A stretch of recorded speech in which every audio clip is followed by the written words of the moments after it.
Good morning, everyone. Good morning. Good morning. Good to see everybody on this amazing Ides of March. I hope you all are doing well. Welcome, everybody, to the Stage of Reason, the now weekly stage here at Bridge the Divide, where I talk to believers. I and special guests talk to believers about what they believe and why they believe it. So I hope everybody's doing well out there. Let's see who we have in the chat this morning before we kick everything off as people start filing in. Let's see who we've got. Jay Patrick says, but JL, it's already been brought in. Yes, it has been brought in. Bring it on style. Yes. And of course, Peter Collings, 484. So good to see you. It's been a while. It says greetings from the Czech Republic. Good to see you, sir. Good to see you. Good to see you. Clive Wells, thank you so much for being here with the obligatory alternative energy. I do appreciate that, Clive. Never going to live that joke down. Bob Nodell's gyroscope is here, spinning along. Good to see you, Bob. Thanks so much for being here. Javers as well. Good morning to you. Hope you're doing well. Dorimo 10 is here. Good to see you. Yeah, the stream was hiccuping a little bit there at the beginning, which is weird. So I don't know what happened there.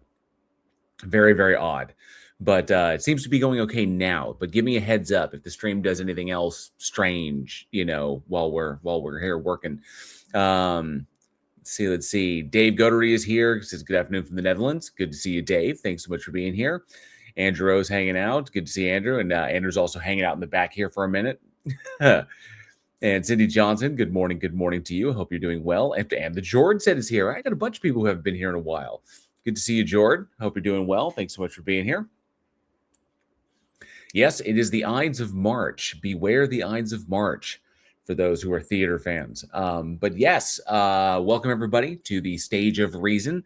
I am JL, and this is the weekly stage I do where, we have the guests come on, talk about what they believe in, why, and pretty much, whatever topic happens to come up. So if you are a believer and you believe in a particular God entity, or you have something you want to talk about, or a question for someone who's a non-believer, for the non-believers on the stage, feel free to click the link. The link is pinned up at the top. It will stay there in the live chat, so you can't miss it. And then it'll bring you on, and then we'll do a quick security check to make sure we're not getting P-bombed or anything like that. And then we can bring you on to talk to you. So, and thank you so much. Armageddon's Fire. Armageddon's Fire, one of the best names on the internet.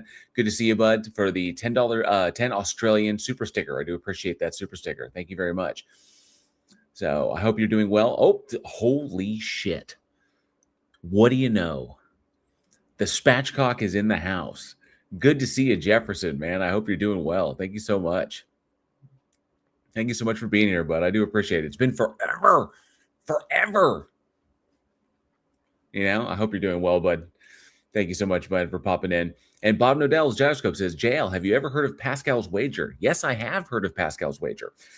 Formulated by Blaise Pascal in the 14th century, I believe it's a 14th century argument. I could be wrong on that, but double check me if I'm wrong. But Blaise Pascal was a mathematician and a philosopher and a Catholic, a devout Catholic, who was formulating his wager, his wager about whether or not to believe in a God, that just based on the idea that if none of it is true and you believe, then you lose nothing. But if it is true and you don't believe, you stand to lose everything, which is basically, how it works out. And of course, there's numerous problems with it because obviously he grounds the entire premise on a bunch of assumptions that I think it kind of creates a false dichotomy in that respect. Or false dilemma in that respect. So, but there's all kinds of issues. But it's exactly what you would expect from somebody who was already convinced of their position and hasn't yet demonstrated the position to be true to anybody else. And it's also one of the big things that I point out that I don't hear a lot of people pointing out is the holding that belief in and of itself is voluntary, that believing in things is a voluntary action when it's not. That belief itself is the beliefs are propositions that you're convinced of the truth of, that basically you're convinced of, you're convinced are true, not necessarily that they are true, because people hold beliefs that are false all the time. And so beliefs are merely propositions that you're convinced are true, and knowledge is propositions that have been demonstrated to be the case. And the things out there that are true that people don't necessarily believe because they've been convinced are false. So in that respect, kind of like, evolution and shit like that. So, but it's really, really important in distinction there. And I think the It's exactly what you'd expect from someone who is already convinced that the position that they hold is true and that all other positions are false, even though they haven't shown that. And really, really important. Really important. Because so whenever theists talk about why do you choose not to believe, it's like it's not an active choice. Beliefs aren't voluntary. There's no control over what like you can't actively control what you believe. So really, really important there. And anybody who thinks otherwise, if a believer thinks otherwise, I challenge them to stop believing if they can actively choose, because they can always choose to start believing again. I would ask them to actively choose to not believe that their lich god, was nailed to a cross and raised from the dead. Choose not to believe that, because then you can always just turn around and actively choose to believe it again. So, but for a minute, they actively choose not to, and they obviously can't. So, is the issue. Mr. Andrat, good to see you. Thanks so much for being here. Appreciate it. And mold that beard. Yes, I know it's early. I've tried to brush it out.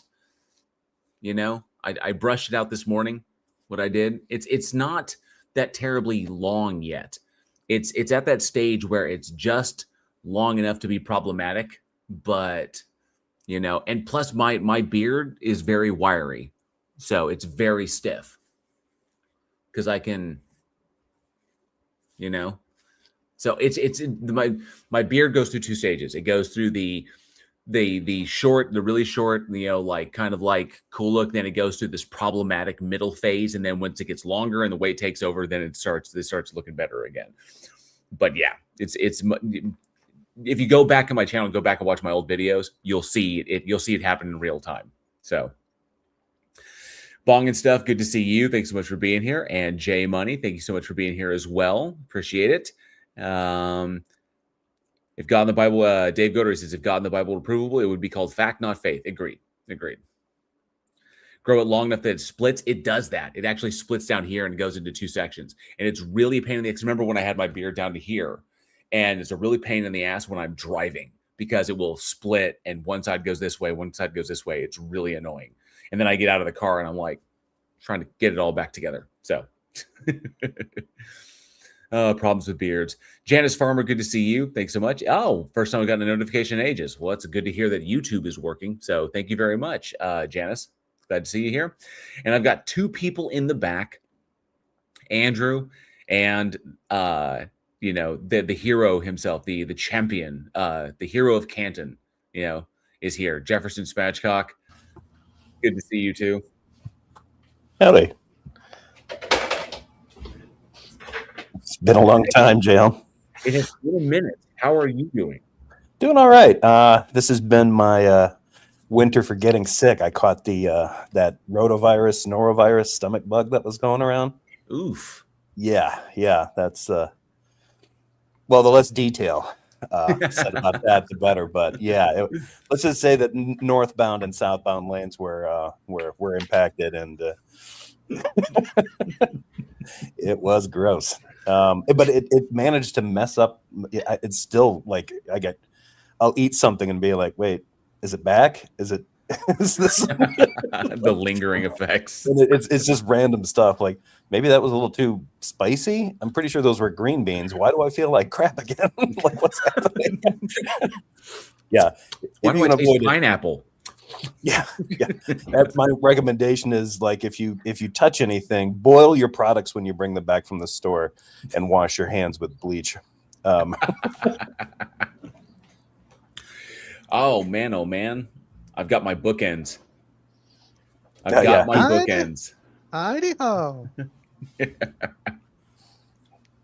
Y'all smell like flowers? I do not. I was just talking about my sickness. I think it's pretty clear. I smell like something other than flowers. Are you sick? Are you sick again? No. It kind of keeps like wanting to come back. Like I'll get like a little wave of it or something, like indigestion that turns into something more than that. And yeah, it doesn't seem to be triggered by any. It's not like, oh, you ate a little too much fat, you ate a little too much protein, you just ate too much of anything. No, it just seems to kind of like maybe got the C. diff. Oh, that's I know that PhD Tony, who's a good friend of the channel, Tony got he picked up the COVID. He picked up COVID, and way back when, it was like 2024. It was like early 2024 or something like that. But he picked it up, or may have been earlier than that. And he's still suffering the side effects.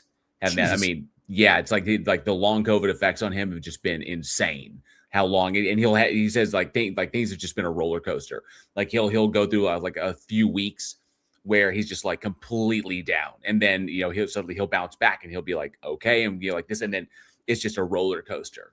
Is when the symptoms hit him, and then just lay him out, and then bounce. It's beyond just crazy. So, and at his age, that's not great. So, yeah. Well, I mean, he just needs to do what our Secretary of Health recommends. Snort coke off a toilet seat. Yeah. Swim in a disgusting canal. Pool. I drink raw milk. Don't forget to take the grandkids. It's fun for the whole family. Nothing like swimming in a cistern. Oh, septic backwash, man! What the hell? It's like, I mean, I don't think he understands that. Like, if you get enough of the right kind of steroids, you'll feel pretty good, regardless of whatever else is going on. People can have the terminal cancer stage 4 metastasis, but feel tip top on the right corticosteroids. I'm telling you, there's nothing better than prednisone, cocaine, and morphine to start the day. Well, you got to use the morphine and the cocaine to slink. Yeah. You got to get your level. We're gonna get jail banned. These guys are talking about illicit drug use. If Jay Patrick's like fucking Denzel and Flight over here. It's not the mere conversation. It'd be the advocacy, if anything. Don't do drugs. Yeah. Become a pop star and they give them to you for free. Though it was don't buy drugs. It was like listening, say, hey kids, it's your Uncle JL with a special message for you. Don't buy drugs. Become a pop star and they give them to you for free. Wasn't that Bill Nye's character? Bill Nye's character in Love Actually. Like live television. Don't buy drugs. He's like, hey kids, it's your Uncle Bill. Sit there and then wonder, are party bowls still a thing? Oh man. And the George says Robert Kennedy is the only man who can sound like a broken record without repeating himself. Or a bad comm check. Why do you sound like you're drowning? You're on dry land. Sounds like he's gagging on the ass end of a cat while he's trying to talk. Well, that's how he starts eating all of his food. Ass first and still alive. I still like, it's like the whale incident still gets me. Yeah. His I think one of his kids describing like they're driving, every time they braked, like all these fluids would flow into the car. It's like fluids with the living he took his kids to the beach to hack the head off a beach whale. AJL. Some of it gets on RFK's face, runs down his face, and you see him wipe it off and he licks his lips like natural. One article called it whale juice, and I can still see it. The text is a picture in my mind, like both eyebrows went up. Whale juice. That's not porpoise hork. God, man, it's so disgusting. It's like so weird. It's like a fucking extra on Trailer Park Boys. He's a dude you'd find out there. And now he's the head of HHS. Clive Wells says RFK Jr.'s brainworm died of starvation. I don't understand. Like the bears, the whale one is crazy because he traumatized his own kids. Yeah. The bear one makes no sense because he took a bear that was hit by somebody else's car, put it in his vehicle. He let it ripen in there a little too long. And then when he realized he was pressed for time, attempted to frame it on an anonymous biker in Central Park. That makes no sense. That's not. These are the actions of a. Can you imagine? I wonder if his kids have been to therapy or not. They talk about that repeatedly. Like, are there any traumatic moments from your childhood? Yes, there is a yes. thick ass A whale. folder called whale juice at that therapist's office. A whale incident. This is what happens when your frontotemporal lobe looks like fucking Swiss cheese. Okay, when it looks like a goddamn ant colony was in there, and so it's just. Do you mean the worm that just went through Right, there? just driving this like. Oh, he's in my reasoning center. Oh, it tickles. Suddenly having memories of my father. starts making sounds like the Pillsbury Doughboy. You just snap straight to attention. 2 + 2 is orange. Oh shit, this is critical. The damage is critical. Oh man, yes. I was gonna make a wager. I was gonna make a wager with Jefferson about who shows up for, like, if it's gonna be Duck, and then if it's gonna be the same order, Duck shows up and then talks to you, and then Grace shows up, and then it seems to be the case. It really has. Yeah. Although I don't know if Grace is gonna. I don't know if she'll come back, or Ben or her dad will come back. I'm more inclined to have Grace on than Ben, because Ben gets a little out of hand. And I hate having to use my dad voice to get him to be quiet, because he does that same shit that people like content creators like Reformed Riley did, where they'll ask a question, you get like 4 or 5 words into it, and then they get a sense of where the answer is, what the answer is going to be, and then they try to like caveat the question in the middle of you answering it, which is really, really fucking annoying. And so I have to like dad voice him to get him to shut up and be like, yo, chill. I used to have that. That used to be a habit of mine. I used to kind of like, I could kind of see where they were probably going to go. Yeah, it's best to just let it go, because then you don't have to worry about being considered rude. You just sit back and, a lot of people are like looking for a way to like, it's kind of like the idea, like you get into these conversations like they're, like they're competition or something. So, I want to find the fastest way to checkmate you. Right. Clive Well says perhaps Marvin the Martian will show up. No, I'm not going to name him. Yes, that's we have other people that will do that, but I don't know. I'm here just to prove that the God exists. I haven't seen him in forever, and I think he's written. Otangelo? Yes, that's Otangelo. God damn it, Jay. You've done it now. Why did you say his name? That's one. You get 2 more, and then he appears.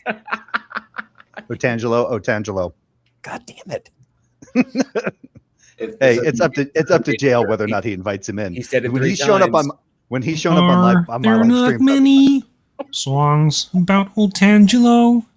Is it 'cause nobody cares? It's pretty good. Did you know RFK is a falconer? He trains falcons. Yes. I forgot. Yes. He enjoys falconing. What inspiring warlord doesn't enjoy falconing? He's also a master phlebotomist. It's just like the random shit that this guy is. I'm sorry, wrong word. Aspiring, not inspiring. And enjoys aspiring. porpoise taxidermy. Porpoise taxidermy. Oh, sun dried for flavor. Johnny Pitarosa, good to see you. So, did you know RFK is a falconer? He trains falcons. Yeah, see where that came from. Second best Bob, good to see you as well. Says hello, mate. I don't catch much live stuff anymore. Good to see you. Good to see you, second best. It's been a while, but I'm glad that you're here. Thanks so much. Dave Coterie says RFK would probably just put out an announcement that you can use whale juice if you can't find sewage. Just swim in. Gross. Same flavor, right? You just pull yourself along by the chunks. Same bacterial load. Oh, don't stop until you start looking very Cronenberg. It's still Cronenberg's. If it looks like the meat coming off the gun in Existence, you know it's fresh. Oh yes. Oh fuck! I remember it still blows my mind that the asshole got on live live television was kind of like, I used to snort coke off of toilet seats. I'm fine. It's like, no, you're not. You're not fine at all. No one has ever come to. There is no consensus that you're fine. It's like, what is wrong with you? Yes, Unless Bob, we're I using. can't sorry. blame you if Otangelo shows up. That's true. The blame lies squarely on me because I played that video. Well, and Jay kept dropping his name to summon the beast. That's true. Just ask him why he's allergic to why questions. Because a common trait amongst all apologists is that they are allergic to clarification. They break out in rational hives. They just can't deal with it. It's like they reject it. It's like Nosferatu. It's like fucking Nosferatu, man. I think And then they I think disappear. I think that the trick is that I think we hit like a wall.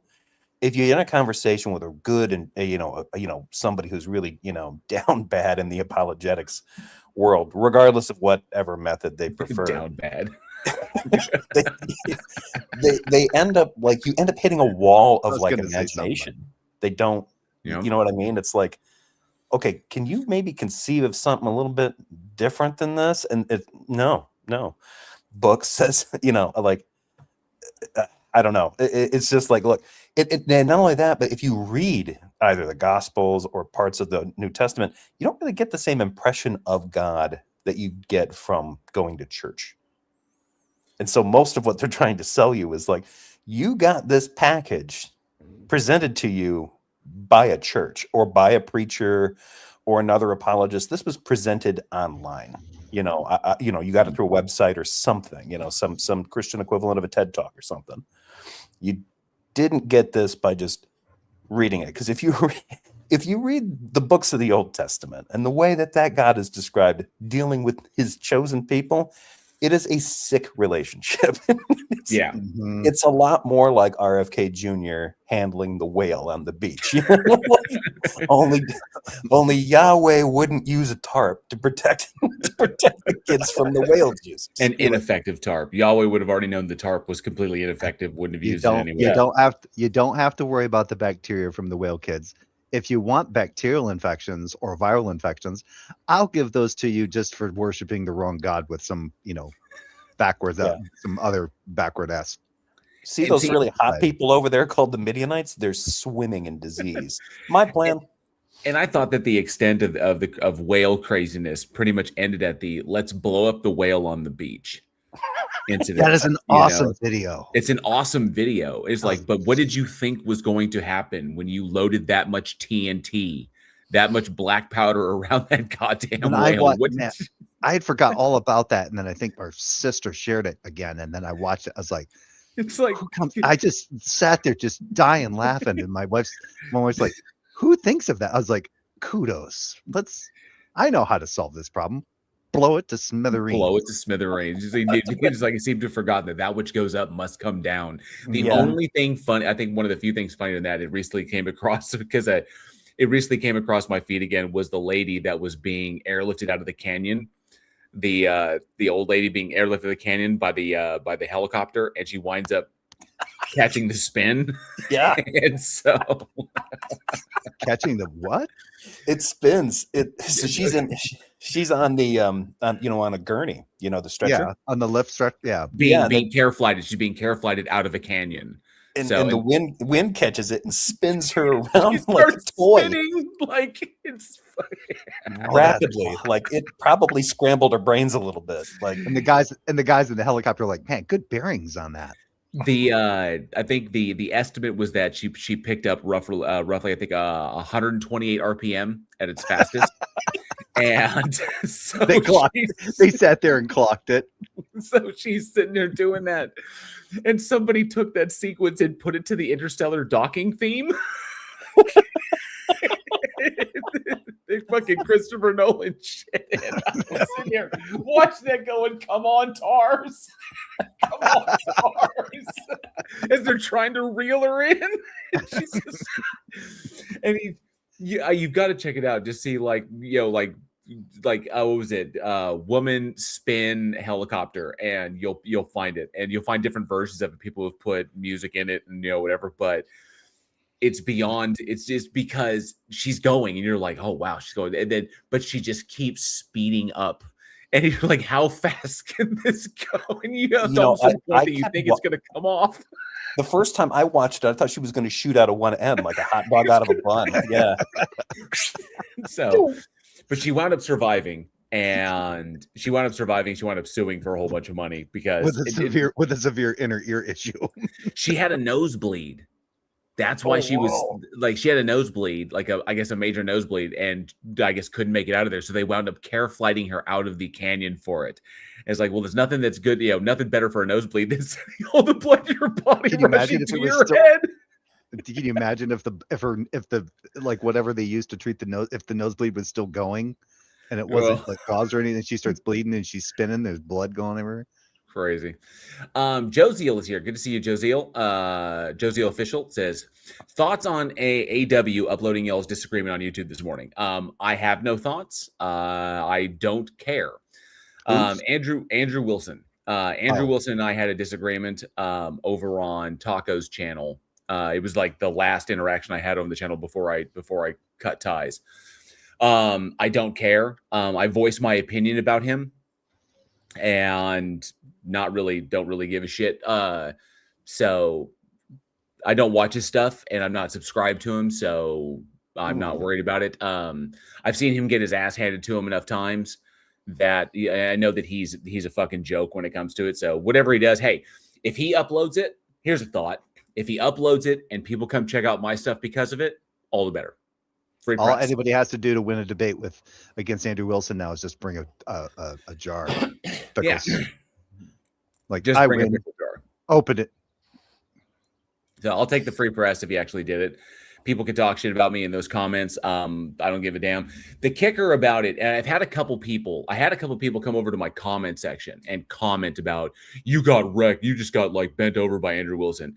And I'm like, I'm sitting there wondering, like, did I really? Because I made a claim and then he made a claim. I made a claim. So there's a bunch of claims. I made claim as to like my opinion about it. Well, it wasn't really a claim. Well, I was claiming about my opinion on his character, based on the things that I've seen. And then he made a claim. He made claims where where my opinion was misinformed because I didn't have all the info. And then he started asking me for clips to back up my claims. Like, what clips of my content do you have that can back that up? And I was like, well, I'm here on someone else's stream and I don't exactly like have a library of Andrew Wilson clips on my computer to like pull up and reference. So it's kind of ridiculous to pull that up. But then again, he didn't pull up any clips either in order to say, but he's Andrew Wilson. So ostensibly he would have those on his system and ready to go and he could share them with Taco and then Taco could play them. But he didn't do that either. So I made claims. So my opinion was based on my interpretation of the stuff that I've seen. And then he said, there's other context that you're missing because blah, blah, blah, blah, blah. But then he never backed up any of his claims. And then I just refused to engage with him anymore. So, the interesting thing is, though, he does. That's not the first time I've heard him say that he wants somebody to present video clips of, hey, you need to back this up with a video. Otherwise, it's not true. You're getting the wrong read on me. Digital Gnosis did that. Didn't stop him. Didn't stop Wilson from calling Nathan everything but a straight guy. Yeah. So it's like, and that's, I can find the clip. Like, here's you demanding it, here's him providing it, and here's you going right back to, well, let's see, let's count on one hand, 5, 4. No, okay, now you're calling him, now you're using homophobic slurs on him. Cool. Like, just that quick. Like, yeah.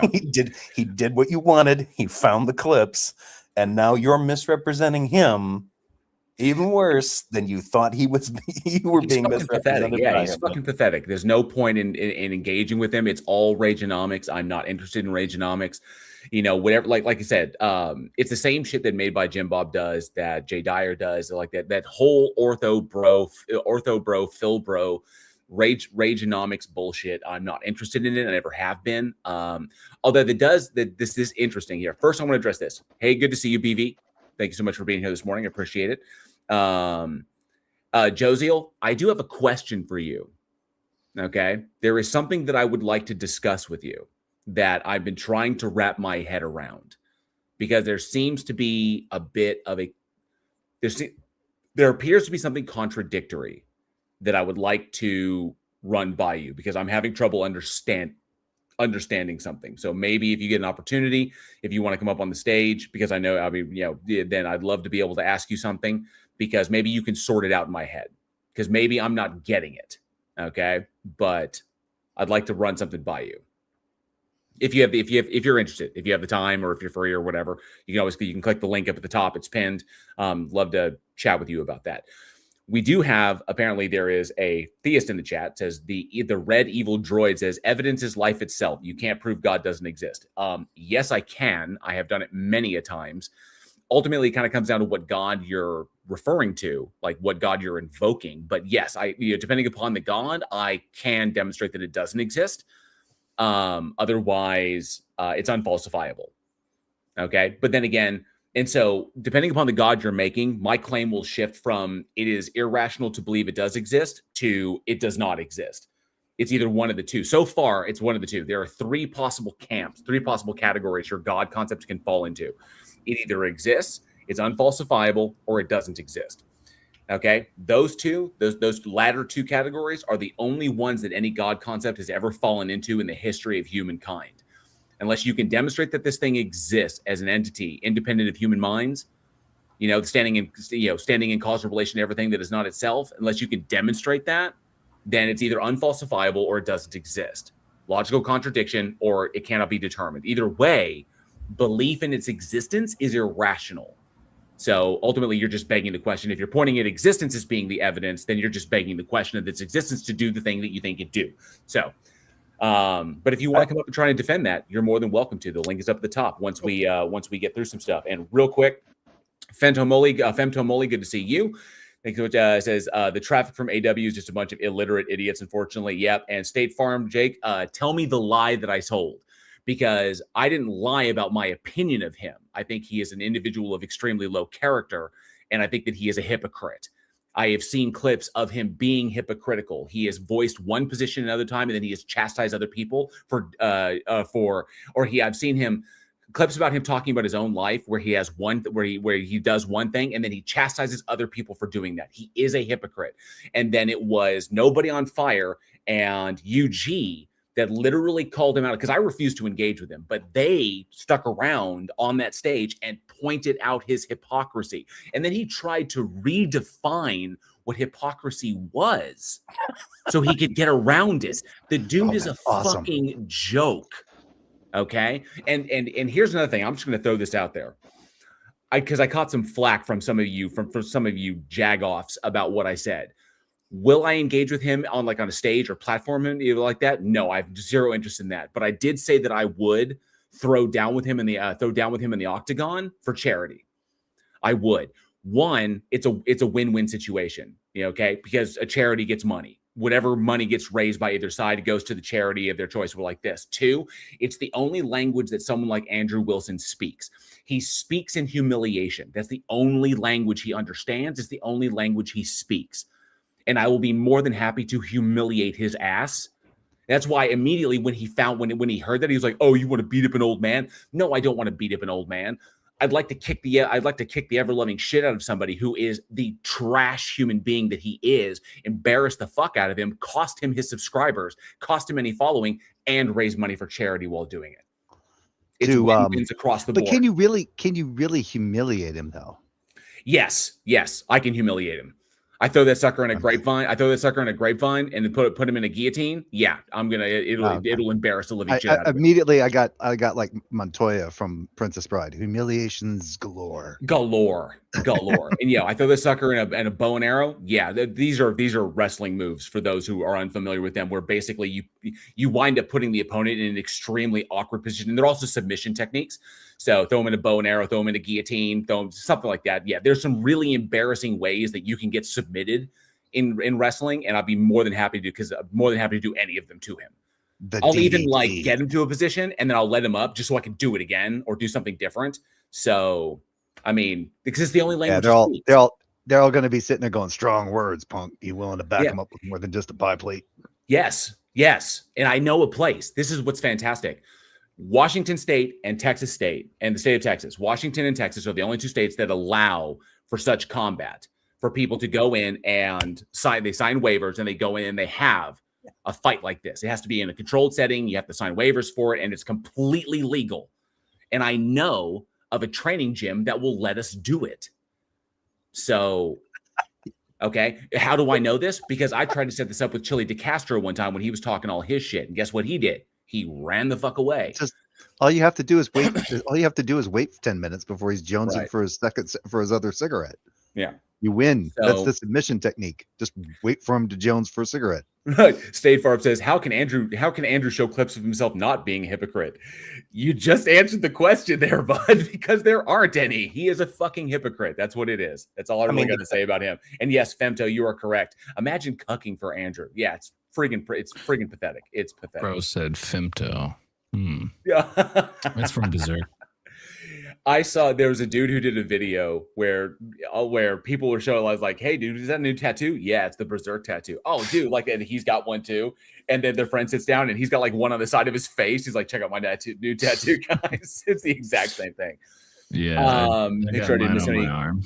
Cord Lizard Mage, good to see you. Thanks so much for being here. Red Evil Droid says the information for 2 + 2 = 4, the information for a microchip, the discovery of human flight, all these concepts existed before us since the beginning of time. The metaphysical wasn't created by us. You are making you're making an assumption. So Red, you're making an assumption about the metaphysical nature of the things that you're pointing at, and you can't back that assumption up. You assume that metaphysical position is true, and in order for that metaphysical position to be true, the God has to exist. But those things don't have to have the metaphysical nature that you think that they do, is the problem. So you're still begging the question. Essentially, I think you're defining things, you're defining the ontology of things as being in a way that requires the God to exist. And they don't have to be that way.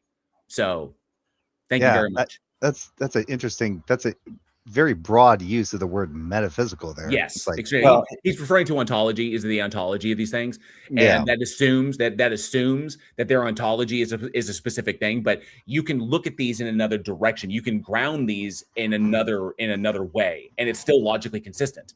It just means that what you assume about the nature of these things, it's just pointing out that the assumption you're making about the nature of these things is not a thing that you can demonstrate to be true. So you assume their ontological nature, and then you, in order for that to be true, the God must exist because you've defined them that way. You're still begging the question. So it's the same shit that I hear, teleological argument, stuff like that. It's all just nonsense. That Josie, commenter. go ahead, Jeff. Oh no, just on because that poster had put a comment up there saying something about just removing the religious aspect to it and just talking about an intelligent designer. And it's like, well, if you're just talking about some kind of force that all things are kind of, derived from or something like that, without any kind of like religious backing or anything, that I don't know what we'd even be talking about. Because at that point, you could be talking about deism, theism, whatever. Like, it's just flabby. But the words chosen were intelligent designer, which is already starting to do the work of anthropomorphizing whatever that thing is. So it's like, even then there's very little that we can do with our language that isn't going to start when we start talking about a being like that or something like that. We don't anthropomorphize it and start assigning it immediately with morals. It's like the idea of itself. Well, it's intelligent. How do you know it's intelligent? It designs stuff. How do you know that? And Red Evil Droid. I said Red Evil Dead because I got Evil Dead on my mind because the new Evil Dead movie is coming out. But Red Evil Droid says, then we come from nothing. How does that make more sense? That is a false dilemma, because you just saying that it's either God or it's nothing, like everything just moved into existence. That's a false dilemma. Okay, there are many, many other options. Too many for me to list here to have this conversation with Josiel that I want to have right now. But one, it's a false dilemma. Two, not what we hold. It's not logically entailed that if you don't believe in a God, then you must believe in nothing. Okay, so that's not logically entailed at all. So, or that something came from nothing. Or that something came from nothing. Okay, if you want to know my position or anybody's position here, come on the stage and ask us. Stop assuming what we believe. How about that? If you want to have a conversation, just come on the stage. The link is up at the top. You can click there, do the security check, and we can bring you on, and you can ask us what our position is. but stop assuming that all of the nonsense that you've heard from apologetics creators who are dumber than bags of shit, stop assuming that everything they're telling you is correct. The vast majority of them don't know shit, even if they are specialists in other areas. People like John Lennox, so like this, they're good in one area, but expertise in one area does not convey expertise in all areas. So remember, now, I mean, it automatically follows that if you don't believe that a God exists, that you must therefore believe that everything came from nothing. Right. So Josiel, this is what I want to go, because I wanted to run this by you, because this is something hope maybe you can, because we chatted, we texted real quick. I messaged you the other night. So I was sent a message, and I don't want to call anybody out, but I was sent a message to come and check out the conversation that you were having, because apparently someone was interpreting what was going on as you kind of losing your shit. And so I watched it and I was like, wow, Josiel is repeating. If Josiel is basically espousing my very position here, I see the shit is extremely harmful. It's societally detrimental, and that individuals who do this are just they're just throwing fuel on a fire for a bunch of ignorant people to go out and waste time and do all this stuff. Now, the way I saw it at first, I was like, holy shit, this is like serious. I've never seen Josiel this aggravated before. So I was skeptical. I still have to ask. So I asked you, is this serious, or are you doing a bit? And the reason I have to ask you is because the nature of Taco's channel, it's, that's what they do, but you are presenting it. This is a serious thing. This is a serious conversation. We intend to have like serious discussions here, and this is a waste of time. You're like you're an idiot, blah, blah, blah. And he was, the guy you were talking to was a moron. But then you told me that it's all satire. And that satire is your favorite form of, and that's fine. It's great because I like South Park. I like shit like this and like this, but it was all satire. Now, if Sims was satirizing Christianity, that's one thing. But is that what it was he said? Because if I remember correctly, he's been like that before. Is he actually a non-believer and he's just satirizing Christianity, or what was he doing? He's an atheist. I guess whenever I say it's satire, that would lead you to conclude that I'm like satirizing somebody like an atheist and being like, oh yeah, look at how ridiculous they are. But really the whole point of that was, I seen that Austin Sims was playing a character of a theist, and he was kind of like satirizing like more like Jim Bob and stuff like that. And I was like, oh, I have a channel where I do stuff just like this, where I'm playing a character and I just act as ridiculous as possible, kind of do like little crash outs and cry and like do like crazy shit. So I was like, okay, well, this is like a perfect opportunity to like, just do this live. I didn't have anybody, like a particular person in mind. Like whenever I was doing it, it wasn't like I was like, look, guys, I'm making like a huge political statement right here. It's just like a little bit of fun, just to deviate from the regularly scheduled program kind of thing. That was kind of like where I was coming from. Gotcha. Okay. So I was running into an issue because the points you were espousing are like the exact points that I espouse. Only I don't do it satirically. It's like, and I hate fucking. Well, I enjoy satire, like in the content that I watch, and I like it. I enjoy it, like in that respect, like South Park and shows like that do that. In these conversations, I find them to be like, I take them very, very seriously, and it was like, so I was there was a disconnect that it was like, okay, but if it's satire, then. I was almost at the conclusion that none of it should then anything in that sphere, in Taco sphere, then none of that should ever be taken seriously. I wouldn't go that far. I would say, have you ever seen the Jesus chat line? I have not. No. It's like an old. It was like from 2011, 2012.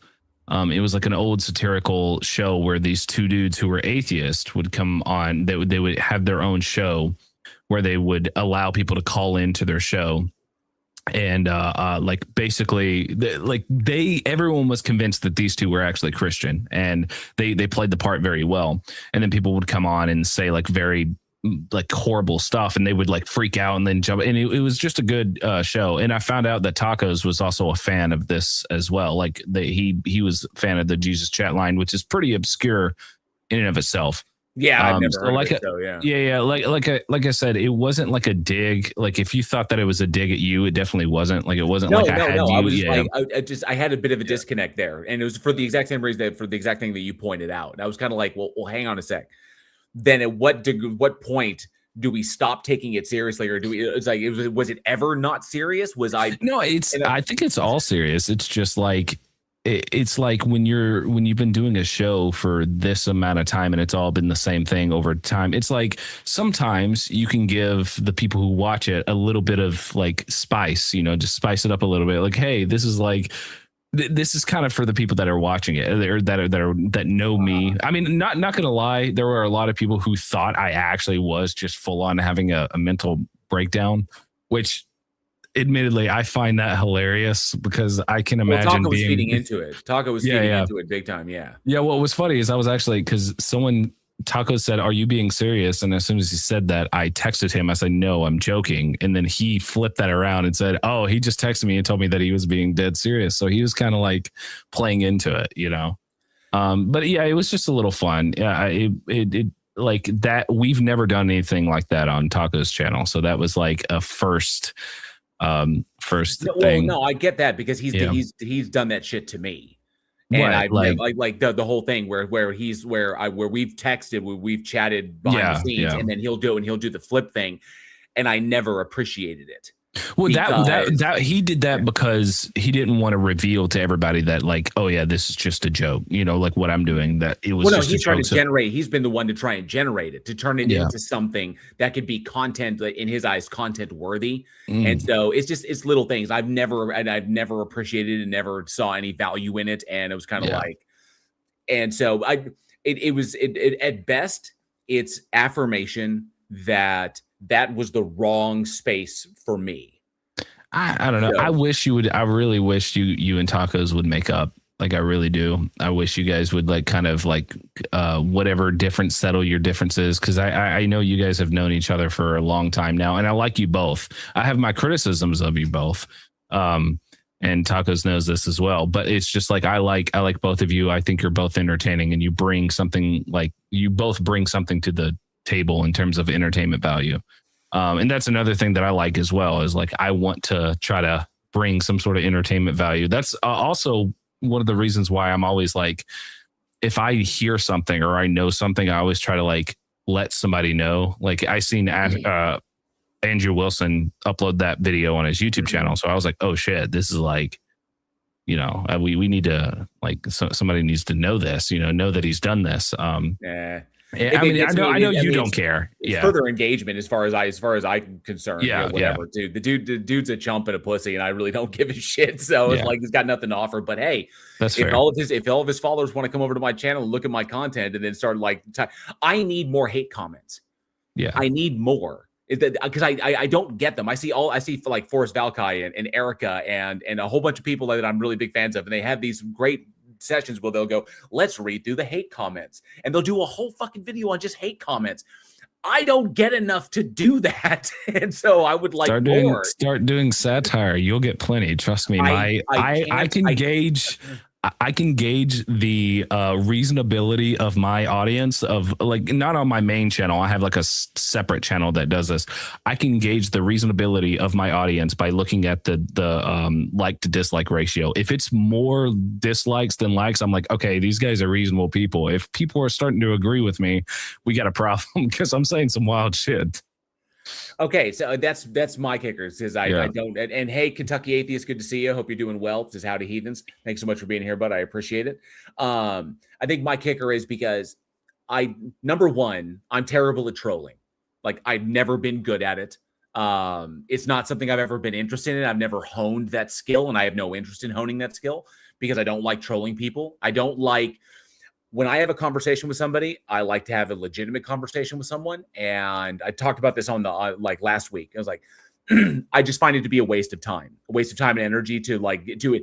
Essentially, I'm always envisioning whenever it's going on, like in Apollo 13, That may be before that movie may be before your time. I've heard of it. There's a sequence. There's a sequence when Tom Hanks and Kevin Bacon and Bill Paxton, Rip, are in there and they start arguing amongst each other. And then Jim Lovell, Tom Hanks is playing Jim Lovell. Jim Lovell has to like yell at them and get them all to shut up. He's like, we're not going to sit here and bounce off the walls, and be right back in the exact same spot that we were standing in. We're going to focus and we're going to like this. So because it's easy to get emotional. I find that when the conversation gets emotional to that degree, it is pointless.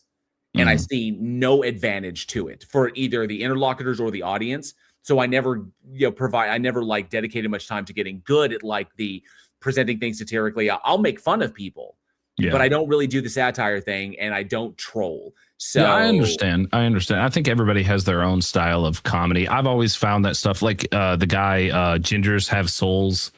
The guy, like, I don't know if you remember that he got on South Park, but he was the guy that was freaking out on camera being like, or like, leave Britney alone. I'm sure you remember that. Yeah, I remember that. Yeah. That was satire. That was like, that wasn't serious. That was all joke. That's my favorite. I love that whenever I hate cringe content. I fucking hate it. I'm saying when there are people who are in the know and there are people outside of the know, I love that. Like, I think that's so funny. I think it's a psychological thing with me. Being outside of things, like whether you're outside of the joke or outside of the story or whatever, socially speaking, is extremely disenchanting and extremely disenfranchising. There are effects to that, and therein lies the comedy for the people that are in the joke, that are in on it. It's kind of like why The Dictator and like Sacha Baron Cohen's The Dictator. I love him. I love him because watching people go and it's like there are people that are in on it and people that are not in on it, and the people that are not in on it wind up being put into a position that by virtue of their own ignorance. Yes, I agree with that. Yeah. But then are made to be pariahs because they were ignorant, instead of taking the opportunity to educate them, but instead, in a sense, verbally flagellating them for simply not having done the work. That is not a way to incentivize someone to do the work. Right. Psychologically speaking, 9 times out of 10, you will drive them further into their position by admonishing them in such a public way. And so I've always seen it as more harmful, cringe content as more psychologically harmful than beneficial to society, because you wind up driving people further into a hole in order to escape it, because they have no reason to come out of their echo chamber. Their safety is in their echo chamber. And when they dare to step out of their echo chamber, their ignorance is revealed, and then they're made a pariah of, and everybody's laughing at them, Carrie style. They're all going to laugh at you. And then they just run back further into their fucking echo chamber, and you never get them out again. And that's how you get dangerous people. Yeah, I think it depends on the goal of what you're doing. Like, it depends on like the goal of like what you're trying to do with doing that. Like, especially if you're doing satirical content and just joke. Because I'm not saying that I'm standing on a soapbox and like trying to change the world with me acting that way or doing that. That's not my goal, at least.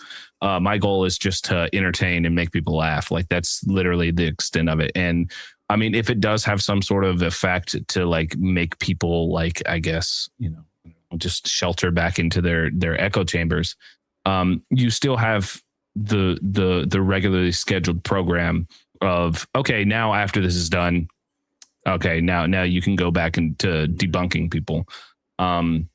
I don't know. I see your thoughts on it, because I know your intention is different than mine. I think your intention is you actually want to change the world. Like, you want to make the world. Yeah. You want to make the world a better place. Idealistic. I wouldn't say it's that idealistic. I think I went into it with the idea of just making sure people have the tools they need to be able to ask the questions that they need to be asking. Mm-hmm. And I found that cringe content doesn't put people in that position. Well, when you say cringe content, what do you mean by cringe content? Getting people to okay, or I can say cringe content or rageonomics. Getting people into a situation where they become emotional, and then deliberately driving them to that, and then making fun of them for being in that position. and Well, then I using leave. it for I entertainment leave. purposes. My style is I leave breadcrumbs for people who are paying attention. Because, like, if you watch me for long enough, whenever I do that, it's like, okay, he's clearly like, I'll say stuff. Like, I can't think of an example on stream, but and plus, I crack easy. So if I'm like playing a character and somebody says some really funny stuff, like you'll see me like duck like that, so I mean, I get what you mean, but yeah, I mean, I get your point. You know, I get what you're trying to say. So yeah, just so now that you clarified it, that was pretty much all I was looking for. It was just kind of like a clarification on that. I don't know if anybody else here has any thoughts on it that are likely different than mine, Jefferson or Jay or Andrew. I've tried the satirical thing. My best way of doing it was to imitate people that I knew. Like the one time I imitated Jill on Raging Atheist channel and got blocked because I was that convincing as Jill.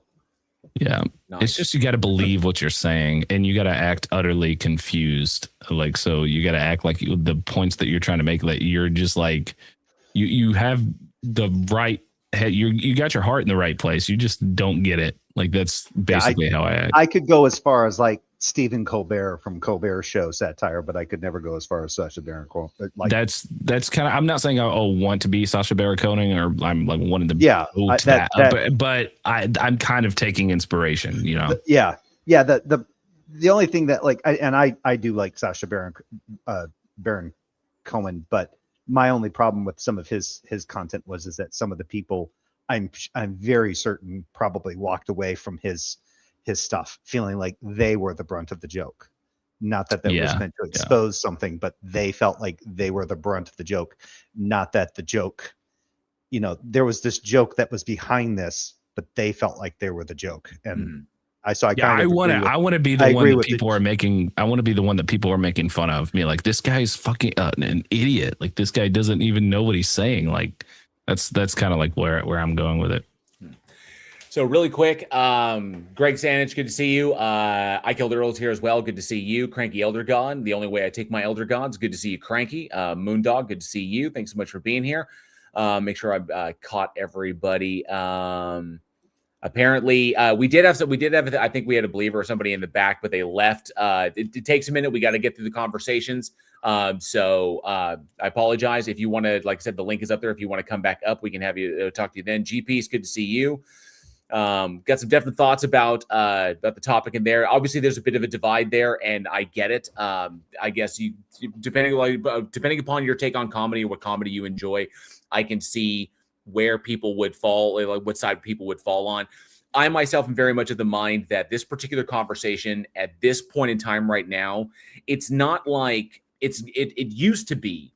Back in the, I would say the 80s, the 90s, and the early 2000s, it used to be about like making fun of people and pointing out silliness and like this, and we could all have a good laugh at it.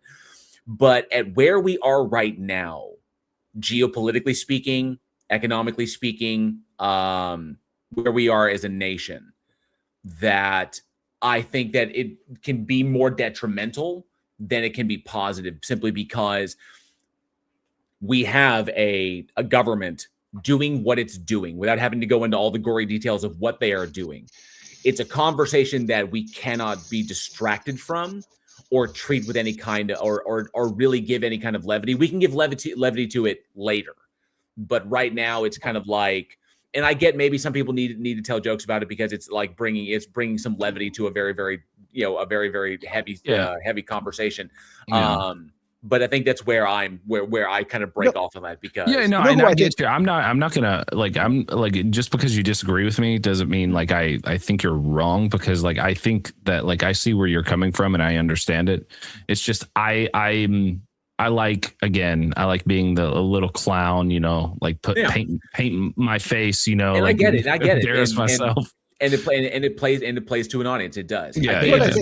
I think. Go ahead, Jay. Oh, I think the one culture that tolerates that the best, at least so far, or at least has in the past, is England. I think they tolerate that more than we do now. I just miss satire. You know, they say satire is dead. You know, I just miss just being able to like. Oh yeah, not take yourself as serious. You know, like leave yourself up to like just be utterly ridiculed. No, I mean, for me, I can let it roll off my back. I do see you. 1 sec. Sorry.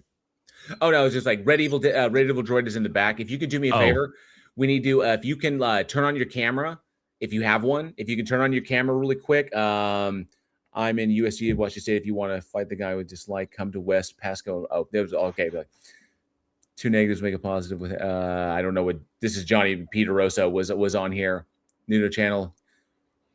So I apologize, Johnny, for not getting to you. I know we I wanted the conversation to play out, but people have to pause. So I do apologize. But hopefully you come back up. Red Evil Droid, if you can hear me, you're in the back with the camera on. I don't need you on stage. I just need to double check and make sure that you're a person. That's all I need. So I can see you in the backstage. And then you can tell you, so if you can do a check and then you can turn your camera off and you'll be good to go. Okay. But I just need to make sure that you're a person is all it is. So another good example of that humor kind of going wrong is like Dr. Josh and I would have this thing going where he would come on my channel, do a live stream, and he'd give me shit.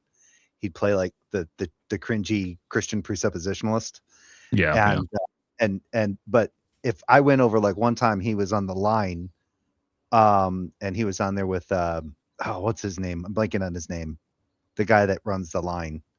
Matt. Matt. Okay, cool. Thank you, Red. Thank you, Red. You can turn your camera off now. Appreciate that.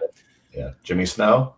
Jimmy Snow. Jimmy Snow. Jimmy Snow. And I was in the live chat of it, and I was giving Dr. Josh shit in the live chat, and then all of a sudden, it was almost like I could feel it while I was in the live chat, like 1,000 knives and pistols were like pointed at me. Like, all right, really quick. Really Sorry about that. Plot Hole is in the house. Good to see you, Plot Hole. Johnny, I hope you're doing well. So good to see you up and about. Says, look out, jail. Andrew is in the chat. I haven't seen him, but I don't care. But appreciate it. Thank you so much, Plot Hole. I'm glad that you're in the chat because it's been forever since you've been here. Yeah, quick drive-by hello. Thank you so much for being here, bud. And Doctor Who Design is also here. So many good people that I know. So Doctor Who Design, it's been a pleasure. Good to see you. And Krakatoon as well. Good to see you as well. So we do have a theist in the back, the person who made the statements that they made in the live chat. I'd like to bring him up because they've never been up before. So right, Joe, I will go quiet. Yeah, go. hey, I do have to go. I do want to ask you just a quick question before I leave. Is there any way that you and Tacos could reconcile your differences? Is there any way we can? I'll be honest with you. Just to nutshell it as quick as I can. Tacos is the one who took it to extreme when he started threatening me and threatening my friends with litigation. So he's the one who took it to an extreme position. He threatened me. He said I was slandering him when I was voicing my opinion. And I didn't accuse him of doing anything that he didn't do. He threatened other people, and I don't feel comfortable naming their names, but they know who they are. Threatened them with slander as well, just for either just associating with me. He is also, I found out after the fact, he has sent messages to people warning them not to come on my channel, while simultaneously by giving them snippets of conversations that we've had in order to say that I'd like to disparage my character or whatever, so that they don't come on my channel. And I have the evidence of that as well, because people have sent me those messages, say like that. But I've also sent other people like the full context messages that we've had that show he's full of shit. And he's done that at the same time while saying live he really hopes the best for my channel and my growth.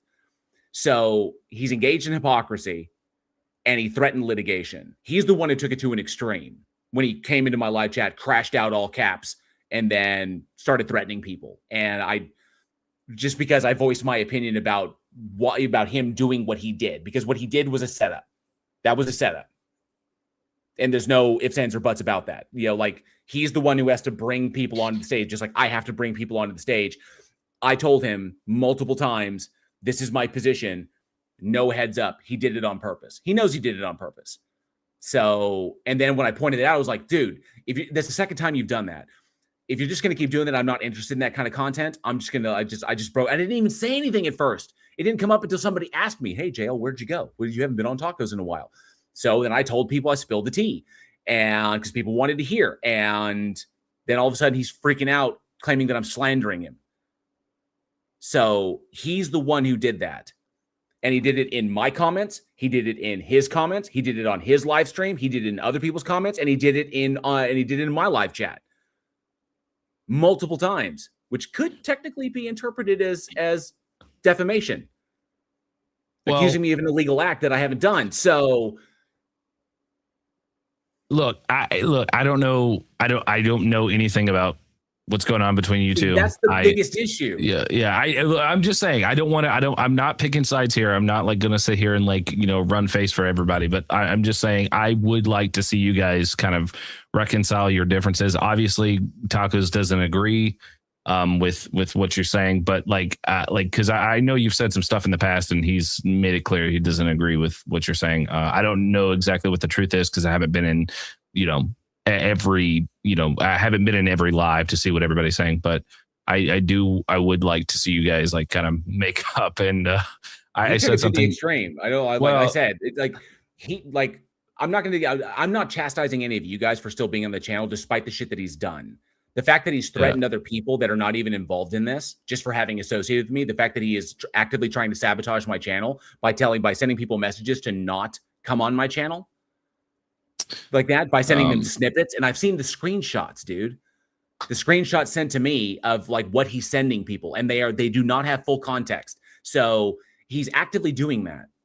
And literally, he's the one who blocked me. He blocked me on Discord. He hid me on his channel. Like, he's the one who cut off all contact. So I just stepped away and then voiced my opinion as to the situation. He's the one who freaked out, went all caps, crashed out, claimed that I slandered him all over everywhere that he could find, and then blocked me and blocked other people as well, so that we couldn't air our side. I'd have loved to have handled it privately. I really would have. But he didn't want to do that. He wanted to make it public. So what do you think would have to happen for you guys to kind of, piece, everything to be all good? Well, he can publicly retract that I didn't slander him. I was voicing my opinion. Okay. He can publicly retract that I didn't slander him, and nobody else slandered the people that he threatened slandered him. So he can retract that bullshit. What if y'all had like a public talk? Like, what if y'all hash this out publicly? He'd have to come on my channel because he's not blocked on mine. I don't block people unless they're like bots or P-bombs, shit like that. So he'd have to come over here. Right. But he won't ever do that. So all right. Well, I'm gonna head out. Cool. Hope to see you on. I know it's probably probably not gonna happen, but I hope to see you on Taco's channel soon. I hope to see you guys come back together. I want to see mom and dad get back together. But yeah, I'll leave you guys to it. Mommy and daddy kiss and make up. Take it easy, Josiel. Thanks so much for coming up, dude. And we do have a theist back there, and I see you, J Money, as well. I will bring you up here shortly. Bong and stuff, I can get to that.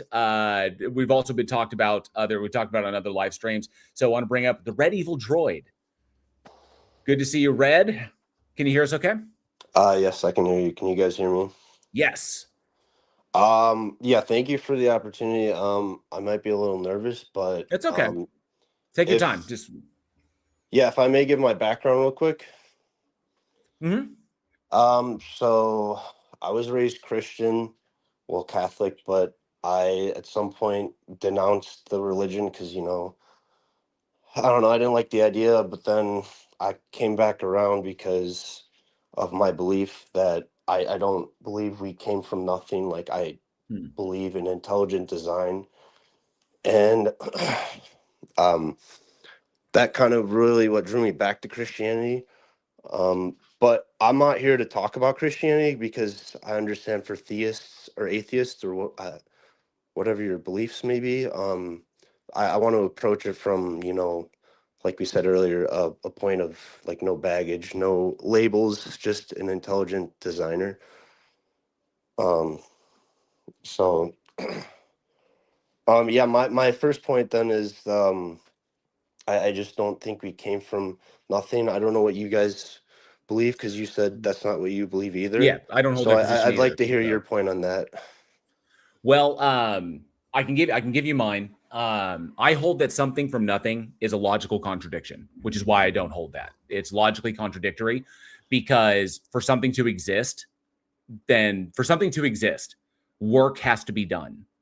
Okay, in a physics sense, for matter to exist, for like things to exist, energy energy has to be present. And our understanding of energy is that it can either be created or destroyed in this particular system that we live in. But I hold that something from nothing is a logical contradiction. So because there is currently something like the universe, there is currently something, that something being the universe, then there must necessarily have always been something. The question then is, what has that something that has always been? And then the answer for that, the most parsimonious answer, the one that requires the least amount of assumptions, and the one that is backed by the evidence, is that it is the universe itself. But that the universe goes through, similar to how water goes through phase transitions depending upon the state of its collective energy. The universe does the same. Natural process is what this does. So it is the universe that has always existed. The universe exists. The universe has always existed, and it will always exist. So it's just the basic logical argument that I have from that. There's no justification to claim or to believe, no rational justification to claim or believe that the universe as it is was intended to be that way by anything. Okay. Because in order for that to be the case, you have to demonstrate that there is something that exists with that intention instead of assuming that it exists in order to conclude that. So you wouldn't be begging the question. So it's the most logically consistent and it's the most parsimonious. Okay, so do you believe in the Big Bang or some iteration of that? Or like, because you said we had constant energy, but with the Big Bang, my understanding is that like there's kind of nothing and then bang, like all that energy came to be. Yeah, that's not how that runs. The Big Bang is simply describing the expansion of the universe. The Big Bang cosmology makes statements about the universe as it is right now, currently expanding. It uses things like standard candles to measure that, to the expansion rate of the universe, and the homogeneity. Oh yeah, I think it's the homogeneity of the uniform distribution of energy without the systems like this. But the Big Bang cosmology makes no statements about the state of the universe prior to the expansion point, prior to the inflation point. It makes no statements about that. That's something completely different, which is typically why we go to quantum mechanics and we start looking at things like quantum fields, which by all of our estimation, all of the evidence are literally universal, and it's effectively, you can't really say they're eternal because time, as we understand it in space-time, time doesn't quantify like that. But they are fundamental. Like quantum fields are fundamental, and that the inflation event is a result. The inflation event that we call the Big Bang is a result of natural fluctuations that occur within the quantum field. So, does this get us to a ground floor? Maybe, but not necessarily. There could be something more fundamental to quantum fields, but it doesn't get you to a God entity. Well, I have a question for him, but I'll let this line of. Okay. I have a question that popped in, but I'll just let this dialectic continue on, and then maybe when I get a chance, maybe I can pipe in with it based on this quote unquote intelligent design cool. position that he has. But go ahead. So ultimately, when you draw this thing back and you measure things back as far as we can go to the Planck epoch, you're going to wind up with a question mark. There are certain things that we can kind of like parse out mathematically, but demonstrating them to actually be the case is another beast entirely. So what I'm good with is what can be verified via the evidence, what requires the least amount of assumptions about the nature of a thing, parsimony. Okay. And what is the most rational conclusion as that which corresponds, is coherent with, and is pragmatically applicable as far as what is true about reality. Okay. And so that as far as like cosmology goes, like the cosmological argument, like if you're talking about the Kalam here, the biggest issue with that is that the Kalam makes an underlying assumption about the nature of the universe, that the universe itself had a beginning, which is by understanding has pretty much been debunked, that the universe itself did not have a beginning point where the universe just began to exist. That didn't happen. How do you prove that? How did they prove that? So, okay, like I said, there are things you can parse out mathematically with a mathematical with the mathematics support a particular Are you position. saying energy always had to be there? Is that the argument? You know, with potential energy equals kinetic energy, in the sense that you can't have zero of the energy and then all of a sudden you have all this energy in the universe. Okay, so obviously, okay, now I don't my background is not in quantum mechanics. I'm not a theoretical physicist. There actually probably is still a theoretical physicist who is in the chat right now. And so I'm hesitant to dive too hard into stuff like this, No, because of course, of course. there's things that you can get into, like de Sitter space, anti-de Sitter space, repulsive gravity, how to get from T0 to how the universe can get from T0 to T1 as far as time goes, the quantizing of space-time before the inflation event. There's a lot of shit that goes into it that I've never feel like it is sufficient enough to understand that we don't need a god to explain these things. Now, demonstrating that to be the case in a physical system, like in a physical sense, that's another beast entirely, because that essentially is like replicating the expansion of the universe within the universe, which would kind of be impossible. It's kind of like trying to demonstrate the gravity of the earth, while standing on the earth. You know? You'd need an object with the mass of the earth, like in order to test that to that degree. So that's when it becomes problematic, is trying to recreate these energy effects, the effects of energy, or the effects of gravity, to the degree that we measure them at, to then replicate them in a laboratory to the same degree. Wouldn't that mathematics come in? You know, when they take small scale models and then they get the equation from it and then upscale it. Yes, exactly. And so the math that we do, like, this is just to break this down. Okay. So, like, I got to go through this. So it's kind of like, if you're familiar at all with the BBM lambda CDM, lambda, negative lambda, de Sitter space, anti-de Sitter space, the anti-de Sitter space conformal field theory correspondence.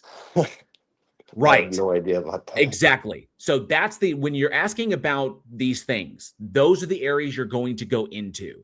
So something like the ADS-CFT correspondence, very, very complicated shit. But just because it's complicated doesn't mean it's not the case, and doesn't mean that people are trying to gatekeep it from you. Okay, it just means that the mathematics is there. I kind of want to bring it in mundane terms. Like, okay, my question is, so if you say we didn't come from nothing. No. What are you claiming that it just has always been? I claim that my position is that the universe has always existed and will always exist. It just exists in different states or different phases, much like water, chemically speaking, can go through different phase transitions depending upon the state of its contingent energy, or state of its composite energy, all the energy that composes it. Okay, so the universe itself does the same thing, moving from zero entropy to maximum entropy, which is two different states of the universe. One in which matter, two end states, like a beginning state, no entropy, end state, maximum entropy. Both states, matter cannot form. Matter can form in the middle as the energy disperses, and equally and fills the system itself. That's when matter can form. But there'll eventually be a point when matter can no longer form anymore, and there'll eventually be a point where there is no more matter, because all the matter has decayed and gone into its constituent parts. So these are just phase transitions. Okay, I want to start with something more simple. Like, when you look at a tree, right? Where is that information for that little seed, that little thing to grow into that? Like, what is your explanation for that if it's not a designer? Okay, so before we dive into this, because we've moved from cosmology into biology. So before we do a change, Jay had a question. I want to make sure Jay gets his opportunity. Yeah, the one thing I wanted to ask is so in your position on because you hold to this idea of like just an intelligent design, what is your reasoning for why it is that you hold that, based on the observation of the reality that we all seem to be sharing in, would get you to draw the conclusion that this is designed by something intelligent? Well, I surely couldn't create all this, like I can't look at a tree and replicate it, like there's systems, the ecosystems, the Goldilocks conditions, and sure you could say, there's billions of planets and galaxies that eventually we would end up with this, but at the end of the day, like it's still here. It came from something in my mind, and I understand people don't see that, but I just I mean, kind of cynically speaking, like if we came from nothing, or like it's just as is, there is no intelligent designer, there's nothing behind it. Like Well, I don't have a belief to live, like what. Sure, you well, do. well. I You have mean, you have your beliefs, the things that you believe in, and you have the purpose and the meaning that you assign for your own life. Just to throw that in there. Go ahead, keep going, Jay. I just oh wanted to yeah. throw that in there. So So are you looking at the world as like a construction of some entity, basically using certain things to build another a full on thing? So imagine, if you would, like a kid having a bunch of Lego pieces, and they build a Lego universe, quote unquote, for this particular example. Um, how do you where do you is that how you're kind of looking at the universe? You're looking at it as being like a creation of various of structural pieces, all intelligently assembled together in order, with some intent and design. uh yes, Okay. yeah. Okay. So you start out on so you're starting out with the entity. And are you starting out with the entity being the only thing that exists in your reasoning? Before everything was created, quote unquote, or Yes. Are you starting out with only the entity? So nothing exists except the entity.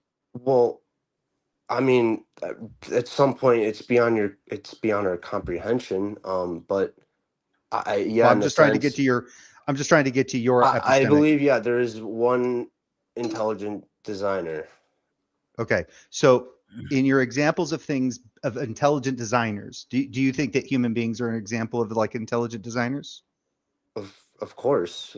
I Okay. mean, So do intelligent design, so there's another issue here. Do but all we're just intelligent taking things from we haven't created anything. Everything around us, we can never create anything. We're just taking ideas that have always existed.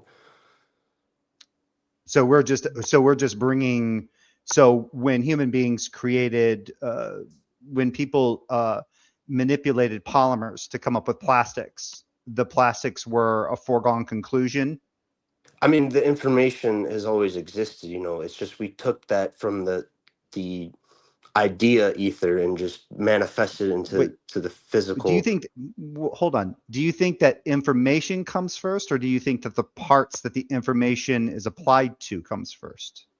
What do you mean parts for the information that comes? What does So, that mean? well, if I have the information for the instruction manual for to build a particular Lego set, do the Lego pieces have to exist, or does the information to assemble the Lego set have to exist first? Well, you would need both. Okay. So, but in this particular case, we're dealing, that's within a human dynamic, right? So we have Lego bricks, and then human beings design those in certain ways so that people can have certain instructions laid out in order to build a certain structure, or Okay, even manipulate certain structures with those bricks, right? correct. Okay. So if you're starting out with a singular entity, where did the pieces come from that the entity is utilizing to create what it's creating? Well, okay, well then I guess I'm creating a god complex that, yeah, then that intelligent designer created those pieces as well. Okay, but so how did he create the pieces? I I mean, What did I the can't. pieces what did the I pieces consist of? I really couldn't tell you. I mean, that how could you even comprehend that? How could we ever? Well, again, that's why I'm going to your epistemic reasoning here, because if you hold to the God as being a creator entity and the God is creating something from something, right? God is a something, and then God is creating the universe or all of reality, let's say even if we apply the idea of multiple universes or multi-world theory, then wouldn't it follow that God, if it starts out with God as the primary entity where nothing else exists, doesn't it follow that God would have to be the thing that somehow finds a way to generate the pieces that he's building with? Yes. Okay. How does a God generate the pieces that it's building with? Well, I mean, I don't know how would we know? I don't know. That's why I'm asking you. That's fine. Just think on it. Typically, I think where Jay was going with that is that if the God is all that exists at some point, that there was nothing but the God, and then you have, and I like to approach this in kind of like a two-set theory, or a two-set idea. I don't want to call it a theory; it would be mistaken. You have the God set, which is occupied solely by the God itself, and then you have the not God set. The not God set is everything that exists that is not the God itself. And so, by the lights of that worldview that you're advocating for, you have the God set actualizing the not God set. Mm-hmm. The question then becomes, well, wait, I'm what sorry. did it? Can we backtrack the not That's God set? That's why I kept it more to like Lego bricks Right. and not the God set stuff. Right.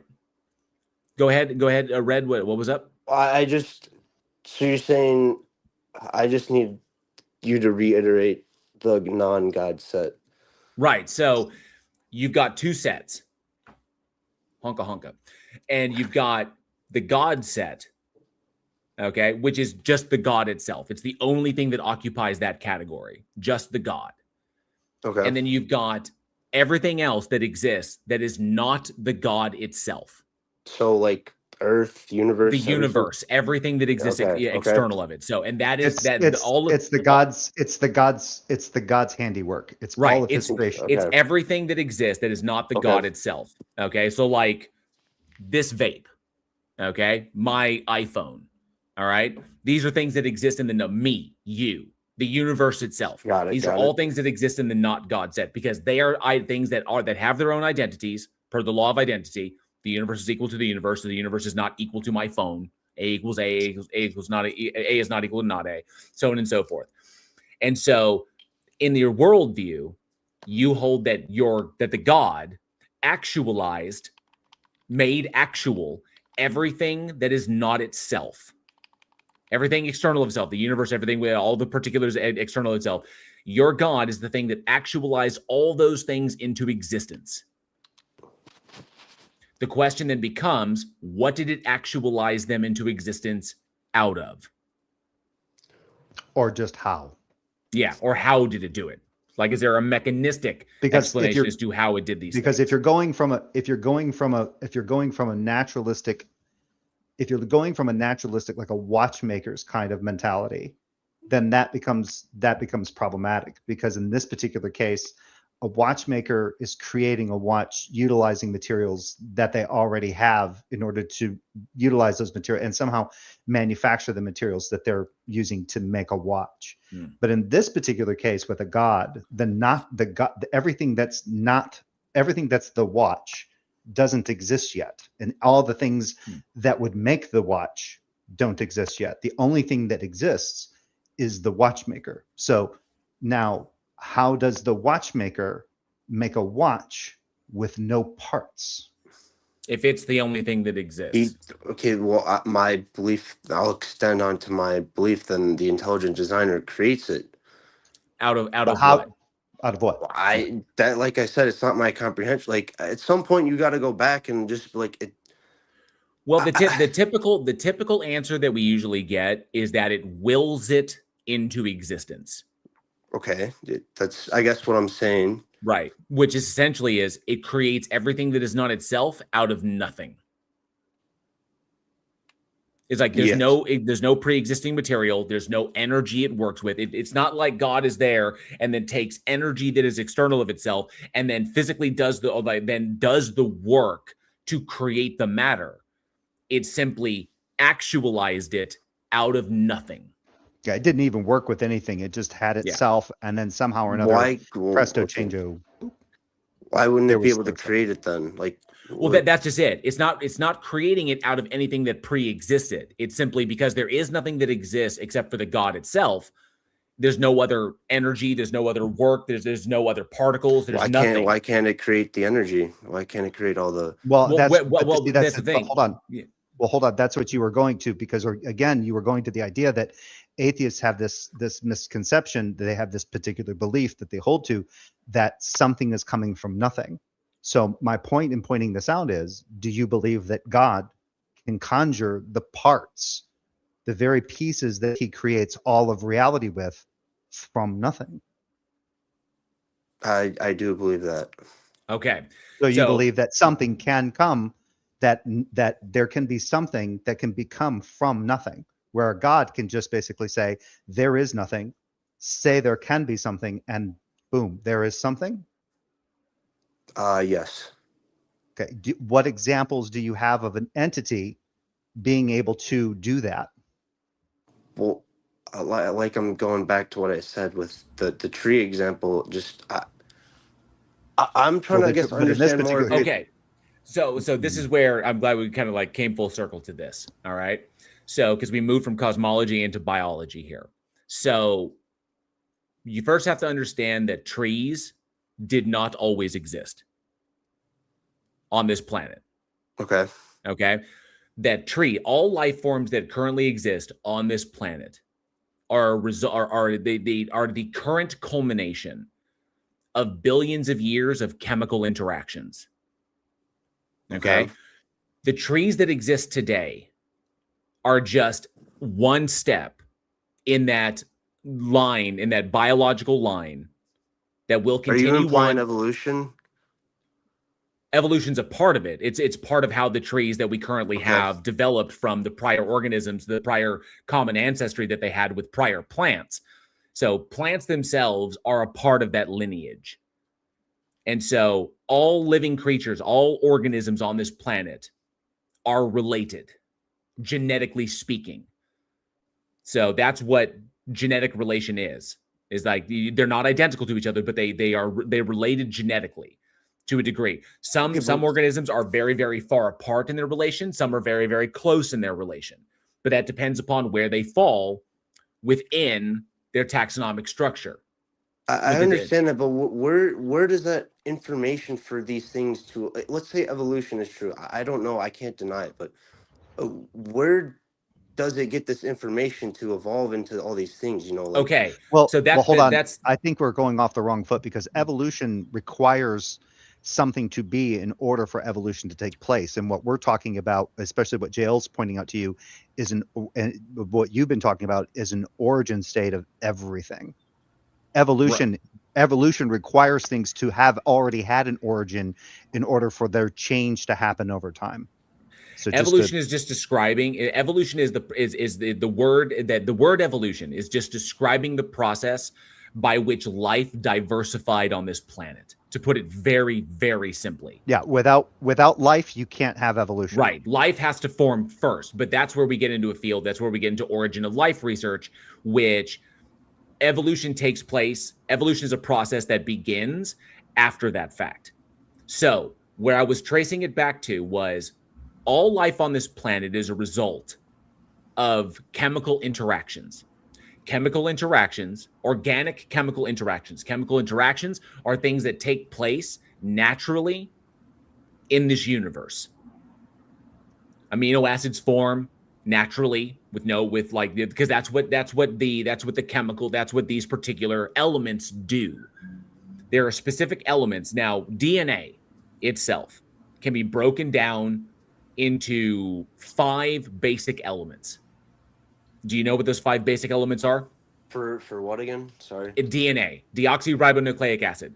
Deoxyribonucleic acid can be broken down into 5 basic elements. It's the same 5 basic elements that's across all life, what DNA is. And DNA can be broken down into hydrogen, nitrogen, oxygen, carbon, and phosphine. Those are the five organic chemicals that occur naturally within the universe that are abundant in the universe. But when they come into contact with one another under the appropriate circumstances, they result in chemical interactions, the way they interact with one another. Abiogenesis, that field of research, or what we call abiogenesis, that area right there is what's talking about what were the conditions or the environmental precursors that resulted in the chemical interactions that led to the earliest formation of what would eventually we would call life on this planet, because it's all chemical. It's all chemical interactions that grow increasingly more complex over time. The more these things go on and on and on and on and on, and life does this. Life proliferates regardless. As long as the conditions are right, life will continue to proliferate, because that's what these chemical interactions do. That's what self-replicating molecules do. The only thing that will stop it is if they go extinct, which will eventually happen on this planet when this planet will become inhospitable for life. Life will no longer be sustainable, and life will go extinct on this planet. It will happen one day. So as the sun's luminosity increases, and eventually this planet can no longer sustain water, and eventually all life will die. So you need the right conditions. Now, this planet that we stand on has been around for a little over 4 billion years. Life didn't, the earliest... How can you prove that it's been around for 4 billion years, though? We've dated it, and we've independently... You're taking Hold up. Okay. We've dated it, and we've independently confirmed that date. So do you want to know how we dated it? Is that what you're looking for? Or are you referring to carbon dating? No, not carbon dating. It is radiometric dating, but carbon dating is one form of radiometric dating. How we date the Earth is uranium lead dating. Uranium lead dating and potassium argon dating are two of the best, extremely long, because those half-lives are extremely long. So, but uranium lead dating via zircon crystals is how we've dated the Earth. And we independently confirmed it with zircon crystal samples taken from the moon. Okay, how do you know yourself, though? I mean, okay, this is kind of getting into like authority of information. No, because these are things that are experimentally confirmed in the lab. And they tell you that. when you go into college, when you're in college and you study these fields, you do this work yourself. It's not just you read it in a book and you just took it to be true. That's not what science does. And if anybody tells you that science is just going into school and reading it in a book and then accepting it as true, is that they're lying to you. Because the whole purpose of science is to go in, and they don't just tell you what's true. They show you how we determined it to be the case. So you do the work yourself. Field of science. Yeah. And the field of science welcomes the challenge. Yes. If there is somebody out there who believes that they can break how we determine isotope decay rates, if they believe that they can break the laws that we use to describe those decay rates and why they are so consistent and why they are the way they are, if someone out there thinks that they can break that, science would welcome that and say, yes, break it. Because if you break it, that gives us a better understanding of the universe, because that's what science is trying to do. Provide us the best understanding of the universe possible with the evidence that we have available to us. If it can break relativity, break it. Do it. There are still people right now that are still trying to break it. There are many theories out there that people are trying to break, and they haven't yet. They might in the future, but they haven't. But that's science. Yeah. So in that respect, we know the age of the Earth. We've confirmed it. We've independently confirmed it with zircon crystal samples taken during the Apollo missions. So, but because those are samples that match those that are taken from a body, from a planetary or a body that's outside of that's off the planet, which led some serious credence to the moon formation hypothesis, which is that the moon was a result of a collision in Earth's early formation. But we know the age of the Earth. We've confirmed it. It and all of the predictive models that we develop based off of that conclusion, those all come true constantly. So we know that that's how we find oil deposits and shit like that. There's the law of geological superposition and stuff like that goes into it. So In that respect, we know the age of the Earth. The earliest fossils that we have found date back about a little over 3 billion years. And that's very, very, very rudimentary organisms. Okay? But we know that single cellularity was the start. Single cells that replicate via mitosis. They just split. Then came colonial organisms, or like what are they, just colonies of organisms. Then came multicellularity. And then came the extreme diversification that we have seen. When people talk about things like the Cambrian explosion and stuff like that, where a vast majority of the body plans that exist today began, that period of time lasted about 40 million years. It wasn't just like, bam, explosion, body plans all over the place. Not the way it happened. Cambrian explosion took place I think, over a period of about 40 million years. So, which is like insane as far as like distance and time goes. All right. So these things take enormous amounts of time. And there's also the very likelihood that when life was developing on this planet, that it didn't just like start and then just proliferate. The conditions have to be right. And it's not saying that there were instances where it began and then it failed because the conditions changed. All it requires, if you think of the Earth like a giant laboratory in which random shit happens, you know, like environmental conditions and different natural disasters and various things are going on. Like that, with all this stuff going on, you need the right conditions. And that took a long time for that to finally happen. But once it did happen, life was off and running. And there have been a few moments in the history of this planet where it almost stopped, damn near several extinction events, which we understand, which we have noted the records of in the geological record, where life almost didn't get to continue, but it did. Heck, even we humans almost went extinct 70,000 years ago when Toba erupted. You know, and we weren't so diverse. We weren't so diversely, or we weren't so what's the word there? We hadn't proliferated around the planet to the degree that we had. When Toba erupted, that reduced our population to less than I think 7,000 individuals, which is the last genetic bottleneck for Homo sapiens. That almost killed us off. Very close. But luckily we didn't. But that is the most recent bottleneck, genetic bottleneck for Homo sapiens. So in this, chemical interactions that naturally occur, we see this stuff occurring we found amino acids in space. So on meteorites, we know that these chemical interactions occur naturally in the universe. We know that they occurred on this planet because at one time there was no life, and then now there is. So we know that they occurred at this point, and we know that in the right conditions that they will proliferate. And what they end up looking like the trees that we have right now, are a result of the pressures that acted on those populations over time, where certain genetic deals were sloughed off because they were negatively selected against. Populations continue to diversify. Positive selection positive selection allows for the ones that are most fit, the ones that most fit to simply survive, to keep producing. Not fit because for whatever reason like that, just the ones that can eke through to the next generation. Because evolution doesn't have a goal.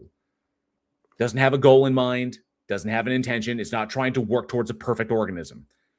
It's simply the next one on, the next one on, the next one on. That's all it is. So, okay, this is kind of satirical, but how are you in? So at some point you're saying like a chicken can be a dinosaur or something. Like how can you even track the lineage? Like, okay, so there's a number of things that go into it. So when you have to recognize that there are times when we kind of speaking a little hyperbolically, but we are referring to actual like genetic relations. You're likely referring to the point when people say like, you know, at one time it was a T-Rex and now it's a chicken.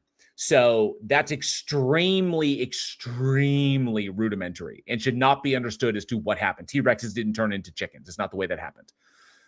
But the area of the clade of or I don't know if it's the clade, but you know, cladistically speaking, but cladistics is another thing. But the group of dinosaurs known as theropods.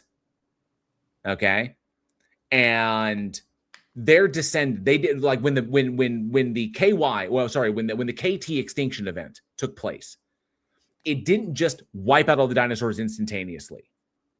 They didn't just like immediately just die. That asteroid struck and triggered massive geological upheaval and climatic changes.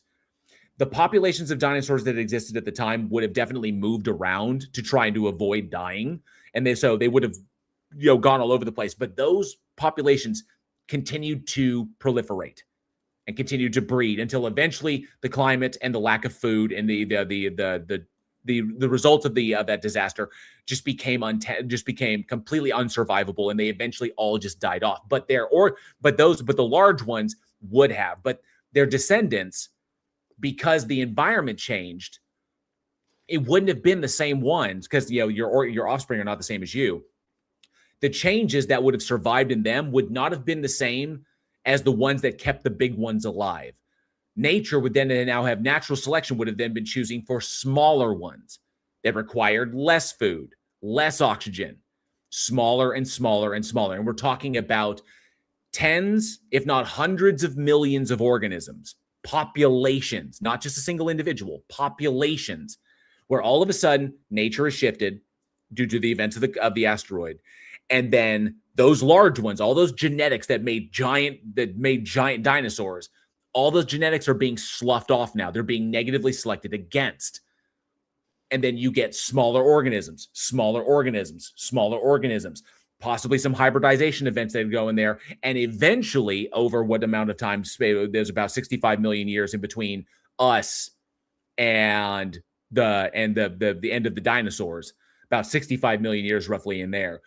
You have those surviving lineages that are now being positively selected for new type, but the body plans still remain relatively the same, but some things still change. We see the things through genetics, comparative anatomy, island biogenesis, biodiversity, stuff like that, where we see these effects and we can see them in time. And then we can look back and say, through the fossil record, and we say, this is what we expect to see, is that the large organisms were selected against because there simply was not enough food to go around.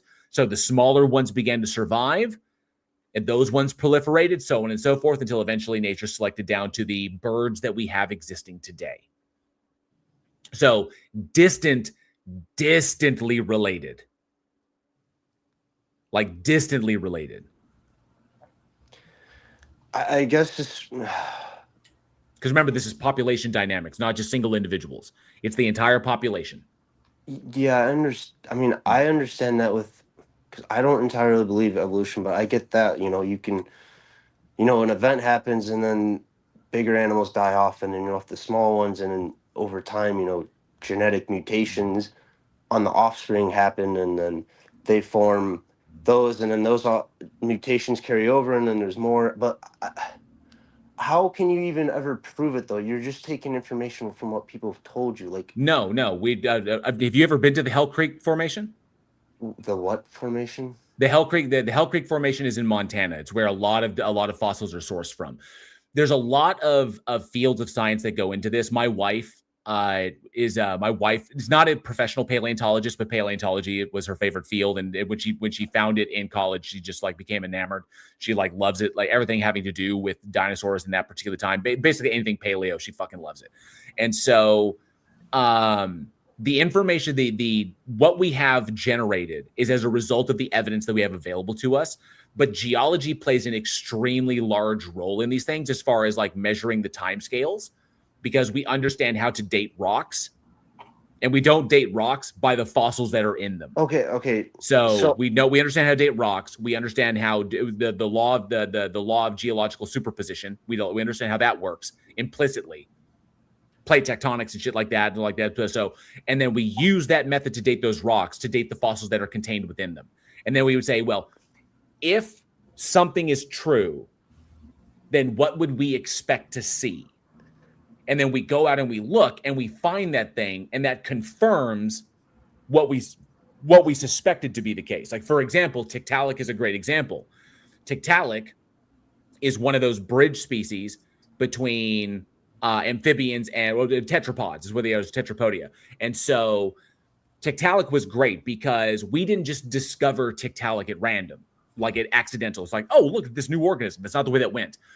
Tiktaalik is a great example of how we used the information we had to make a prediction about what we would find, where we would find it, and at what depth in the geological record we should find this organism. So we said, okay, if X, Y, and Z are true, and then if we go look on the Earth at this specific place, at this specific depth, we should find the remnants of this organism. We went, we looked, we dug, and we found it. Okay. So, predictive model. Yeah. No, that makes sense. I've got two questions kind of looping in here, just watching the breadth of topics we've covered. Just a quick note that prior, you asserted the idea that, you know, those chains of ancestry that we've kind of tracked were believed just because somebody wrote it in a book. You kind of asserted that again. Me or yes? Yeah, well, I guess it's my ignorance, but like we've got the evidence. That's the thing. You realize people are digging stuff up everywhere. Mm-hmm. No, I'm not denying all this stuff. Yeah, but just making it tie with evolution, though. Like, hang on a second, Andrew. Just to set this aside, let me ask you a question that I hear Planet Peterson ask a lot of people. If evolution were true, what would the evidence look like?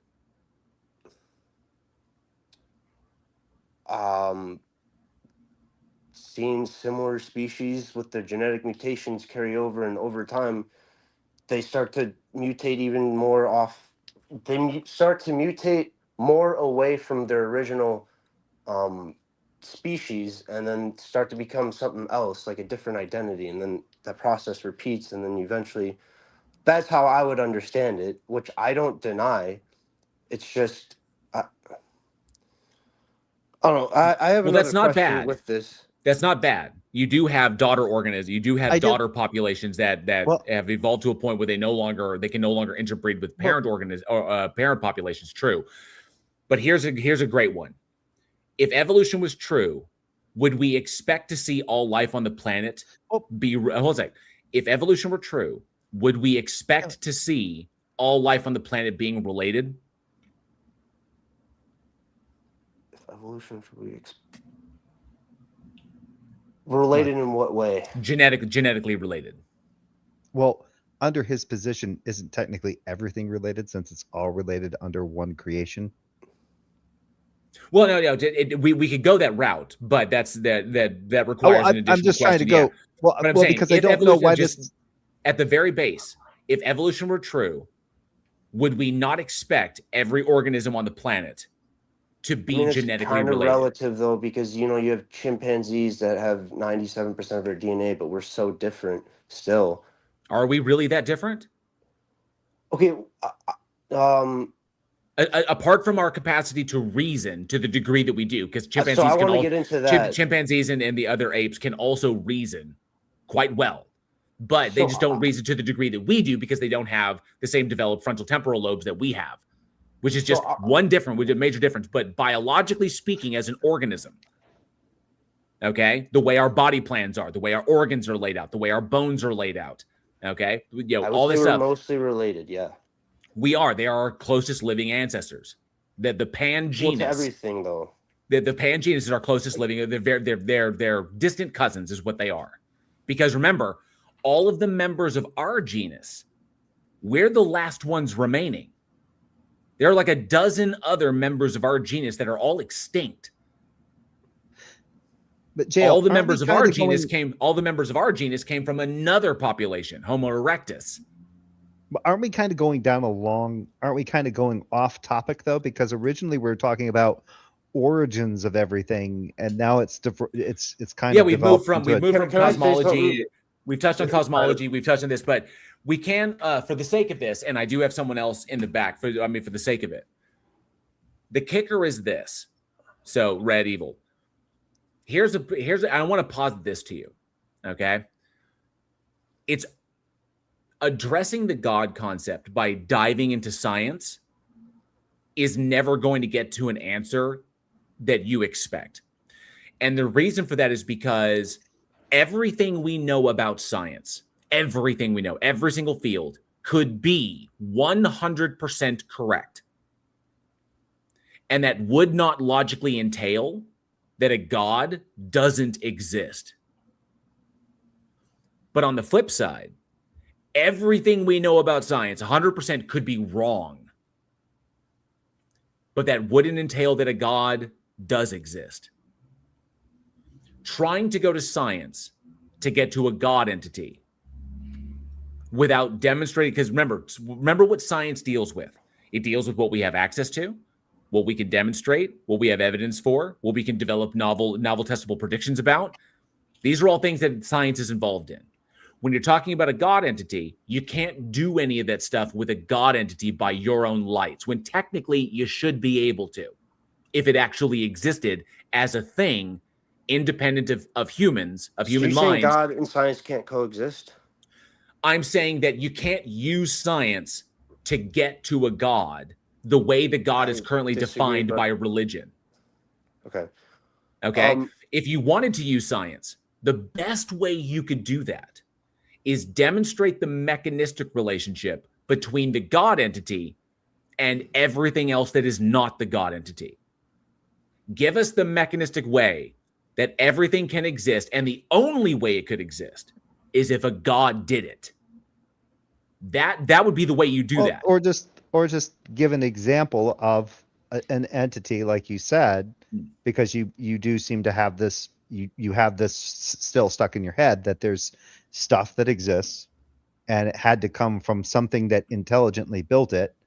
So, okay, so let's say there was nothing, but there was this one creator entity, this intelligent designer. Show the way that it came up with everything. Show how, like, right, where did that concept, like, for you, like, where did this concept come from? Did you read about it? Because you said that you were, I believe you said earlier that you were a Christian, and then you kind of like stepped away from it for a while, and then you came back, or was I, or did I misunderstand No, that from that's earlier? well, I know you have another caller. I just really feel I haven't been able to say much. Yeah, no, I kind of came to my own conclusion, my own reasoning, just experiencing life and thinking about it. But I guess with the evolution thing is like, why would evolution, right? We have primitive thinking with all these animals, and then all of a sudden, bam, now we have humans who have the capability to destroy the whole planet. Like, we can literally blow up the planet. Like, because isn't that evolution kind of doesn't have a absurd? goal. Because evolution doesn't have a goal.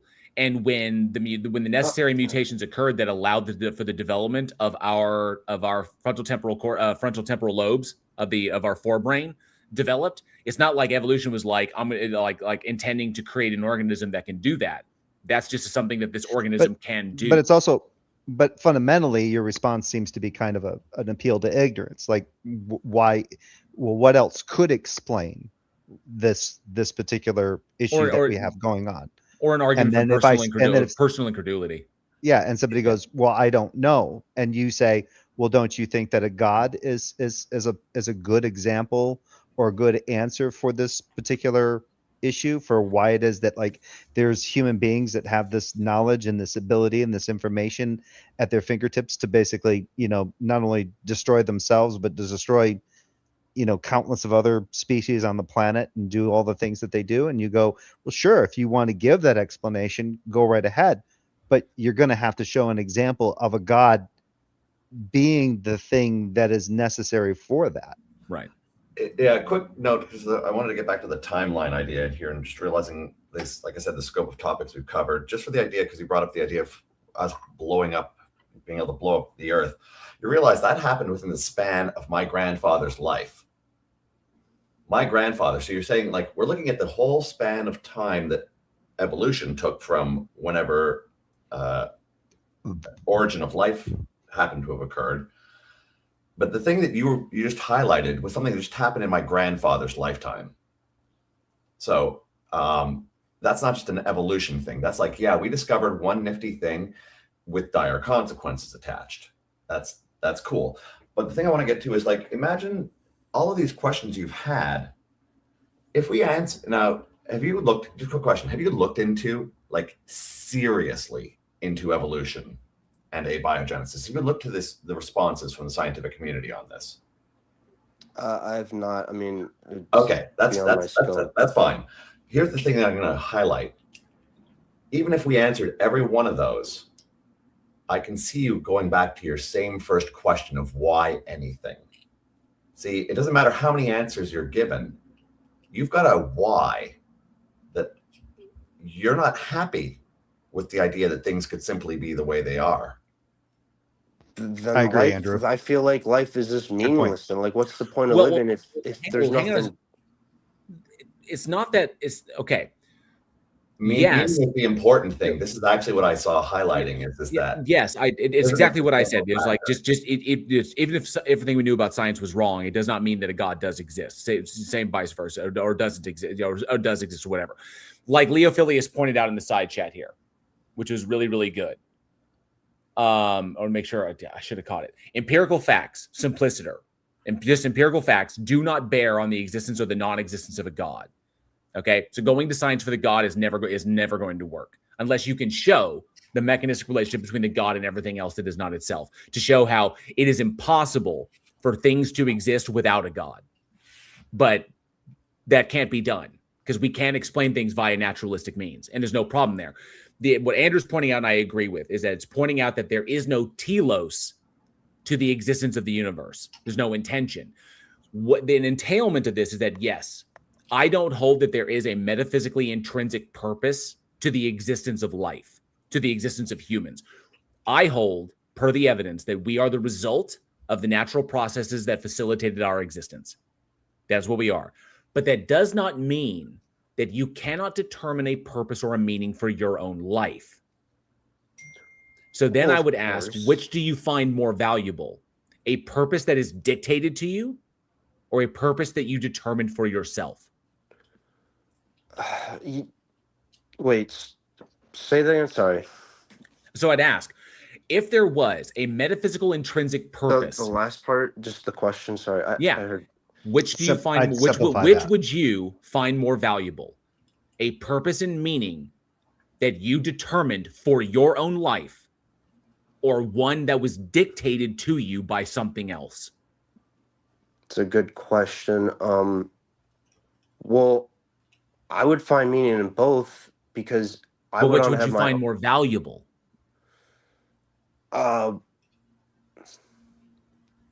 Well, dictated towards me because I could have my own beliefs, but still, I see what you're saying. What if you're a Christian, right? What if God dictated isn't bad? Well, though? hold on, but you're a Christian, right? What if God dictates you as an object of wrath? You're a Christian, right? So we could dive into the theological issue, and we don't have to, but in the Bible, it speaks of God making people as objects of wrath. What would happen if you are dictated as your position in reality is as an object of wrath? There's also examples of God demanding or demanding that people do things, like commit actions that conflict with their own morality. Yeah, that too. I think we could actually break this down. Well, hang on a second. I want to give Red the opportunity to respond here. So, yeah. So, where do you go with this as far as the dictated meaning goes? Because that meaning that is dictated is going to be irrespective of anything you feel. No, that's a good point. But the thing that's if it's dictated towards you, it doesn't necessarily have to be bad. But it doesn't have to be good. Doesn't have to. Yeah, right. And it bad or good, we can just take that out of the equation. It's about whether or not you actually get any purpose out of it. Wait, let me make sure I'm getting the question right. So are you saying, in the grand scheme for all humans, our dictated purpose is to follow, to be good, or are you saying our individual life has a dictated path and that we have no choice in it? It depends on the theology that you end up selecting. Let's do Christianity. Well, no, even in Christianity, it can be a little bit different because there are people that believe in different types of grace. So if you're the kind of person that believes in a form of irresistible grace where the Holy Spirit is going to convert you to Christianity, a kind of Calvinist style of Christianity, against your will, there's nothing that you can do to stop it. You could be just down and out loathsome. You hate the church, you hate Christianity, but then all of a sudden the Holy Spirit hits you like a truck and changes you. You don't get a say in that. That is one take on grace. Other people believe in a grace that's more of like a conversation between the believer and God. You can resist it a little bit, but God's working on softening you up to that. So it depends on which way you go with that. Now, there are other people that may not even really hold to grace that much, and those theological things can kind of get a little flabby. But in your particular case, when you started in the comments, you're like, hey, let's just talk about an intelligent designer and leave the religious stuff aside. And I started to make a point. I don't think that you can. And you've already done that because you basically are coming at this from two fundamental concerns. Why is there something rather than nothing? And what is my hope, meaning, and purpose? And you seem to be under the impression, and I think it's largely because it's an idea that's been put there, it's been transmitted, that you're better off getting hope, meaning, and purpose imposed on you by something stronger and smarter than you, rather than figuring that out yourself. Okay, so yeah, I will say it is a tough belief, because now that I'm kind of like, I guess, indoctrinated into it, it's like now it's really hard for me to even deny the belief, because now it feels like then I'm going against it, and then you're just in this cycle of well, now if I don't believe in God because I want to just do what I want, now it's like I'm going to be punished. And As a former that believer, enter the cycle. Have fun with it. I did. Yeah, I think Yeah, I went through it as well. Is the idea that once you recognize these things for what they are, there's a lot of it's an emotionally turbulent time period, because to shake that idea that to fully realize yourself as a person means to eschew the indoctrinated controls that people have put on you since childhood, and that can be really, really hard. Like, religious trauma is a thing. So there's and also the yeah, go ahead. Sorry to cut you out there at the No, end. you're good. If you are curious about it, one of the things that you can get into is, and this doesn't require a lot of searching, but there are guys like Kip Davis and Dan McClellan, both of whom are not atheists, but they engage in critical scholarship of the Bible and, in some cases, archaeology and things like that. If you pay attention to some of that stuff, or even just some of the content that you would get from a first year's worth of courses at a seminary, it would blow your hair back compared to what you are being told when you go to a church. Right. Because the normal services that are usually directed at evangelical, and I am speaking broadly for the evangelical faithful, most of them are dogmatic. They are just reiterating a lot of dogma, and a lot of that dogma is unique to the denomination or unique to that particular strain of Christianity, whether it's Orthodox, Catholic, or Protestant. And it takes an enormous amount. You don't have to be a non-believer to immediately be at odds with 99% of the people in a church if you know some of the stuff that they teach at a seminary. Most of the people that I've known in my life that did have that kind of background and that kind of training would not talk to me about it as a Christian, because it's incredibly tough to wrestle with. That's where they get presented with all the things that kind of fly in the face of things like the Trinity, original sin, concepts of evil and good, the resurrection, God dying to atone for our sins. Is that really even biblical? And that even using the word biblical as a catch-all to describe stuff is inaccurate. So if you're getting into these there are a lot of religious questions that you probably should be asking yourself, and you don't even need to scratch the why is there something rather than nothing. Also, I would put this out there. A lot of apologists put pressure on evolution to use it as a way to call into question scientific explanations as potential competition for their explanations, for their dogma. It's not being done in any sense of charity, and it's not being done to illuminate people. Lots of Christians acknowledge that evolution is just a fact. The fact that church dogma hasn't caught up with that is on those churches. Yeah. Yeah, I guess maybe my last thing. I mean, I'm still always questioning, but that's good. Yeah, keep doing it. I don't think I'll ever deny that we came from something. And I'm not saying I wasn't open-minded in this whole debate, but like, of course, I question religion. I stray away from it. I'm more so. Of course, you came from your parents. Yeah, Sorry, it's too easy.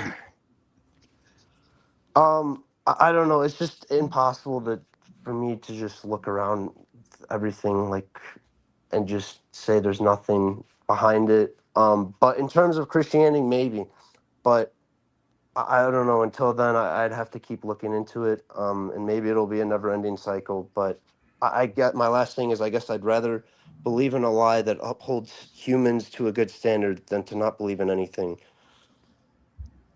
Well, I mean, also kind of a false dilemma there because you're getting into another, like, as far as like good standards, you get into like the morality conversation there, which we could definitely have at another time. You're always welcome to come up and we can have that discussion because that's a whole other animal to take on. But I would say that we have shown throughout history, because remember, God concepts like the ones that you're wrestling with have not always existed. The version of Christianity that you're familiar with today is not what Christianity used to be thousands of years ago. And the God concept that you're familiar with is literally just a recent drop in the bucket when it comes to the history of like spiritual thought in human beings, going all the way back to 100,000 years with primal animism. Because remember, Homo sapiens, our species, entered the fossil record roughly 250,000 years ago. So these ideas are not new. They just change over time as our information and our understanding of reality changes. Hey, so let's be careful about our bashing of primal animism, all right? I worship rocks and twigs and stuff, Jay. I don't know if you know that, but I'm savage as not fuck. bashing it. I'm just saying it is a long history. JL, I'm sacrificing my newborn to a pumpkin tonight, so shut up. Gotta have that good harvest, baby. Gotta have that harvest. So going back to those like that, understanding the history of these things, how long such thought has been around, and how human beings have. I think one of the most fascinating things to bring up, and I'm about to bring Jay Money up here in a second, but one of the most fascinating things is looking at the history of the historicity of like religious thought or like spiritual thought in that respect, and seeing how the different environments of the people, of the humans that live there, like the environments of those people, how deeply those environments informed their interpretations of these concepts, and also how they're not universal.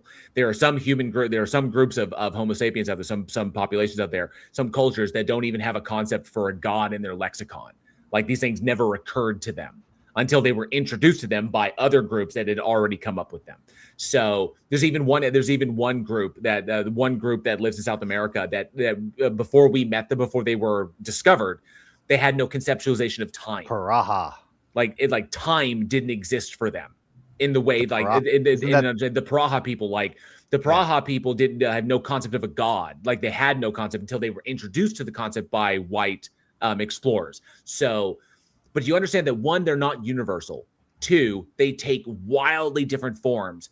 And three, those wildly different forms are deeply informed by the environments in which they developed, which is why you see in Mesoamerica, you see snake gods and jaguar gods and stuff like that in Mesoamerica, but you don't see that in Aboriginal cultures, which go back 60,000 years. You don't see snake gods and jaguar gods there. Why? Because because jaguars don't exist there, and the same snakes don't exist in the two separate places. But then again, you don't see bears show up like you did in Indo-European, because bears were really prevalent in Indo-European religious thought, but didn't exist in areas that didn't have bears. Okay? So you kind of see how the environments, not to mention how plentiful the environment was. Indigenous Americans, First Nations people that lived in North America and developed their cultures in North America where resources were plentiful, have a different take on their gods than ones that developed in areas where resources were sparse and life was very, very hard, like say the Scandinavian ones. Finland, Norway, Denmark, those where resources were tight. You had to battle with the ocean to get most of what you wanted. Okay, those gods are ambivalent and harsh, and they demand tribute through sacrifice and heroic deeds because that's what you had to do to survive. But the great architect of the First Nations peoples was a benevolent god, a benevolent creator, because all of the resources are there for you, and all it seeks is balance with nature. All things working in balance with one another. Yeah, don't take too much. So it's fascinating when you start looking into the historicity of these things and how they developed amongst humans. Wasn't it, if my memory serves me correctly, wasn't it like with the Paraha tribe, that when they were presented with the Christian concept of God, they kept asking, like, yeah, what is it? And then they tried to explain it, and they're like, no, what is it? Like, show it. yeah, exactly. You gotta give us something to go on here. Don't just tell us. You're saying a thing exists. Where is it? Like, show it to us. It's like, it's an idea. It's a concept. So there's a lot of information that we parsed out here, and this conversation can go in a number of different ways, Red, but I really appreciate you coming up.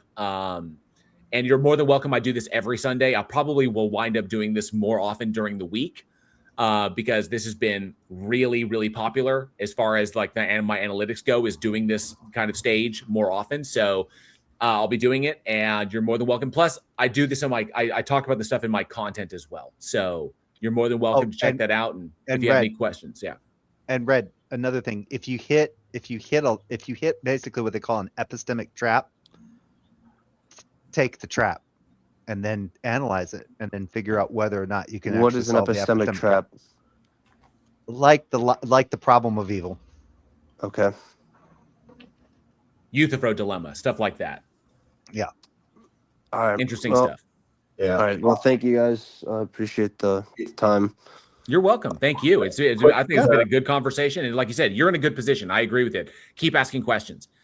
And remember, if anybody ever tells you to not ask questions, if everybody says don't ask, be certain that that's the thing you should be doing. So go ahead, Jay. Well, I would argue that he's probably not in a good position because he's already said that he would rather stick with the lie. So that was one thing that I wanted to but that would go down a different kind of line of reasoning. I see what you're saying, Jay, but I'll also say, Red, if you can acknowledge that while a concept, like a God concept or whatever, while a concept can have personal utility for you, it does not necessarily mean that concept actually exists in reality.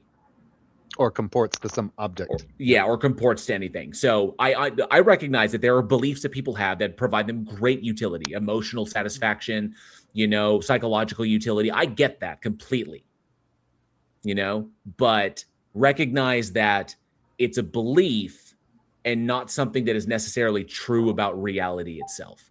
When you can parse that, I think you'd be in a really, really good spot. But as always, keep exploring, keep investigating, keep asking questions. Well, cool? It kind of goes to that. And it kind of goes back to like when my brother and I deconverted from years and years of being brought up in the Christian faith.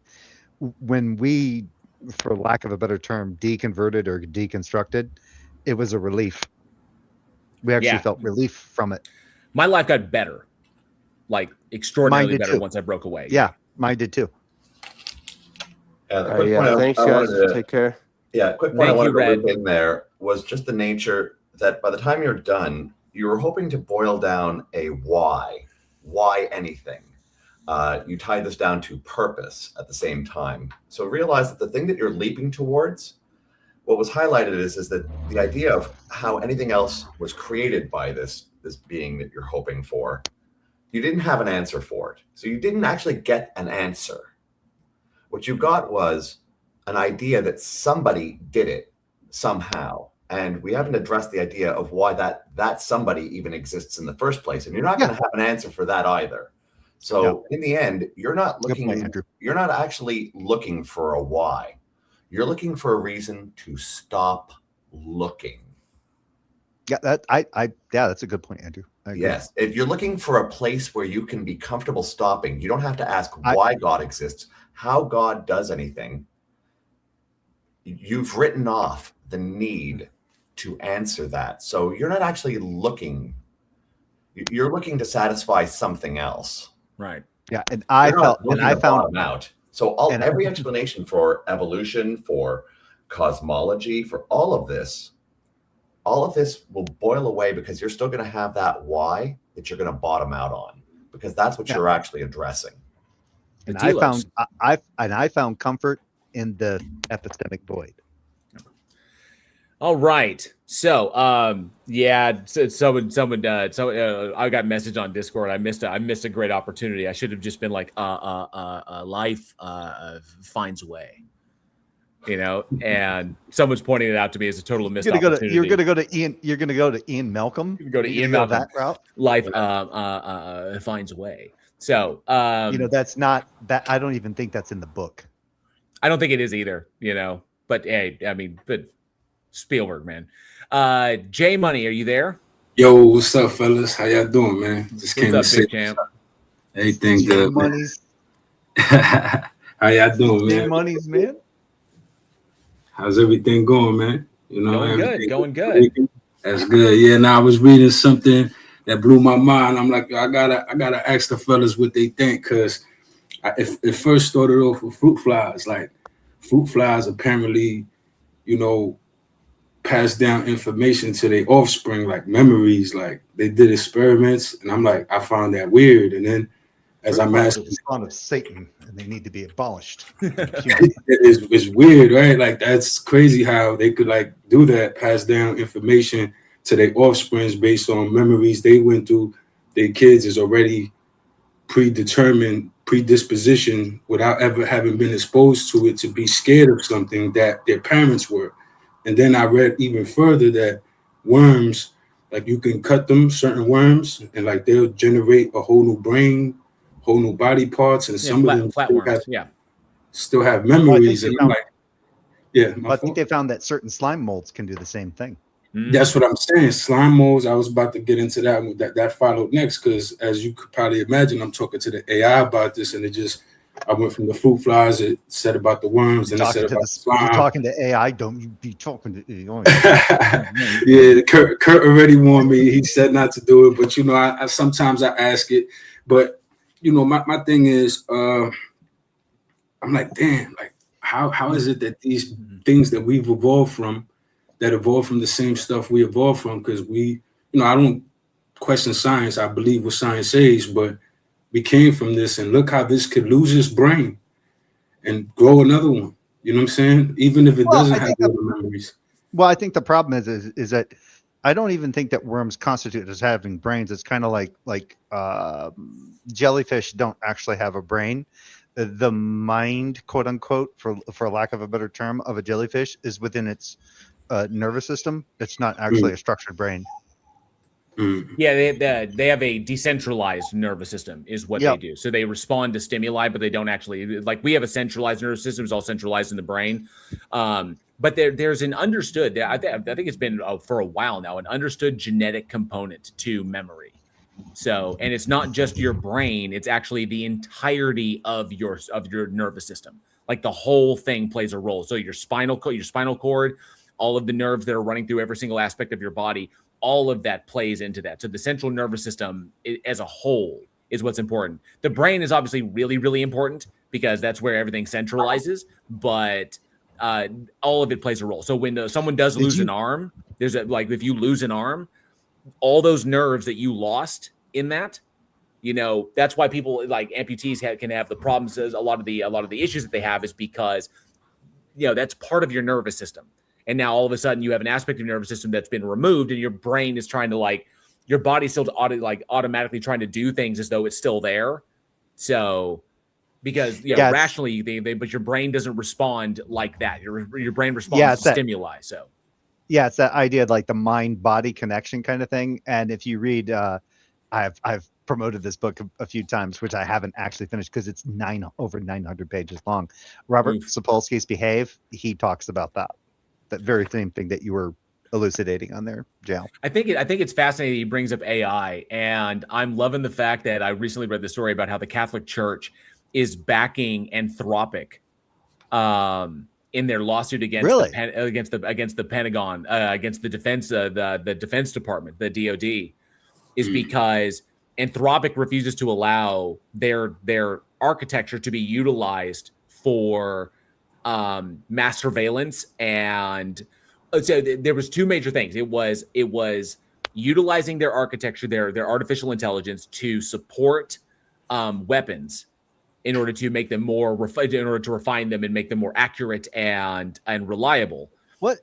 And then for mass surveillance as well. And the Catholic Church came out and said, well, they don't support the use of weapons, of AI for weapons to make killing people more efficient. They don't support that, obviously, but they also don't support the idea of mass surveillance, of using AI for mass surveillance, because in their own words, it's distinctly anti-Christian.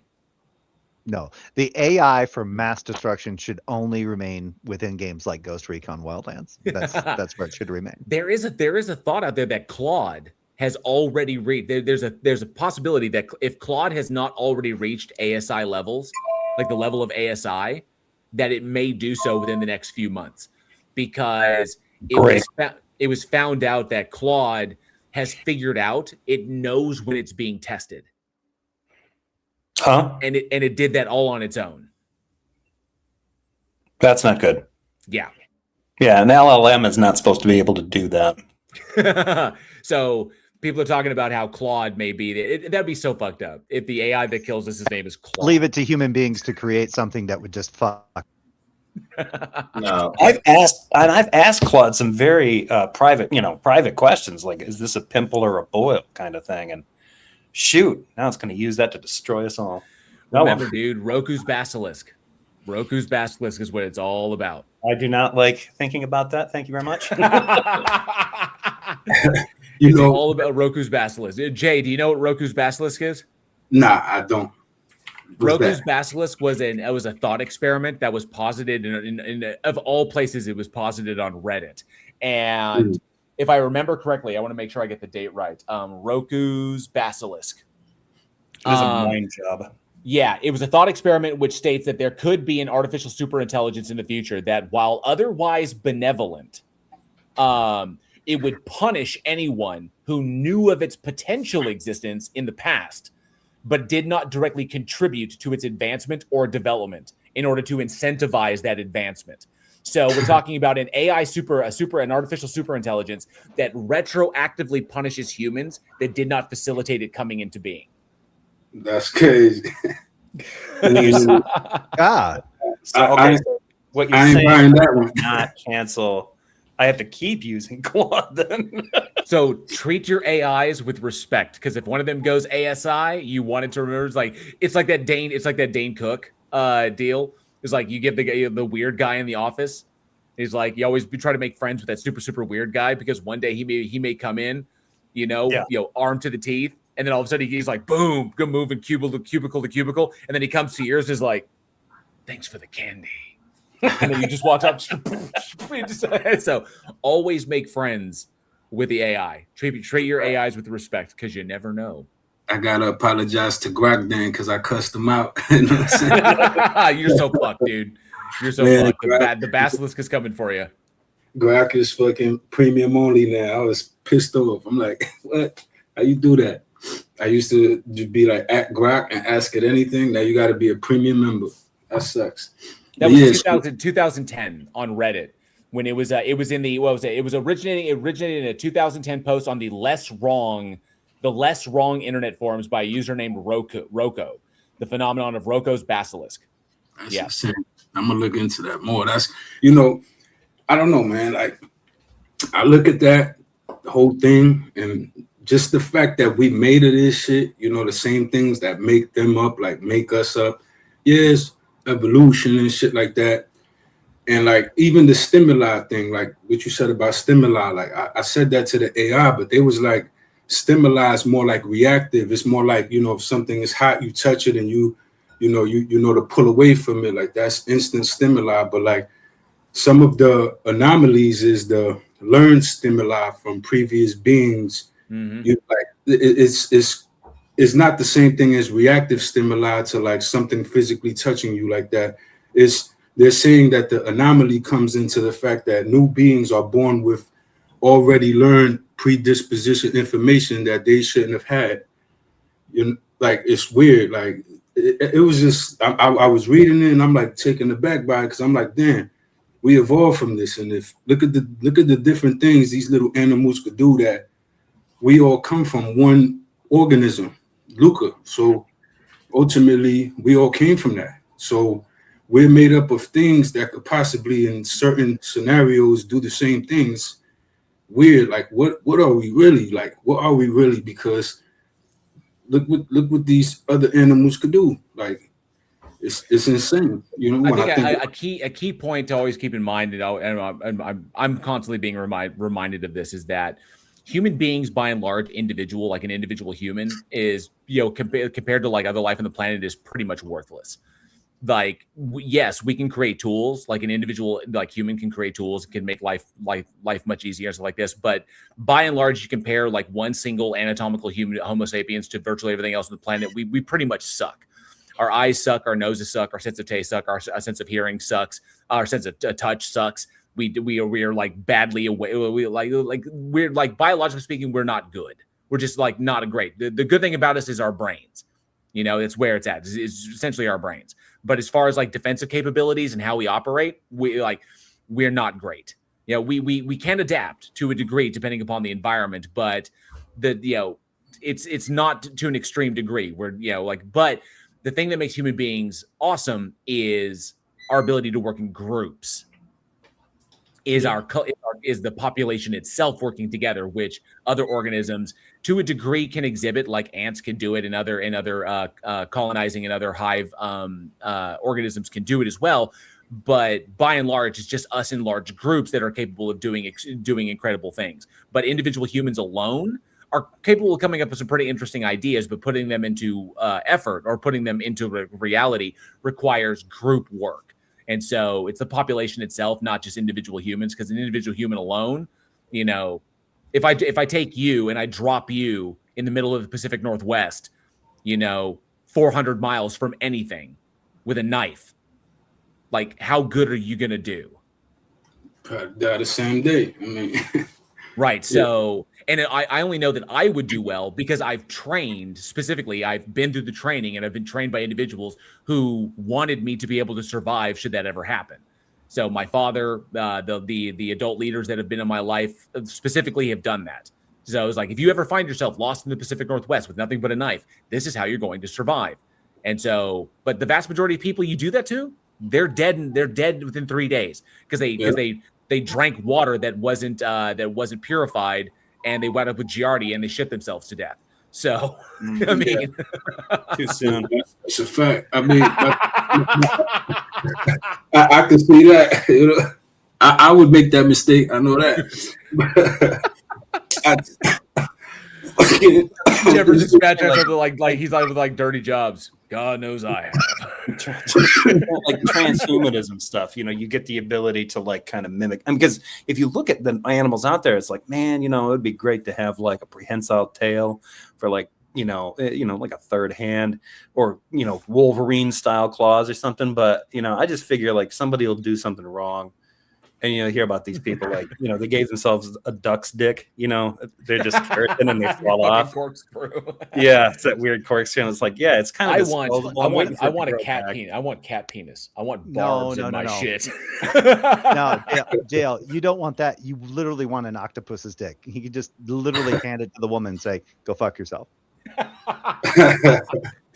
I think one of my favorite episodes of Outer Limits was a dude who was injected with nanites that were designed to improve his ability to survive, and so the nanites were altering his morphology to make up for all of the evolutionary defects in humans. And so at first, it like gave him the ability to instantaneously heal. So he's like, "Oh wow, I can heal from any injury fast. That's great." You know, because, you know, even catastrophic injury, the nanites can save us. So that's a good evolutionary advantage to be able to heal quickly. But then it started fixing other shit. like defensive wise. Like it gave him eyes in the back of his head. So like eyeballs developed back there that were hooked into I think I saw that. Yeah, I think I and saw then that episode. and so he started like the nanite started like turning him into a fucking monster. That would essentially be like the perfect organism to exist on the planet, able to survive all. It turned him into an extremophile. I thought You know? you were gonna go a different way and have been like, instead of the eyes on the back of the head, it'd be like, you know what? The nanites conclude it's a vulnerability you have to sit to poop, so all that comes out your face now. So it's a fascinating episode because like we're gonna make humans better. You know, we're going to use these nanites to help us, to overcome our limitations, our evolutionary limitations. And it basically just winds up hyper evolving them into this like fucking monstrosity that is just like a combination of like using their existing genetic structure to like create these things and just basically do it itself. And it winds up turning into this horrifying creature. It's like, it sounds like Resident Evil. Pretty much. Hey, JL.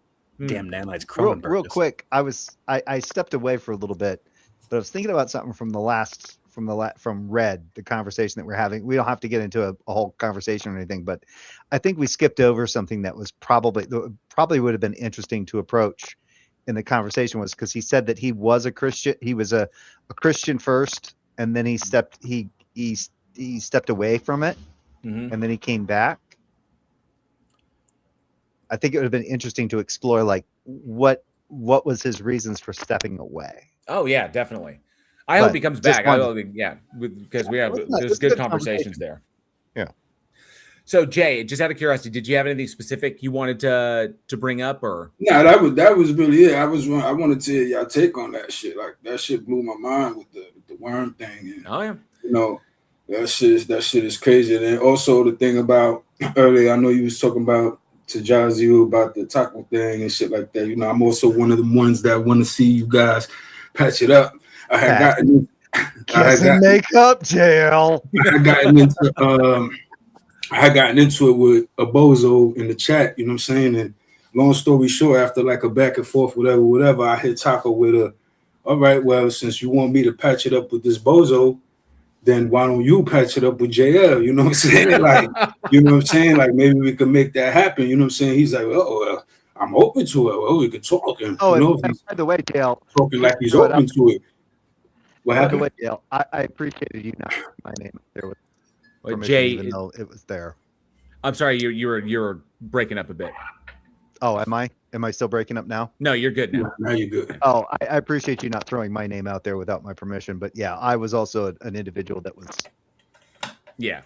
Because I asked you on one of your live streams about what was going on, not taking any side. And next thing I know, I'm getting accused of the same thing. So I was like, okay. Well, he said Jay, that. If you think about it, Jay, it was. I disagreed with how I was treated, and I left without a word because I didn't want to make it. I didn't feel it needed to be a huge thing.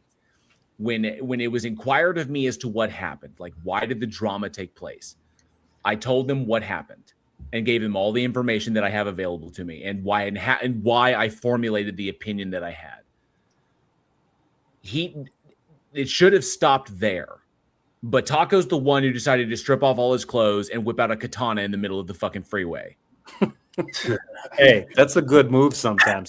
Okay. That shows he cares though, man. I think it doesn't show he cares. If he cared, he would have clicked the link in the live chat and come on the stage and we would have hashed it out then.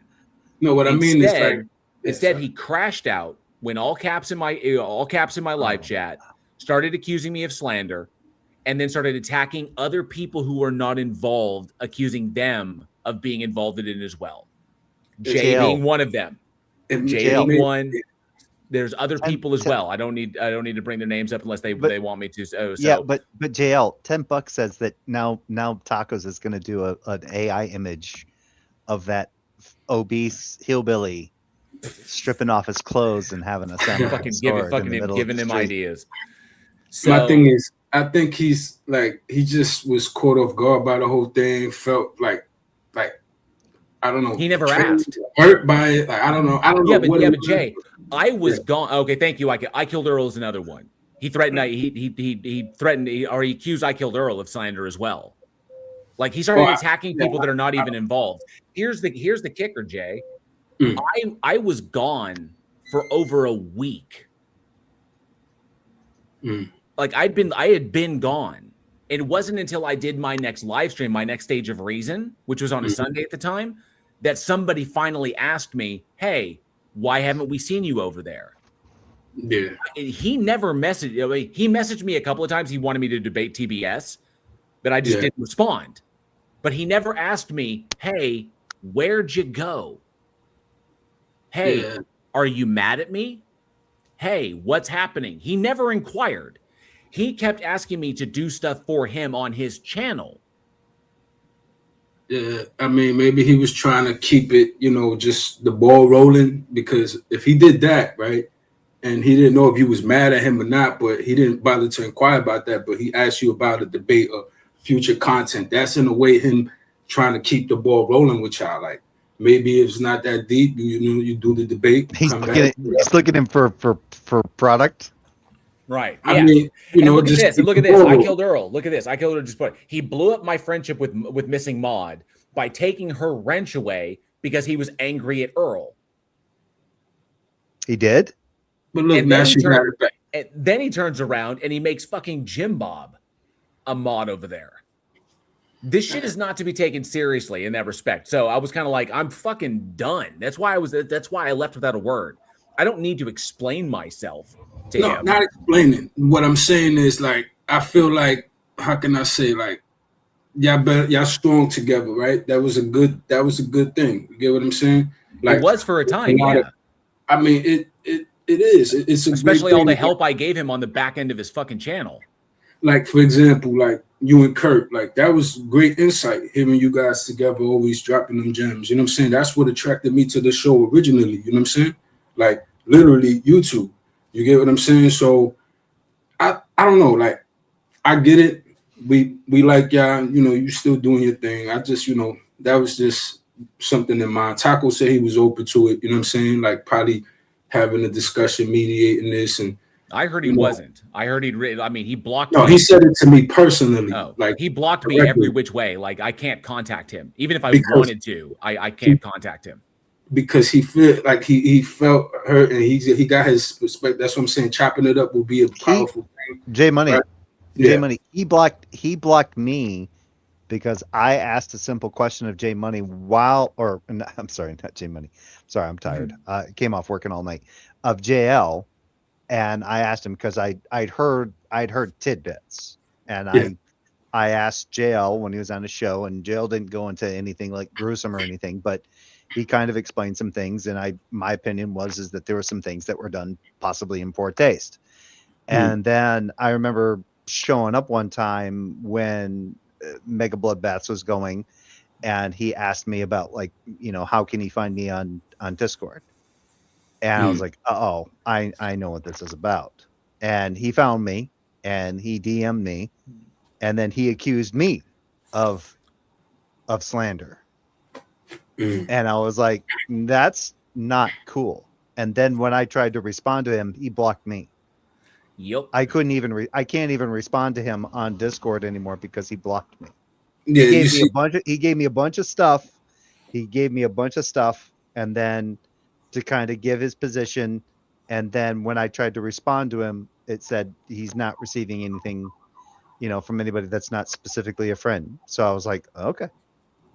That's, I don't know. That right there can also use some remedy, in my opinion, because that's no way to. Yeah, I don't. This is a level-headed man we talking about. Taco's not some bozo. Like, he's a good guy. Well, I don't take that as being level-headed when I ask somebody their side of something.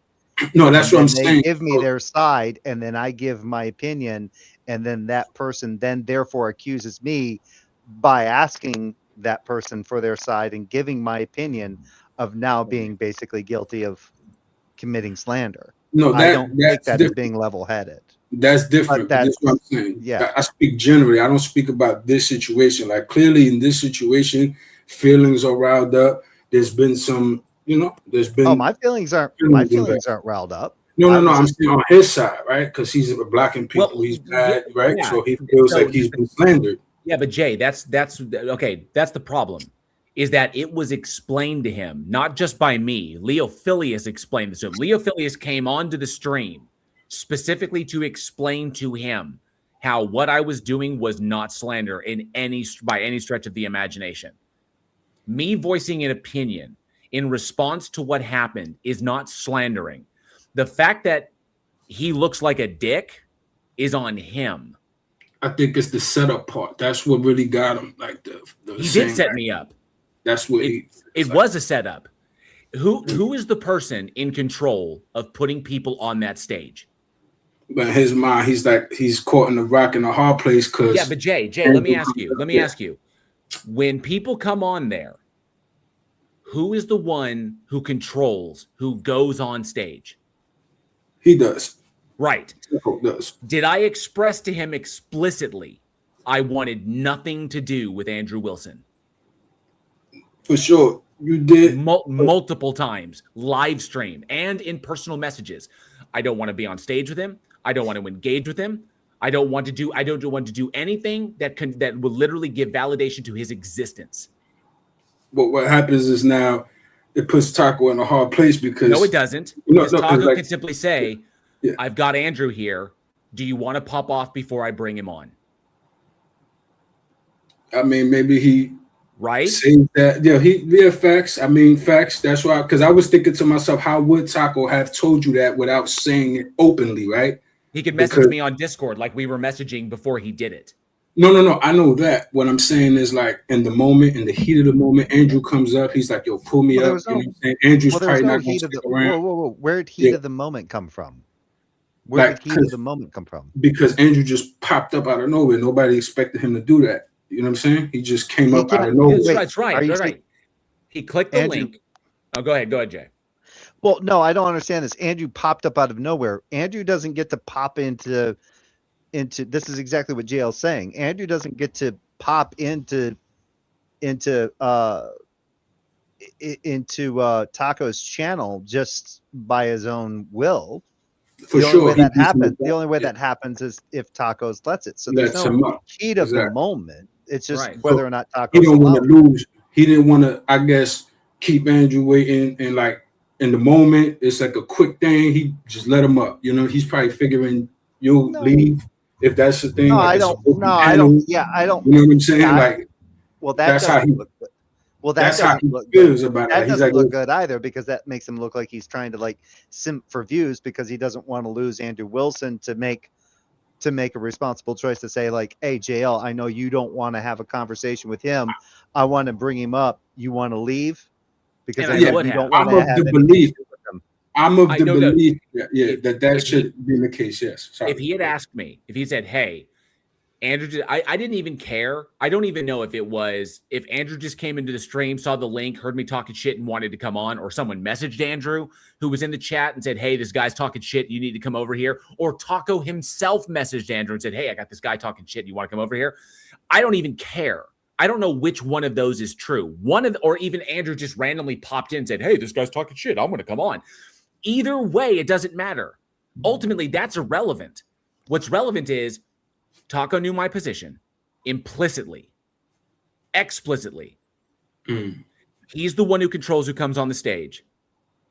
And he dropped him on that stage while I was there, knowing full well my position, and put me in a position where now Andrew's here and he's asking questions. If I just bail, exactly, you look now bad. Now I look bad because now I'm confronted with the guy. Now I'm confronted with the guy, and I have to deal with that. You see, this is how this is like an aesthetic representation of what Andrew Wilson's and like the entire Orthodox religion, right? And so you've got Andrew, you've got orthodoxy, and it's less than 1% of less than 1% of less than 1% of people. But none of that's relevant. Are brain dead enough. None of that is relevant. It's all about how Taco. It's all about Taco's choices. If Taco had simply messaged me and said, "Hey, Andrew clicked the link. He's in the back because I can't see who's in the back. But if If you he don't said want to deal Andrew- with it, If then Andrew clicked the link, what's and next? if you want to leave before I bring him up, I'm giving you a heads up. I'd have been great. I'm out. You talk to Andrew all you want. I don't want to be here. That's not charitable towards like the possibility though of having a good faith discussion with someone like I didn't like want Andrew to Wilson. have one. I was not interested in interacting with the human being, if you can barely call him that, by any stretch of the imagination. I made that point expressly clear in both live stream and in personal messaging. I didn't want it. I don't care. I don't care what Andrew says about me when I'm not there. I don't give a shit. The guy has nothing valid to offer, so I don't care. So if Taco had said, hey, Andrew clicked the link, he's in the back.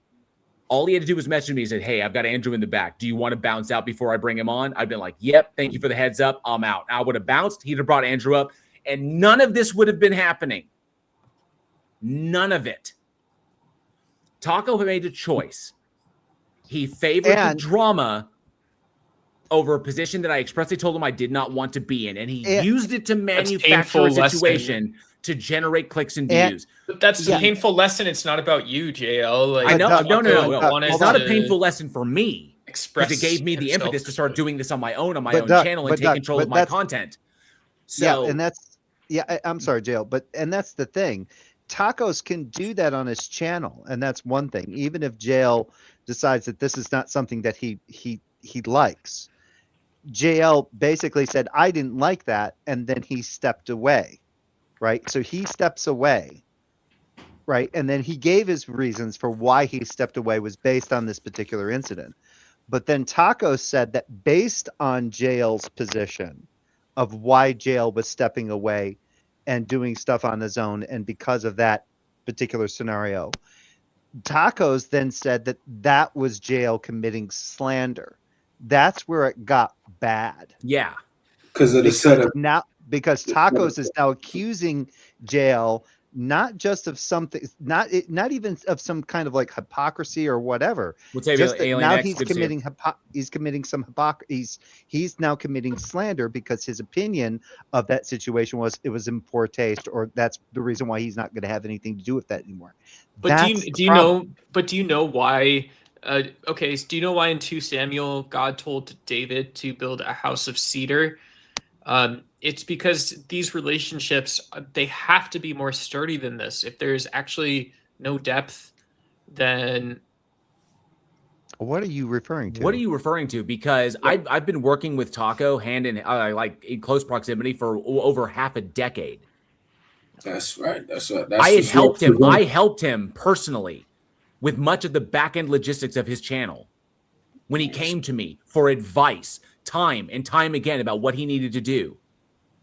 Over and over again, assisted him with what he needed. But he helped me by maintaining the admin position on the politics Discord server and allowing me to run the Stage of Reason and him controlling the deals on that. It was a symbiotic relationship that was beneficial to both. Yeah. Okay? Yeah, and it's but for the guy, I'm sorry, Jay, but for the guy to sit there and tell me time and time again that he's my fucking friend beyond this fucking like internet like world that we are a part of. Okay? Like wanting to be friends IRL to that degree. Okay? For him to want that and then to do what he did shows that that was never at the forefront of his mind, because the forefront of his mind is making money by any means that he can see and generating drama, which I did not want to be a part of. I'm the one who stepped away without a word. I didn't throw him under the bus. I didn't accuse him. I didn't crash out in his DMs. I simply walked away. And then when I voiced my opinion, when it was asked of me by someone else who was like, hey, yo, where'd you go, man? Why aren't you around anymore? I was like, okay, I'll tell the story once, and therefore it'll be out and it'll be done. People will understand what happened and we'll just move on with our lives. He freaked out as though I was deliberately trying to do damage to his channel. Because I guess he my fault. Sorry. Any damage that comes to his channel as a result of his actions is his own. He treats people like shit. If people then talk about it, that's not slander. He treated me like shit. He did it more than once. I gave him a pass the first time. The second time I did not. And I didn't even make it a point to like go out and to like start. It's not like I left and then started my own live stream to specifically bash him. I moved on. He's the one who started threatening litigation. He's the one who started threatening litigation to people who weren't even involved. He actually told me that he was doing that. Like, what the shit? It's like there is no excuse for this whatsoever. No, Adults don't act like this. Children act like this. It's not, I mean, that's my that's aggravation right now is because I'm fucking sick and tired of trying to hash it out. I understand that we had a good thing going, but Taco is the one who ruined it. But people do have to generally, like, I don't want to, because I don't want to get in the middle of it, but people, at some point, you got to know, like, you don't learn, like, so, you know, the smoke signals are that, like, there have been warning signs prior to. There was. The situation with Reformed Riley was the first one. And I chastised myself for having not left after that. But I gave Taco a pass. I gave him a pass because I trusted him, and he claimed to be my friend. I said maybe this was just a one-off. It was a one-off mistake. It happens sometimes. I'm not going to sit here and judge him on that. The fact that he went out of his way to invite me onto the stage, allowed the other person to run roughshod over me without moderating them. And then when Reform Riley bitches about me interrupting him, when in fact, if you go back and watch the stream, he was asking me questions. Every time I got halfway through, he would then try to caveat the question in order to change it. And he was doing it 2-on-1. So I couldn't get a word in edgewise, which obviously pissed me off and frustrated me. Taco wouldn't moderate them. And then I got aggravated. Then they say, well, we're just going to leave if you just keep JL on. Then, after having invited me to take place in that, he then says he's going to boot me just so he can keep the Christians on and maintain his content. That's some bullshit. But I gave that a fucking pass. Yeah, and I gave it a pass. That's on me. Yeah. And it still doesn't change the fact that anybody questioning it or asking JL of it is now all automatically now guilty of doing slander, of committing slander as well, which is exactly what he accused me of doing by asking JL what was going on. And all my opinion of it was, based on the information that I got just from JL, was that it seemed to me to be in poor taste. That's the only thing I said. And then he accuses me of slander. Have you guys and this is That's it's weird. just weird because I haven't had that experience on Taco's channel. And like obviously I wait to live my own experiences and things like this, but I do think it's the case that you know, my experience has just been, you know, it's fine to sit down, it's fine to go up, but I'm also a lot smaller of a personality and there's not like a talent that comes out. I'm a smaller personality than you, Duck. You know, like I have to work on everything. And it's one of the things that becomes problematic for me is like the things that I do know, they don't necessarily come out when I'm on panel. And so like it's good having friends like Jay or Jack Talcott, JL, like you guys are cool because I get to be myself, you know, just generally when we're getting into these types of conversations and stuff like that. I mean, seriously, I'm not to toot my own horn here, okay? Because it feels a little like I'm self-aggrandizing. Too late. But I didn't. It's not like I've gone after you, or Jay, or like Jay Money, or Kurt, or Nobody on Fire, or Josiel for continuing to be on his platform when he's done the shit he's done. That's for your choice. That's your choice to make. And I'm not going to do this whole like, you're going to have to choose sides, or otherwise you're not welcome on my channel. I very well could have. And some people probably say that I would be in the right to do that, because why would I platform people, bring people onto my channel who are sitting here and giving a pass to someone who does the insane shit that he's done?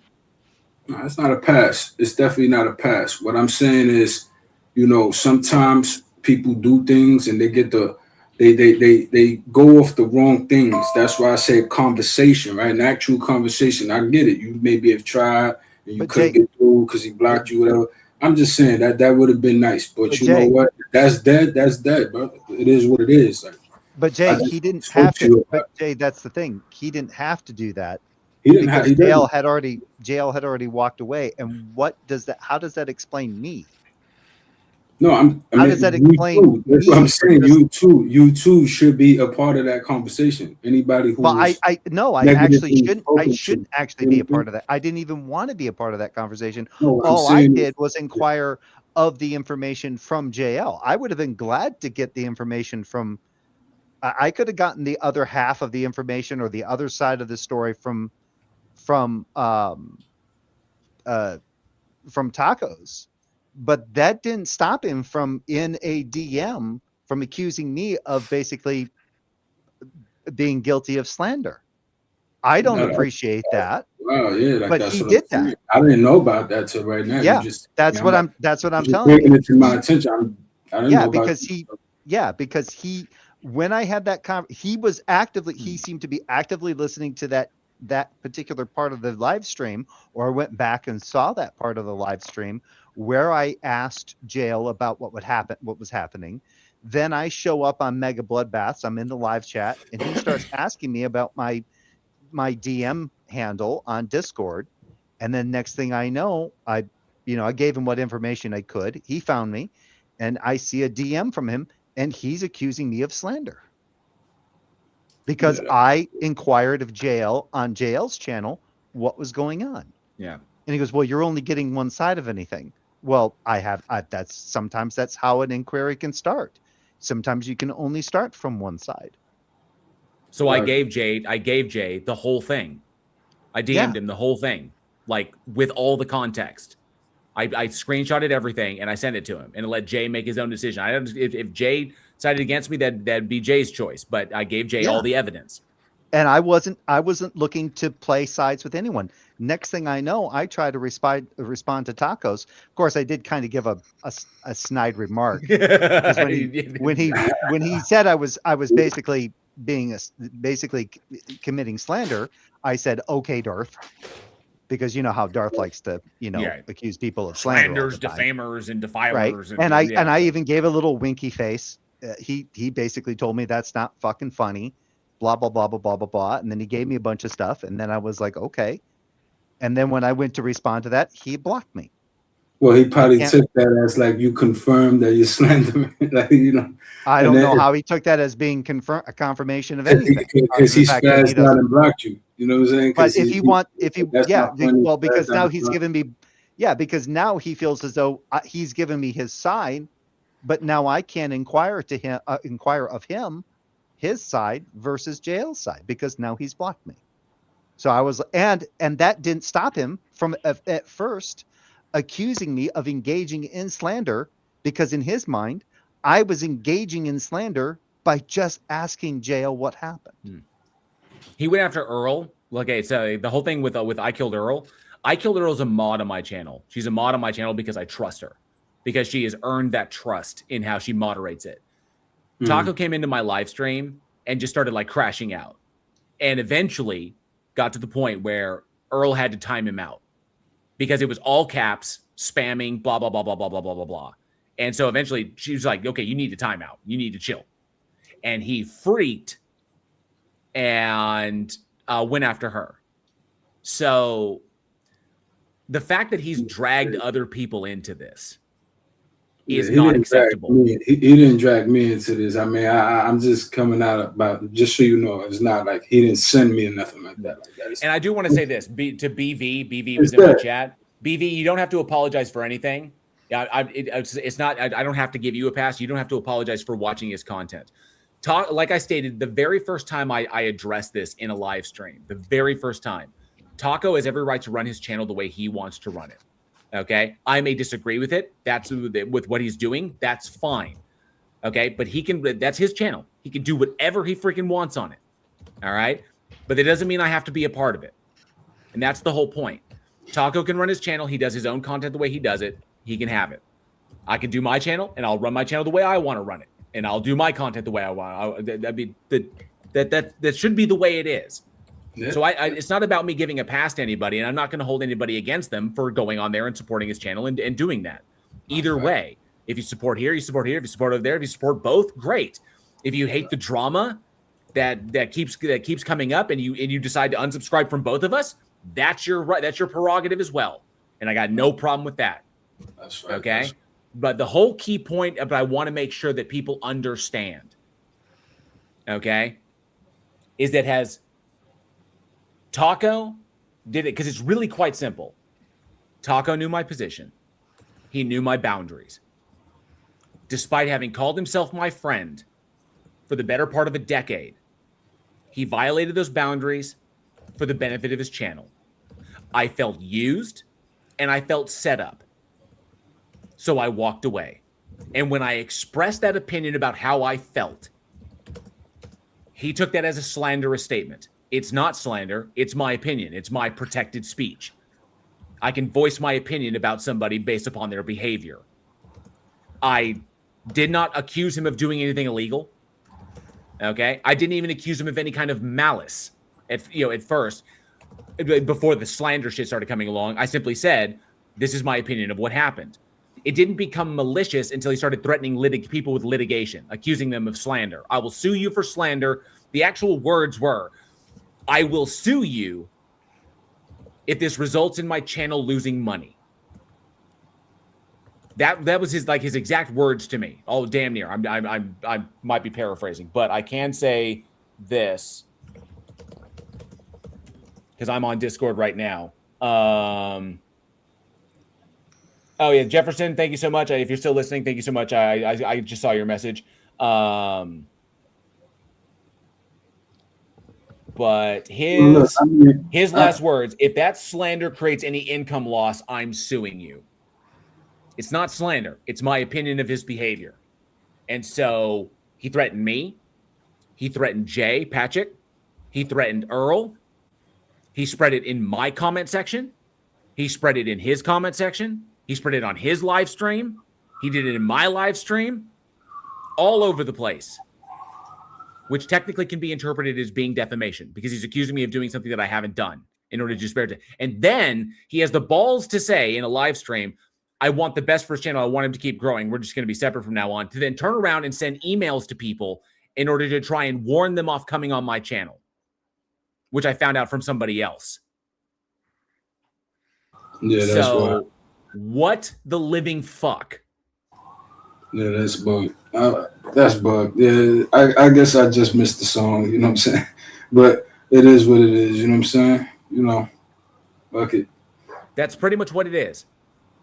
He's the one, like I said earlier, he's the one who stripped off all his clothes and whipped out a katana on the fucking freeway. Everybody look at me. I'm the goddamn victim. He's the one who turned it into this fucking insanity that it should never have been. That's, you know.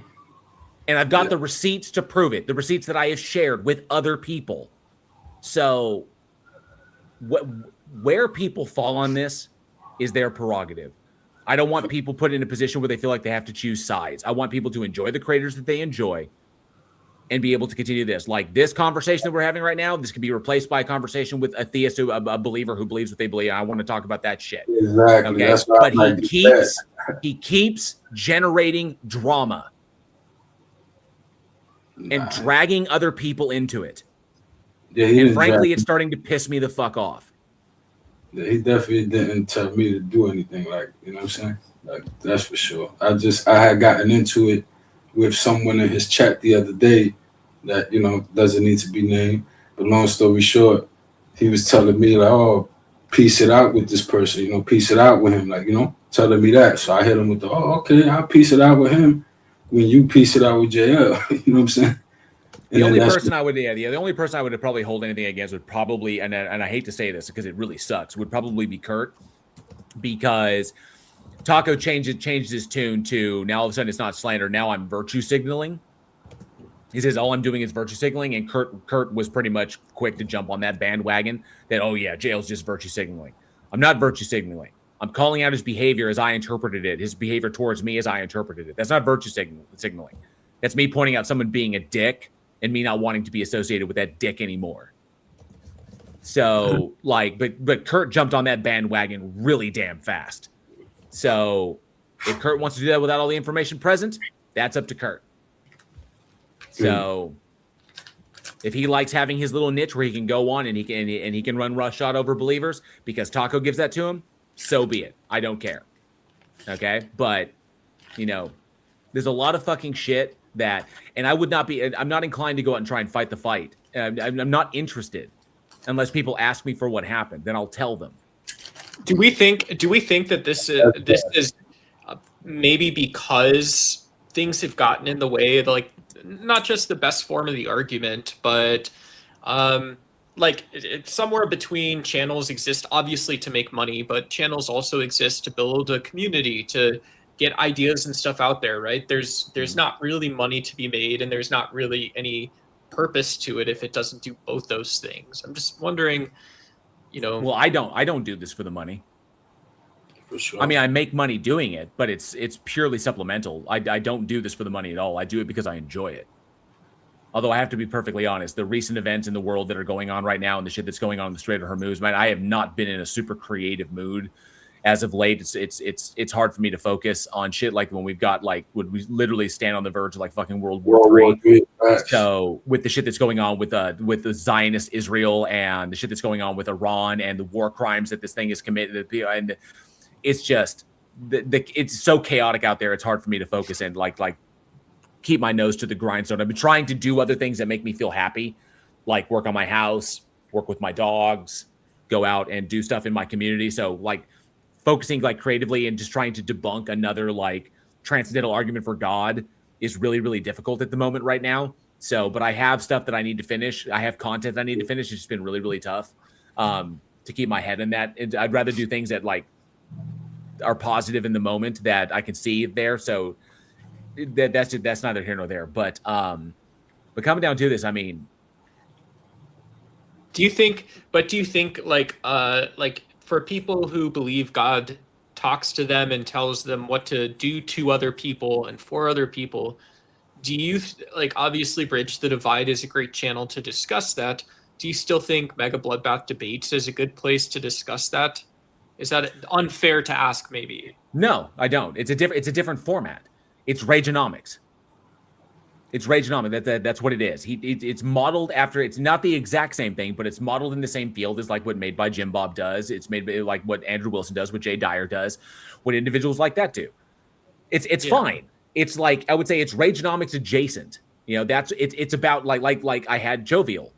He was up here. Joziel up here briefly. It's about the satire.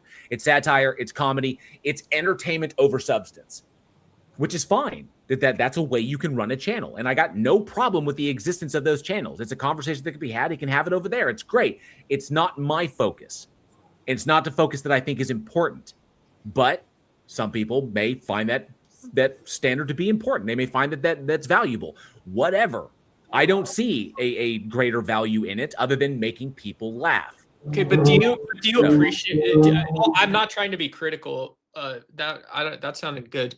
But so is it fair to say though that even if I don't totally agree with Taco's style. I do love the venue and stuff like that.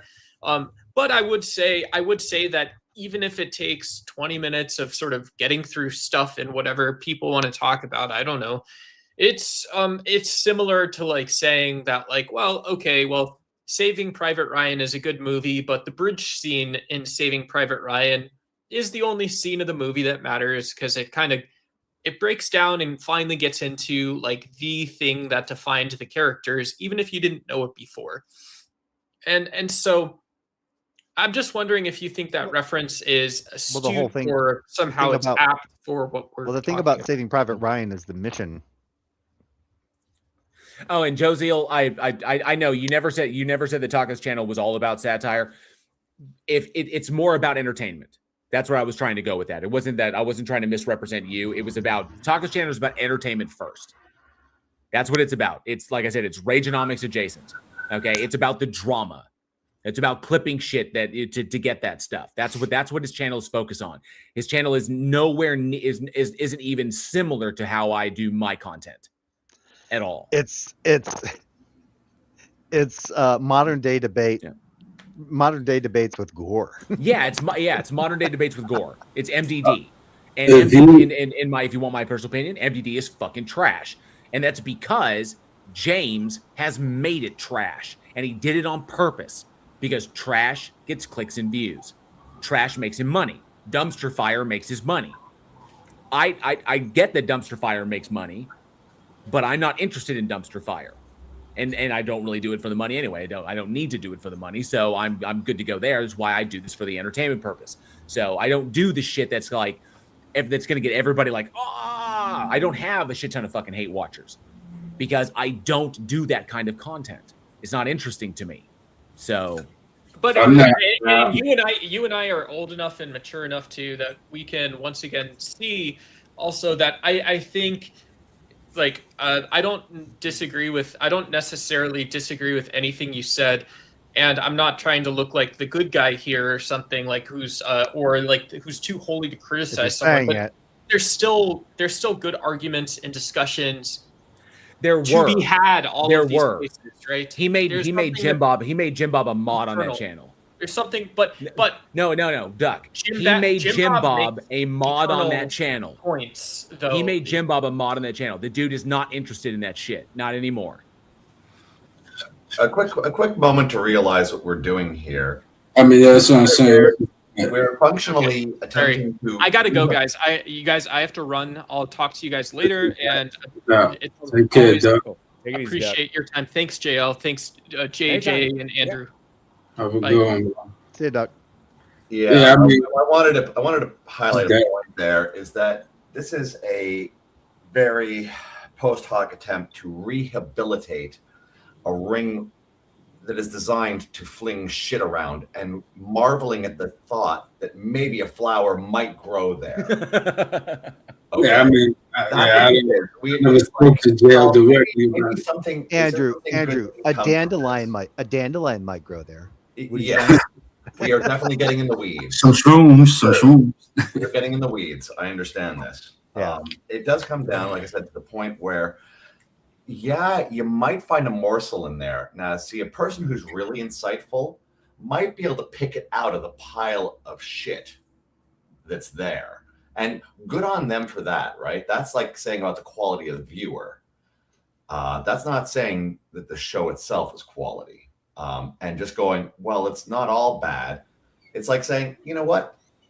That 99% really gives the other 1% a bad name. So, yeah, that's the thing is at the same time of realizing that a lot of this conversation has been revolving around the fact that, JL's issue was with boundaries. Meanwhile, we've just forced JL to relitigate the entire process right now. Oh, yeah, that's good. Okay. This is very ironically, he has to defend his boundaries while you're not realizing, yeah, he's drawn his line. No, for sure. I realize it now. But can't you just forgive me? Somebody else burned the bridge. He has the ability to reopen it if he deserves it. He's got to earn it. So yeah, step back. He slammed the door. If anybody's going to do that, that other person's got to open the door. And they got to come sincere. This isn't just, well, I promise I won't do it again. Trust me. We've already hit the scorpion. We've already hit the scorpion scenario crossing that river once. You're talking about Ka from Jungle Book. Trust in me. Yeah, I gave him a pass. The first time. I didn't even. I was like, dude, it's like, come on, man. I was like, and we just passed it off, and I was like, it's a one-off. It's I let it go. I kind of kicked myself. I should have just bounced then. I had the impulse to do it, to just bounce then when that happened, but I was like, I'll give him a pass. It's probably a one-off. It was a chaotic situation. Reformed Riley is just an antisocial, chaotic piece of shit. So, it went the way I expected it to go. So I was like, I can give that a pass. But then he did it again, and he did it deliberately, and I couldn't do it again. So honestly, like I see that's it. I was just trying to talk to you about it to see maybe that goes somewhere. That's just that. Now, I'm not a politics guy, man, but I feel like if you was to do politics, like keeping up with up to dates and breaking down what's going on with the war, I would listen to that from you. You know what I'm saying? Like if you was to like make like a series, like maybe 10, 15 minutes a week breaking down the current events and all that, like me not being a politically inclined individual, me following you, I would listen to that from you. Like I don't spend my time listening to the news or CNN, but if you made videos really breaking down what's really truly going on, like in long form content, like how you be doing your videos, you know, breaking down the theists, like, you know, just a food for thought, you know, in the future. That would Yeah, be that'd be me. That'd cool. be me getting into like Vosh territory. Oh And, shit! I don't even know about that guy like that. I heard the name before, but you know, I'll be out the loop. You know what I'm saying? That shit. So I mean, going forward, I'm gonna just maybe I could look into it, but I'm just gonna keep running my channel the way I run my channel, and the people, hopefully we can put the drama to bed. I don't want bridge people. the divide. That's what I'm saying. Yeah. I'm trying. I'd like to. I mean, I'd like to. I mean, but he's the one who like he did the typical apologist thing. There are some bridges. There are some bridges you just can't divide. That's true. Yeah. That's so I do want to point out. I do want to say, hey, hermeneutics. Good to see your hermeneutics bong and stuff. Good to see you as well. A helping hound. Good to see you. Thanks so much for being here, Joseph WW3. Good to see you, bud. Yeah, he's like threatening civil court. No thanks. It'd be a big go fuck yourself for me. Yeah, pretty much. I didn't get a chance to say that to him because he blocked me. But yeah, the minute he started like invoking like litigation, like I'm going to sue you for loss of income. Imagine being me and I get accused of it, and I'm like, what the fuck? Where the fuck is this shit coming from? I just asked. Oh, and thank you, Hermeneutics. Says, JL, you're strongest in your long-form content where you have time to research and present the best case. Keep doing what you do best. No need to dilute the brand. Thank you very much. I appreciate that. And I got some good stuff. I got some stuff on Trent Horn that I want to finish. And I've got this one about Sir Lionel Luckhoo, which I want to cover. And this other guy that totally screws up his understanding of communism. And so interesting stuff, like stuff that took research and I want to get done. And I've got to get it done. I just got to get my fucking head in the space to do that stuff, just because, when our government is sitting here committing war crimes in another country and nobody is holding them to account, I'm like, it's fucking chaos. And trying to maintain a creative mindset in that, other than just like going out and working in my garage and like doing stuff like that. So, Atomic Punk, good to see you as well. Thank you so much. I appreciate that compliment. I appreciate, I do like doing research and doing deep dives. I really do. That's where I love doing the research and learning the stuff, getting into people. So I appreciate that. But for anybody, I see that there's still a lot of people in chat. If any believers are in the chat and want to talk about what they believe and why, the link to join is up at the top. We've had some people join, and I understand that some people don't want to be on camera. I get that. It's just, you don't have to be on camera. We just need to do a security check before I bring you up to make sure we're not going to get P-bombed or anything of that nature. So, but if you do want to join, talk about what you believe and why, or if you have like Tawhid Islam, I see you in the chat. If you want to join the stage, I'll be happy to break that shit down for you. So we can do that. But that guy's like the worst Muslim apologist ever. Yeah. So, but I mean, Sorry. I can put a silver. I can put a silver bullet in Allah just as easily as I could do with Yahweh. It's not hard. But nonetheless, if you want to, feel free to come up, and I'll be happy to have a chat. And I appreciate all the support in the live chat, and I understand that people don't like the drama. I don't like the drama. It's obnoxious, and whatever people decide to do with that, I respect it. I don't know, JL. I was drooling over all that drama earlier. I was just like salivating. It's dead, bro. Like, that's how I view it. It's dead. I was like wipe. I had like bounty advanced underneath my chin, just absorbing that shit. I'm hoping though that when I said that about Tawhid, that it's gonna like spurn him to come in. I want to talk to you. Sorry. Yeah, I can make this into a bloodbath. Let's go. Oh, by the way, JL, there's a video out there that I ran into where you're familiar. You're obviously familiar with Toronto Bible Study, right? Oh yeah, I know TBS. And I had You talked to him probably on more occasions than I did. I went in that one time, and you were there, and he was there. There was a video though I saw of him having a conversation with Myth Vision. I can't. I always forget his name. The Myth Vision channel, and Justin from Deconstruction Zone. Wow. Oh, Yeah, I was just looking forward to find out which one that was. Yeah, it was like an hour and a half, hour and a quarter. It was epic. It's so much over talking, so bad. Oh, no doubt. Yeah. So bad. Like I would have told Myth Vision, like, dude, a little bit more moderation. Like, hey, let's time out here for a second. Let's make sure people can actually convey what it is they want to say. It was because they were talking about what was it? The first thing that the major thing they were talking about at the beginning was like the youths being the kids that were slaughtered by the bear. Because Elijah, the Elijah, yeah, they were making fun of him because he was bald, and then God sends a she bear and kills like these 43 youths, and he's like, no, they're not youths, they're not. That's not what it says. It's not all of the time. It's hilarious. I was just like, this is that same guy that shows up on freaking Taco's channel all the time and is trying his damnedest. That was fucking hilarious. He did that shit in my Discord, and a couple of people in the Discord chat, like, it was not just me, but a couple of other people jumped on his ass as well. Like the way he was trying to formulate his argument. That's the only, like, in the Discord chat is the only way I've ever been able to have like a coherent conversation, because there's no over talking. And so I can read what he says or like that, and his arguments are just absolute shit. And the problem is that he refuses to acknowledge the assumptions he's making, and just takes them as like that these are things that these are things that must be the case. And like, well, what's the argument for this? Like, what's the argument for premise one? And he can't do it. So it's just the same regurgitated bullshit. People used to get on my I guess I call him my buddy Nicola. He would have conversations. He would like to have conversations in comment threads and in chats and stuff. And he'd be like, no, you need to come at me in like a live stream. And he's like, why? And like, so you don't have time to formulate your responses. And he's like, you mean the same time that you have to formulate your responses? I don't understand.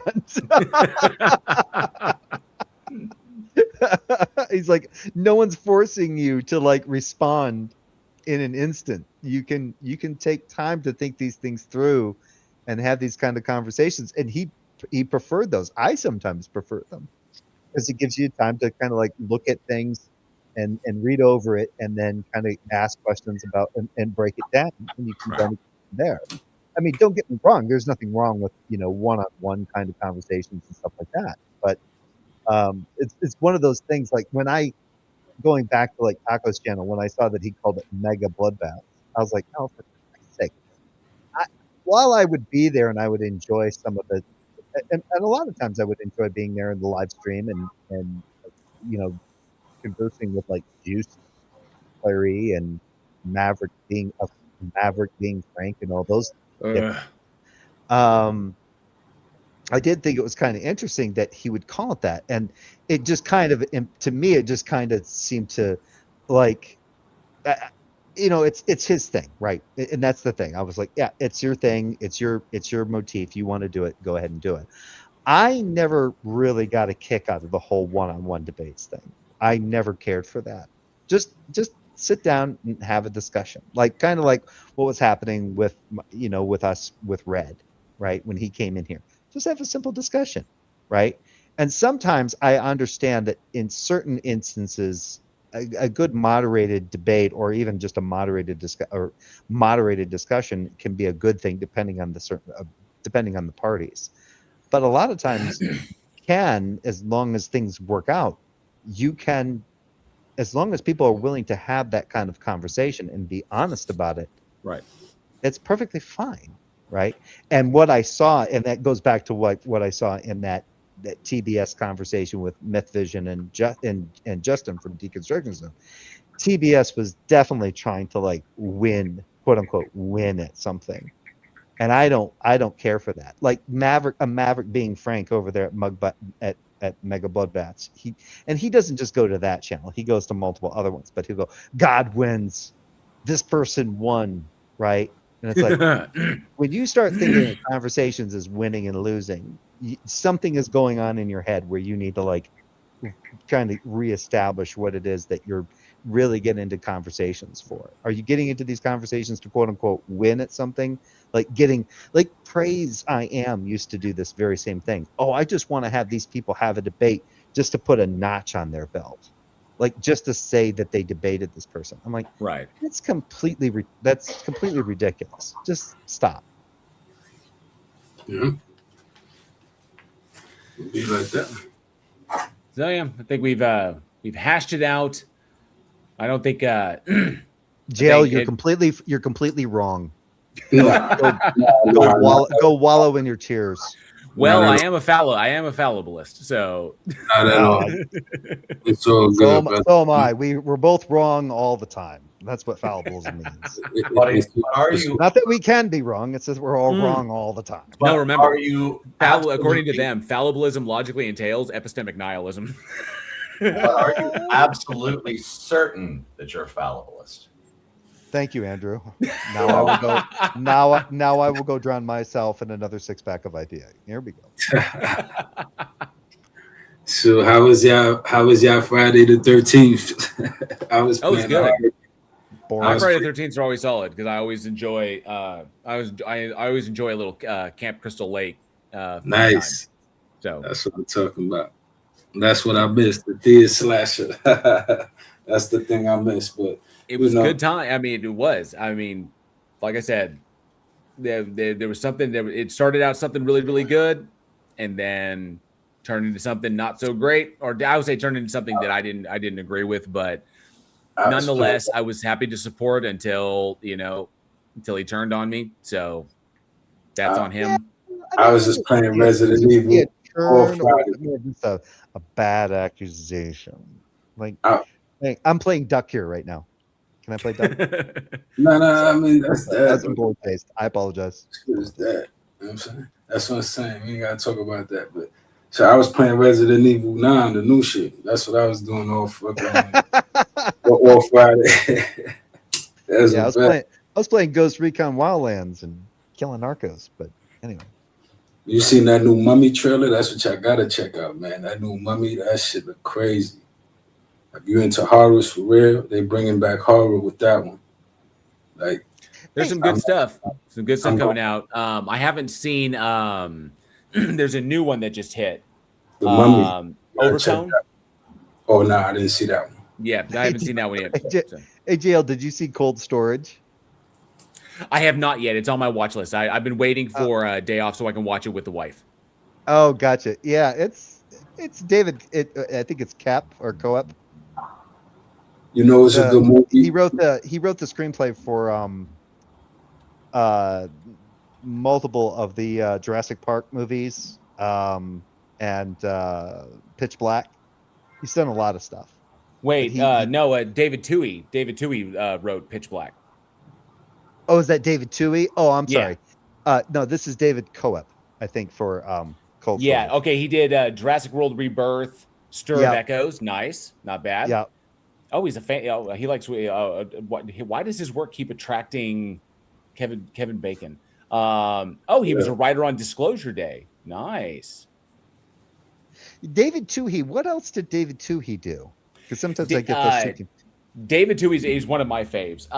He got onto my radar with The Arrival, which I argue is the best. I argue that The Arrival is the best Charlie Sheen movie ever. That was kind of like that's kind of like the ninth gate of alien movies, isn't it? Have you seen the sequel? To what? The Arrival 2? Yeah. No, I've seen like a parts of it, but it's fucking terrible. Okay, allow me to summarize this as graphically as possible. It made me want to pluck my eye out with a rusty spork within the first 10 minutes. And then a true nightmare dawned on me in the fact that the movie was longer than 10 minutes. I liked, I love The Arrival. I thought it was Charlie Sheen's best performance, and it was just a solid narrative. And Isn't he everybody was just it was pitch perfect casting. Like Ron Silver, Lindsay Krause, everybody in it was just magnificent. I loved Pitch Black when it came out. I loved Chronicles of Riddick. I loved Riddick. I loved the games. Assault on Dark Athena and Escape from Butcher Bay, which I thought were fantastic. I never saw those Dark Fury was really good. That was the anime that was released. Dark Fury was good. I'm looking forward to the fourth Riddick film, which is going to be Furia. I'm looking forward to that. I enjoyed A Perfect Getaway just because it had Mila Jovovich in it, and I've loved Mila Jovovich ever since Fifth Element. So, although that was kind of a predictable little like psychological thriller film, but I like David Twohy's work. I really do. Oh, by the way, speaking of Mila Jovovich, I watched the other day. I went back and watched the first Resident Evil movie. Terrible. Oh yeah. I'm like watching it. I'm like, yeah, I can see how this is the guy that did Resident Evil, or not Resident Evil, Event Horizon. Okay, Paul W. S. And see, that's what's fucked up is because with video game adaptations, it's always difficult. Obviously, Now Paul W. S. Anderson is a magnificent director. I wish we'd gotten the Anderson cut of Event Horizon, because that's the one I wanted to see, but apparently was too horrific. It was too horrific for theaters, and I'm like, how is that possible? But then again, given the year it came out, I totally understand that. I wish we'd gotten to see it. The deleted scenes add so much more context and layers to the movie. So there's that, and then of course, I liked the first Resident Evil movie. I thought it got progressively more and more out of hand. Oh, just a bit. Just a bit. And my big issue is that I enjoyed Welcome to Raccoon City. I really liked Welcome to Raccoon City, but the problem with Welcome to Raccoon City is Welcome to Raccoon City was a video game adaptation written specifically for fans of the games. If you're not a fan of the game, you're just a mainstream horror watcher, you wouldn't be able to get it. Are you talking about the series? No, the series on Netflix was an entirely different animal. And I actually enjoyed that one as well because I'm a huge fan of the games. So, I played the game. That's the thing. I played the game since the early days, man. Since 1995. Like I've been playing this. I remember playing the Saturn, you know what I'm saying? I remember playing the first Resident Evil and wanting to break a controller. I remember scaring the shit out of my girlfriend at the time with that very first jump scare. When you're in the mansion, you go up the stairs, and then you see the body lying there, and you walk up to it, and the expectation is you get close, and it'll go like jump scare, but it doesn't happen until you're past it. Yeah. And so your character once you've cleared the zombie, then the jump scare comes. And I remember my girlfriend at the time completely freaked when she's like, she'd never seen anything like that. So spoiler alert for a game that came out in the 90s. It's my favorite, man. Like I play it to this day. So like that's why I didn't like the Welcome to Raccoon City, because they made like certain changes that was just like, I don't know, like it wouldn't have been what I would have done. You know what I'm saying? As a fan of the game, like trust me, like it was nice aesthetically, but they changed the whole dynamic. Like it was crazy. It was just not the way you make it. I've never been a big horror fan. Like growing up, I was never a big horror fan because I mean, it wasn't until I was in my 20s until I watched, I think, the first Friday the 13th. But bear in mind, being raised as a Christian evangelical, I wasn't able to watch R-rated movies until my mom arbitrarily lifted R-rated movies as to be basically forbade in the home until I was like 16. My brother and I like 16 or 17, and we did not watch R-rated movies. We didn't go out and get horror movies. We went out and got Last of the Mohicans, Terminator 2, Cliffhanger, Silence of the Lambs. These kind of movies. And that's the stuff that when we watched Silence of the Lambs, my mom was like, "Really? This is what you guys do?" I was like, "It's a really good movie, Mom. Shut up." Like, that's disgusting. I have my brother. I have my father and my uncle to thank for my initial foray into horror, because it was actually the one of the very first movies I ever saw. There were the three earliest films I ever saw I can remember is I saw Ghostbusters in theaters. Nice. And when you are the age that I was, considering that was 1984, yeah, Yep. so 84, the library scene, fuck, like that will fuck with you as a Blew kid. away. Yeah. So, but I remember seeing know- Ghostbusters in theaters. I remember seeing E.T. in theaters. Nice. And I remember seeing, this is one of my favorite memories, one of my cherished memories, seeing Gremlins at the drive-in. Hey, JL. So we actually had a copy of Ghostbusters on VHS, and you want to know what the rating was? Huh. R. Wow. We had a VHS recording, a VHS that we bought of Ghostbusters, because at that time PG-13, I think Ghostbusters came out right at that cusp between that whole argument between PG-13 and R. And when it came out on VHS to purchase, it came out as R, and then they re-released other copies later on that were PG. But our copy, the copy that we had sitting in our closet, was R. I was into all the cool shit as a kid, man. Like all the horrors, all the games, all that shit, man. Like I was not even 10 years old watching shit like The Gates of Hell and like The Beyond, Lucio Fulci, remember? George Romero, Lucio Fulci. Oh, fuck yeah. You know what I'm I saying? never watched any of that. Like I was watching shit like that. I wasn't even 10. I was like 8. You know what I'm saying? Watching Dude, shit. I was so illiterate of horror movies when I watched The Crazies with Timothy Oliphant. I thought it was an original movie. Not knowing it's a Romero remake. I love Romero I was stuff. like, I had but no idea. And I brother had goes, those movies, and then it was my uncle that showed me Aliens for the first time, and that was in the late 80s when that finally came out. Aliens isn't a horror movie. Aliens is just Terminator with. Well, Aliens. Well, I saw it in the late 80s, so and because Aliens came out in 86, or Yeah. So I saw Aliens and then saw Alien. So I saw him like reverse same order, here. and then I watched Aliens. But it was my dad that showed me The Thing. Which and one? So the John Carpenter one. Oh, that movie's I watched that. We watched that on TV, which is heavily edited, but man, that movie scared the shit out of me. Oh, dude, Helping Hound brings up The Prophecy. Dude, Prophecy with Christopher Walken, one of the best. One of the best. That is actually written, if I remember correctly, the guy that wrote that movie is the same guy that did The Highlander. Remember Wishmaster?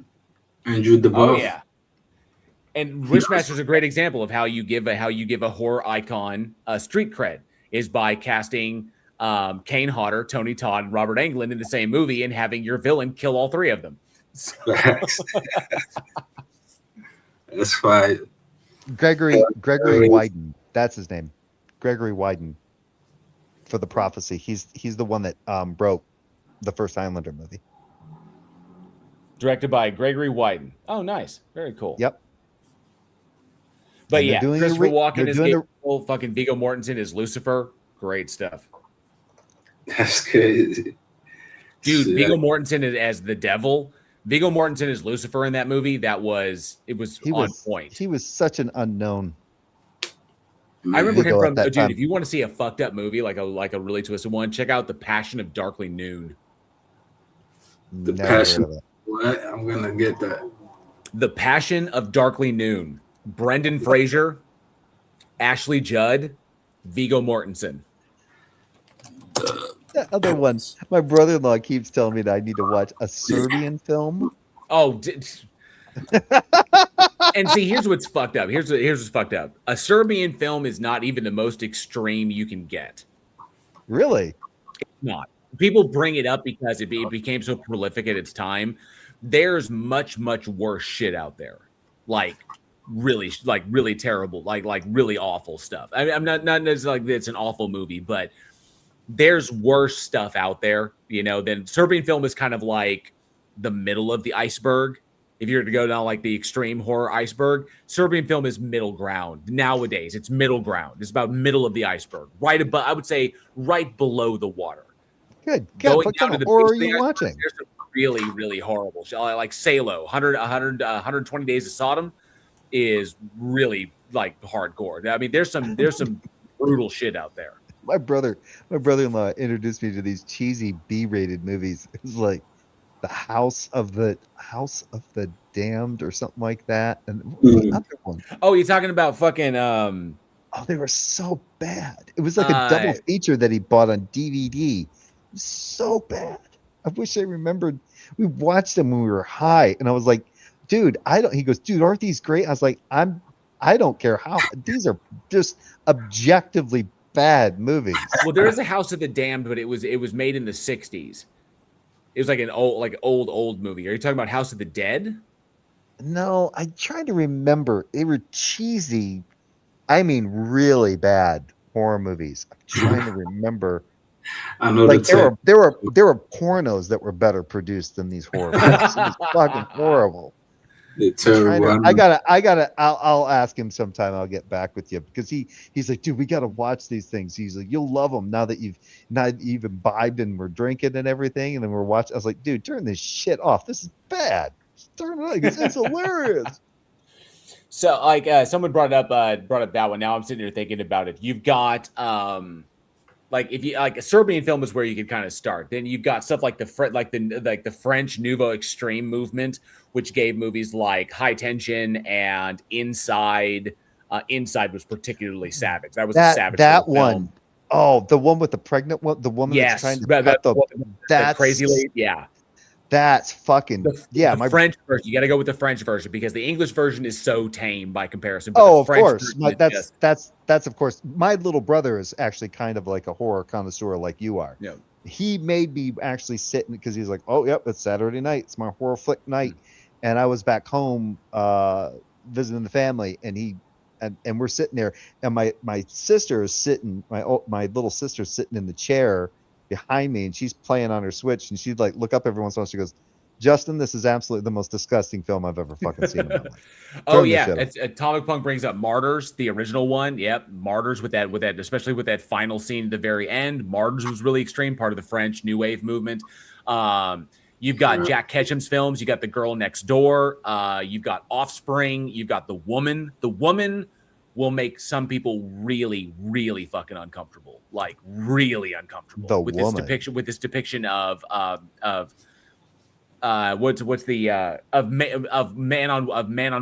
violence on women. It's really fucking extreme. 2011. And extremely well acted. I remember actually watching that movie before it was released. I got to screen it. That movie left me kind of like that was unsettling as shit.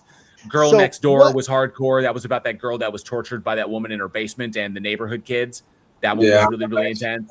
You've got the August Underground series, which is really extreme. You've got the Guinea Pig series. You've got the Necromantic and Necromantic 2. Jorge Buttigieg. Jorge. I can't remember. This is shit. I just don't. Some of these are clicking, but most of these are Lars not. von Trier's Antichrist is really intense. The House That Jack Built is really intense. Men Behind the Sun. The fact that they use real human corpses in that one. Really? Oh yeah. And so, I mean, Cannibal Holocaust is really, really extreme. Irreversible with Monica Bellucci. Irreversible. I was about to say that. Yeah. Oh shit! My foot. Oh fuck. That's a hell of a ringtone. It's pretty hardcore. What is there's a fucking Begotten.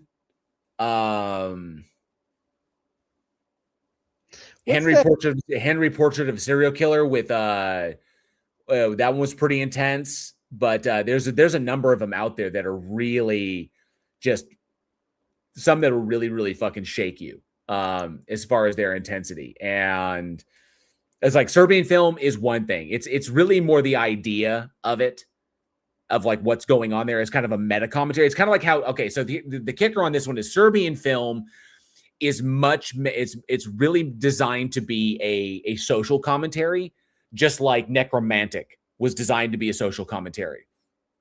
Necromantic is actually like the idea of Necromantic. Okay, so I want to make sure I get this right because it's a German film, and Necromantic came out in 1988, and it was directed by it's an erotic exploitation horror film directed by Jorg Buchereit. Okay, and so Jorg intended the film to be a no holds barred critique of post World War II German culture, because after World War II took place, Germany underwent like a cultural shift in which they were so essentially the German people were so terrified of how they appeared to everyone else in the world, that there was this cultural shift to give on this kind of veneer of like, we're okay, we're normal, that like we're like that. But it was desperate. There was like this desperate need to appear normal and not you're Germans. That's not gonna happen. Right. So, but Jorg saw this propensity for the German people to put on this kind of like this whole like image that they were completely normal by anybody's standards. That like the stuff that happened in the Third Reich, that was them, it wasn't us. We're completely normal. Look at us with our happy cake, our happy cookie cutter, American value life that we're all living, and everybody's great. While trying to cover up the fact that things are not as they appear behind closed doors. So hiding, and he wasn't saying that the German people were all terrible, but he saw them as the German people so terrified of being judged for what happened during the war as being essentially denying their humanity and denying who they were as people in order to appear a certain way. And so you see this in how he shot the film. The entire film, all of the houses, like the neighborhood, they're all like perfectly identical. It's like creepy suburb shit where everybody's manicured lawns, nothing's going on, everything looks completely normal. Whereas behind closed doors, you have this guy. The story is following this guy who is a necrophile, and engages, and it's really gross. There's like corpses and shit, and like all kinds of like horrifying shit that psychosexual stuff that's going on, and it's all happening behind closed doors, and it's all about the struggle with our inner innate humanity and the things that lead us to do great things and terrible things, and then trying to do everything in our power to hide that from society so that we don't get judged on who we are. And that how that denial of who you are, whether it be something horrible like necro, or like the subject he's going, remember, it's a satire, he's going to the extreme, how the abject denial of our humanity leads us to explode as a kind of like a pressure cooker society, which results in shit like what happened with the Reich. All of that bubbling animosity towards other groups is what ultimately fed the horrors of World War II. Well, and that and being the blamed, German people didn't learn from World War One. Yeah, and the German people didn't learn from that, and their initial reaction to trying to get past it led them to do the exact same thing they did in the past. And if you look at Necromantic beyond the horrifying shit you see on screen, like, people having sex with decomposing, rotting corpses and shit like that, if you look beyond that, you recognize that this is a member of the German, or a very, very patriotic individual who is recognizing that Germany keeps falling into the same fucking routines over and over and over again and doesn't seem to learn from its mistakes. And so they keep doing the same shit over and over again. And he was furious about that because he saw it going down the exact same path. And so he's like, I'm going to do a movie which satirizes this entire thing. And it's one of the grossest out there that's out there. So, yeah, can we now that we're speaking of horror movies, let me just bring up this thing. The number of not scary horror movies. Have you ever seen, I'm sure you've seen it, JL, the movie Malignant? Yes. I've heard of it, but I ain't see it. I've always seen it too. While entertaining, I've seen both of them. There's two. There's one that was early in Florence Pugh's career about a bunch of ghost hunters who encounter a real ghost, and then there's the one with the girl that had the twin in the back. Yeah, that one. I'm speaking of the former, or the latter, not the former. Was that? Anyway, so Yeah, it's Malik. Yeah, but anyway, it's James Wan, the producer. It's Yeah, James Wan, yeah. possibly director. I can't remember if he's the director or producer. Could be both. Anyway, I remember my wife and I sitting down and watching that, and we laughed on multiple times. I And my I brother thought, goes, yeah. I'm chatting with my brother, and I was like, and he goes, I'm like, this is an interesting horror movie. And Jeff goes, yeah, it's not scary. I said, yeah. And he goes, have you got to the jail, the police station yet? And I said, nope. And he goes, he goes, text me afterward. You're gonna love it. Oh, And it's I fucking did. amazing.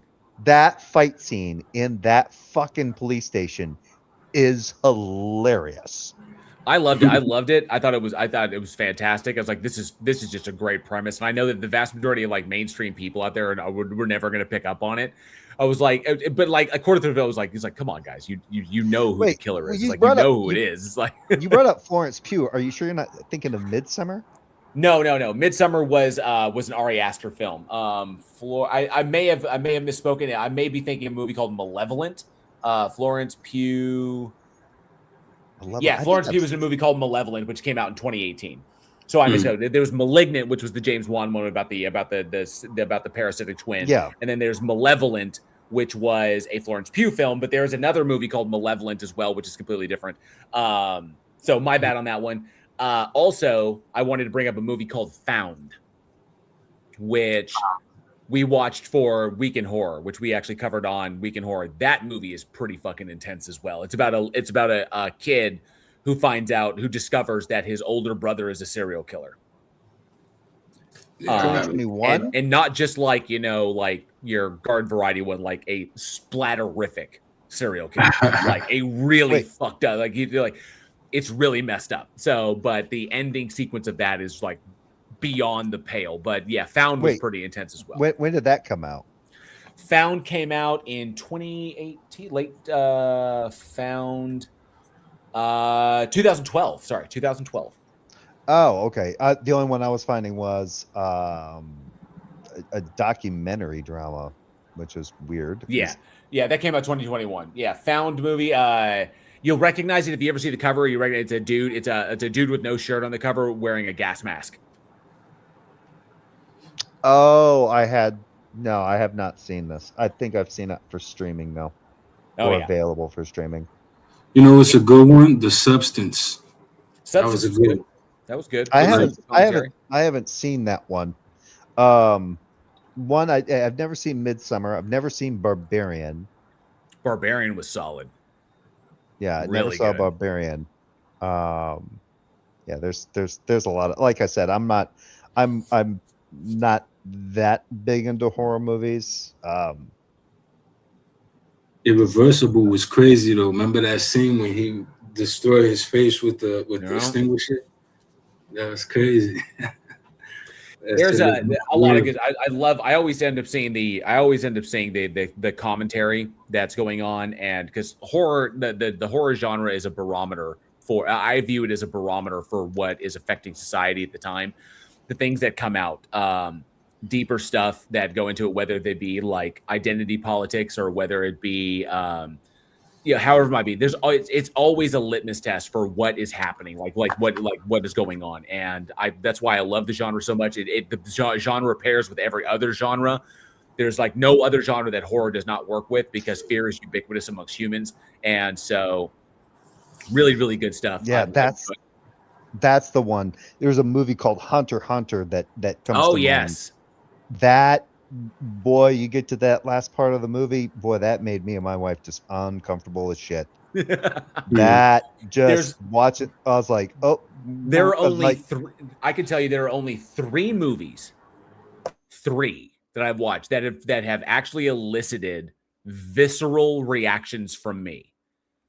I'm so like fucking desensitized to this shit. I've seen so many. I mean, we covered over 1,000 movies on Week in Horror. But I've seen so many, and it's been such a part of my life, as you can see from my office. Yeah. There have only been 3 that have ever gotten like visceral reactions out of me. And I would say the first was Peter Jackson's Dead Alive. Really? Because that movie is so phenomenally disgusting that, and I was able to make it through like all of it. I mean, from the living intestines jumping around strangling people to the zombie baby to maybe all it's the shit. because I was drinking for that one. That movie made me laugh all the way through. There were funny ass moments in it. There were, but Peter Jackson has a way, like early Peter Jackson has a way. Even Meet the Feebles didn't bug me that much. You know, Meet the Feebles is nightmare fuel. The syphilitic rabbit and all the shit going on there. So, that's but none disgusting. there was. See, he has and bad taste. You know, he did some really, really gross stuff. Though, but you can't. Bad taste is fucking funny, especially the guy falls off the cliff and shit is hilarious. But Dead Alive or Brain Dead or Dead Alive, whichever title you go by. That it was when the mom's ear falls off into the what is the shit that they were eating, whatever, custard or whatever, and she's like, oh, like that almost made me throw up. Really? That almost I almost felt my lunch come up. So they had that. Really? Wow. The second one was The Mist. Was the ending of that was Darabont's The Mist. The ending of that, I was so invested that the ending of that, I was like, the self.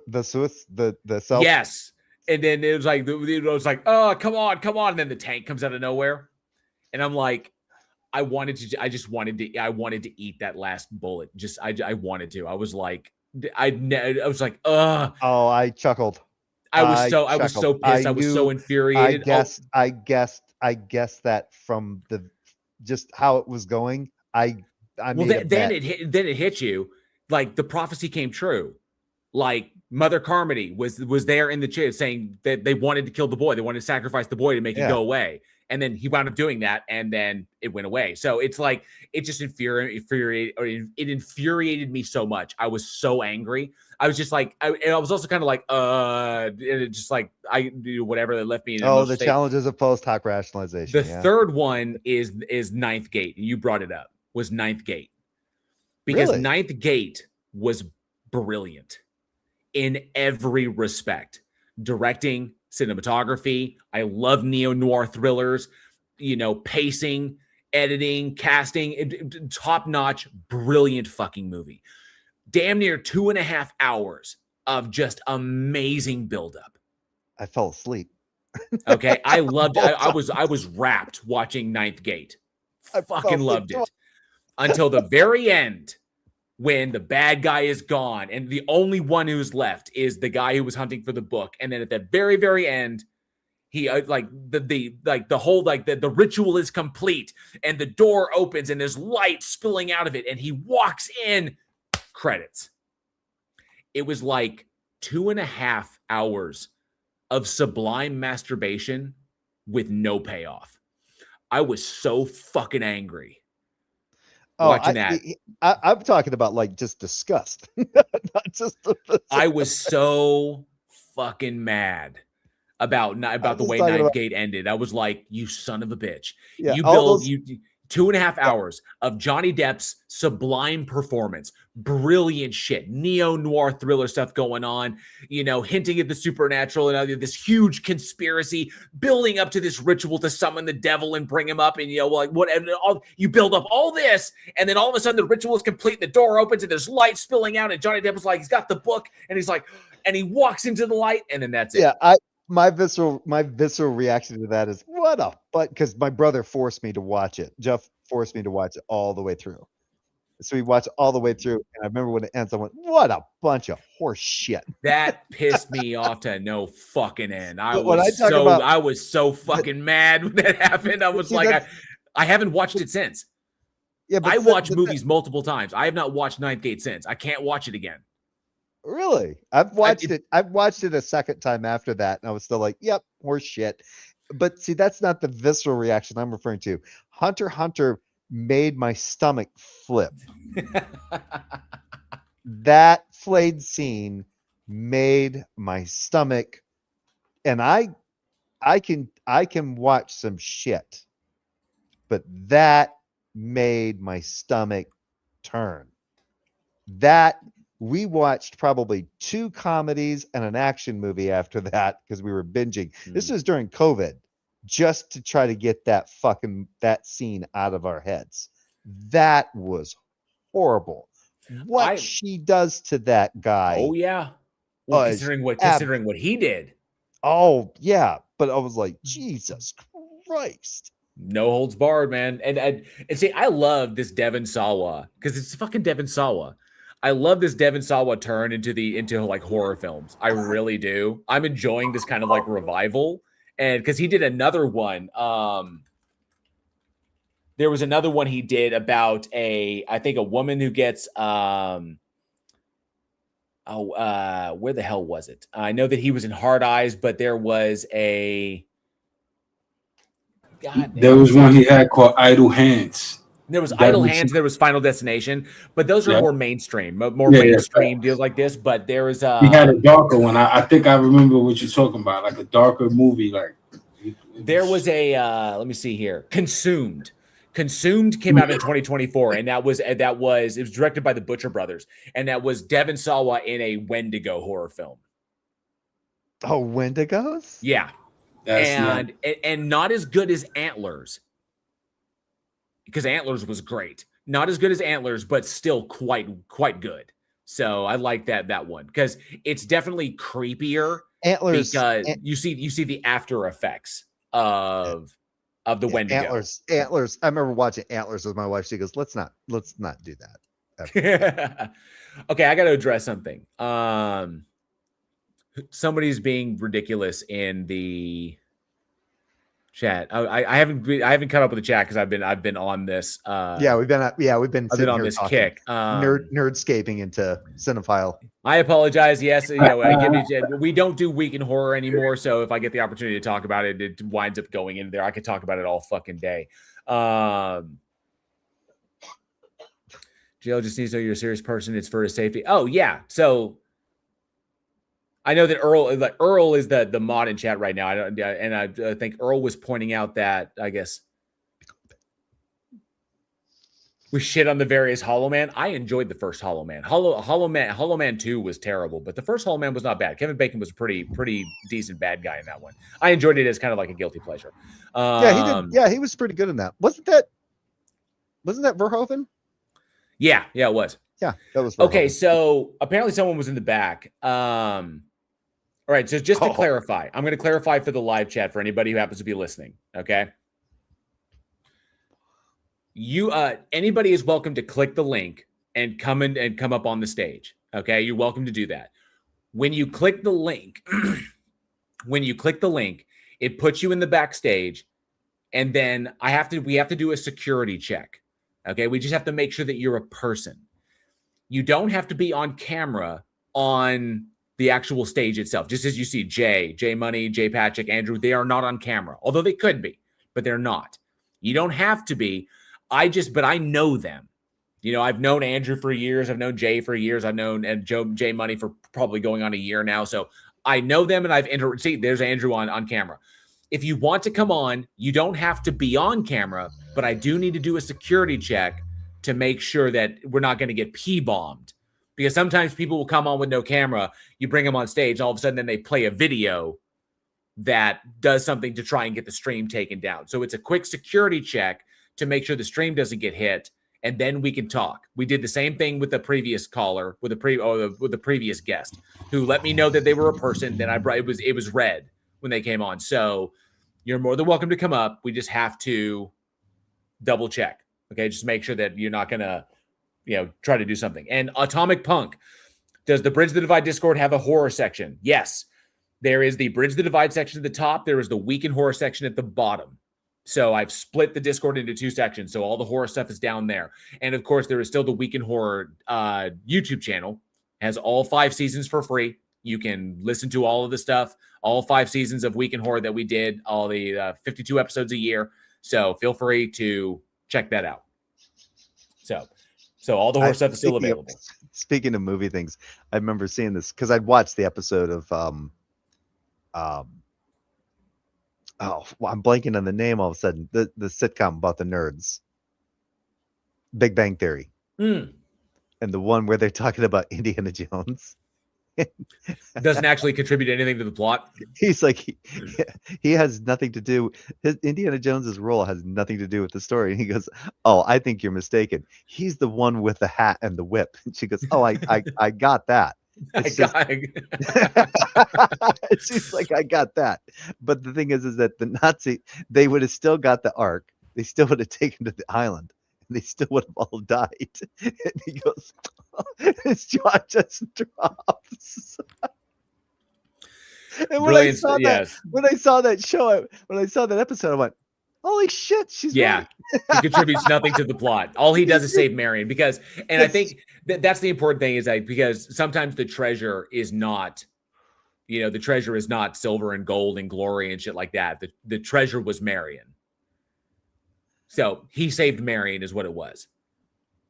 Because if he hadn't been involved, the Yahtzees would have still shown up at Marion's bar, but she probably would have been killed. No. So I mean, that's the way I feel. It's like correct. The Yahtzees still got the Ark. They still took it out in the desert. They opened it. They all died.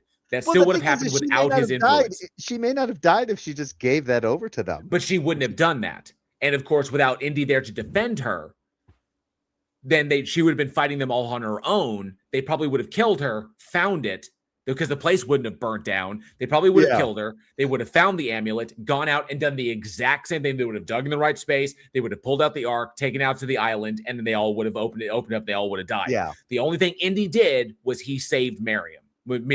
Oh, yeah, because he walks off at the end of the movie. He walks off with her arm in arm. Right, because he got because that was Steven Spielberg's thing. Miriam was the treasure. Yeah. Yeah.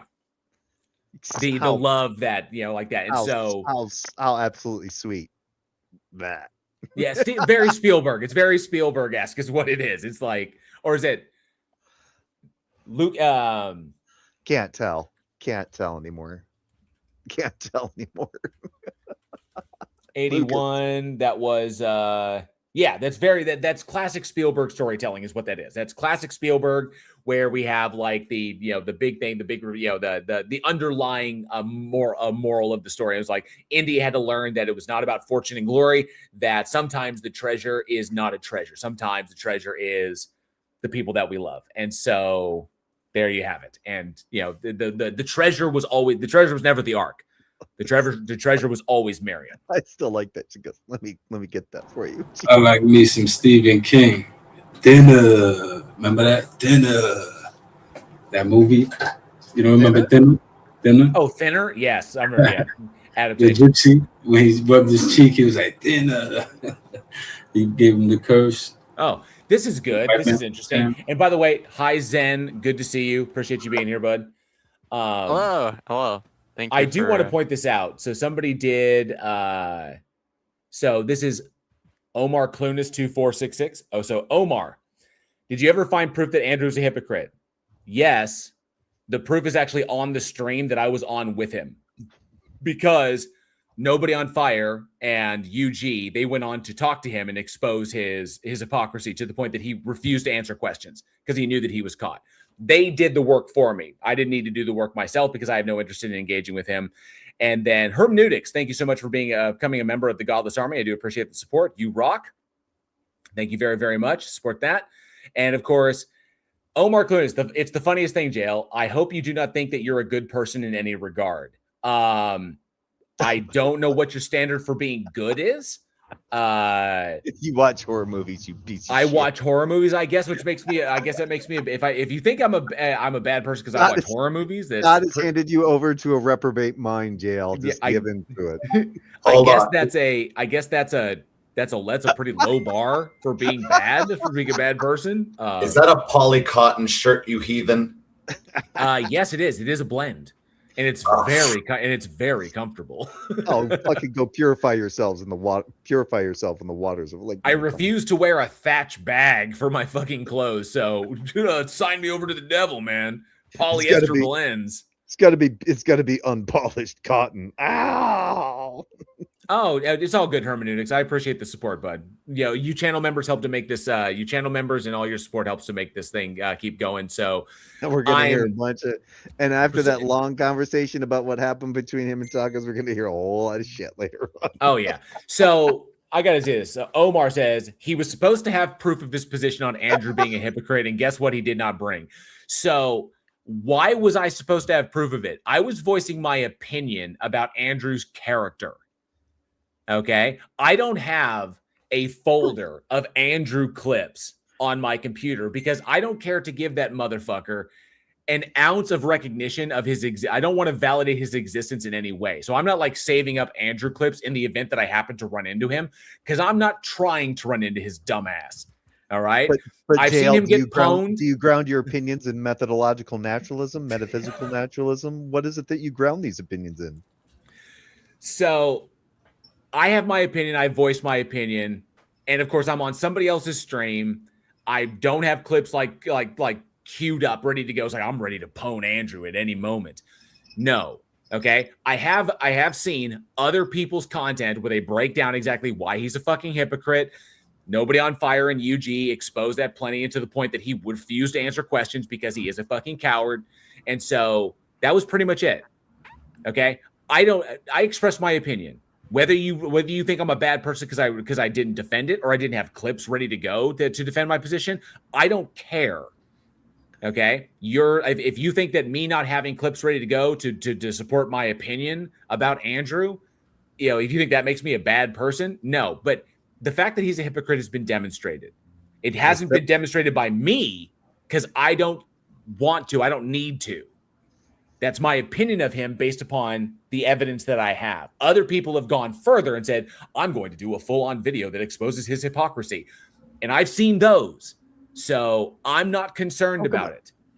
Oh, come on. Given that you're here, Omar, okay?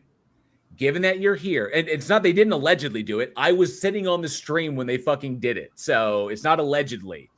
So I don't need to, okay? I don't give a shit if you believe me or not because it's my fucking opinion of his character. I don't care. This stage is if you want to come up and defend the God that you believe in that I know doesn't exist. Okay, that's what this stage is for. Not for you to chud simp for Andrew Wilson.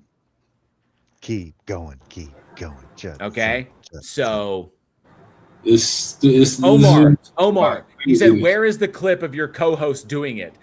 Go back to Taco's channel and watch it. Go back over there and watch it. I don't have it saved. What co-host? Now, we all know that the best evidence doesn't just come in the form of clips, okay? Because Romney taught us that these sort of things come in binders. And thank you, Hermeneutics, for the $5 super chat. You're going to appreciate this 5 times as much. I do appreciate it 5 times as much. Thank you so much, Hermeneutics. You rock. Thank you for the support. All the super chats, everything coming in. And, of course, the membership milestones. I love seeing those. So I appreciate that. You rock. So by the way, there was a woman that debated him on the Whatever podcast that kind of demonstrated that he is a hypocrite because she brought up his wife having had 3 children with 3 different men, given his position on like what makes for like a virtuous woman. Yeah, virtuous woman. His retaliation against her was, you eat schniz. Yeah, you like sniz. It's like, so he attacks the fact that she's a lesbian, but like that, whatever. Yeah. So don't bring up my wife. He completely missed the fact that she was going to an internal critique. Like, well, you kind of you have these conversations with these women on the Whatever podcast of like what makes for like a virtuous woman or what makes for like an ideal woman, and your wife has had 3 children with 3 different men.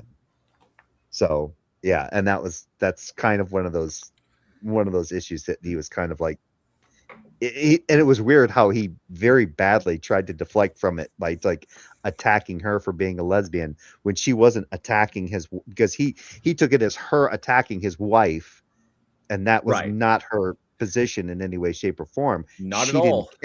She didn't care about that at all. She was just saying, I get the fact that your wife has had 3 different children with 3 different men. I don't have a problem with that. But given what you've talked about, how do you reconcile that with your position? And he tried very hard to detract from that, or well, not detract, distract. Okay, from so that. Omar, it was never about stepfathers. It never came up. The point was he espouses one thing, a view against one thing, while engaging this. And here's another kicker, Omar.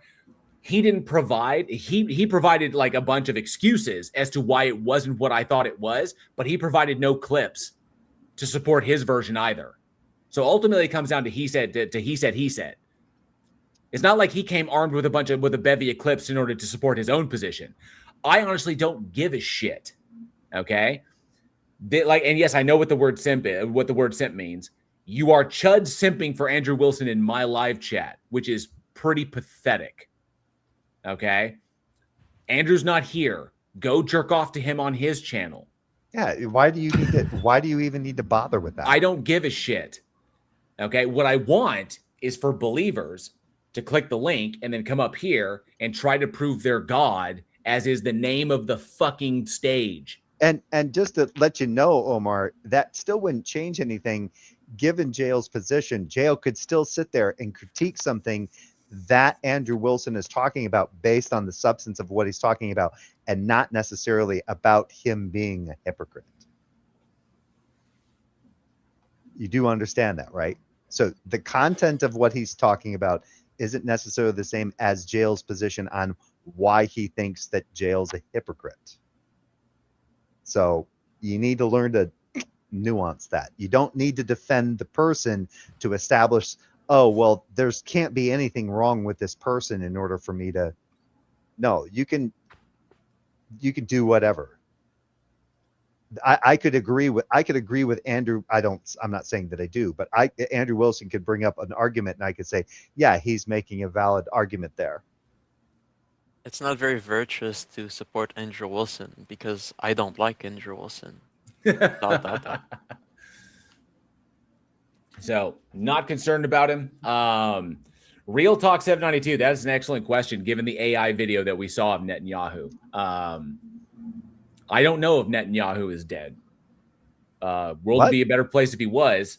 Netanyahu's dead. What are you? No. There's a rumor going around because there was a video that was dropped of him addressing the people that was obviously AI. Oh, I am ignorant. It was super fake. So the rumor, at one point he has 6 fingers on one hand and it appears and disappears. But it's obviously AI, and people are either saying that he's in hiding or that he may be dead. So it's not confirmed either way. Nobody's really jumped on it as far as like major news stories or anything like that. But it's a rumor that's circulating the internet. The world would be a better place if he was, given he's a fucking monster. So. Gentlemen, if you don't mind me interjecting, I came here for a specific reason. Yeah, what's up? I'm here to attack a position. The position is called agnosticism. You want to attack not knowing if a God exists? No, agnosticism with an I. Shit. I came here because I want to make an accusation on the position of agnosticism when defined as the lack of a coherent or meaningful category for what God is. I want to attack this from the perspective of subjectivity when it comes to language. And I'm not actually attacking the idea as a whole, but more about the position specifically. I see a problem with the idea that God specifically is the only thing or word that is ambiguous enough to hold a position under which it is impossible to have a meaningful discussion before having the word defined.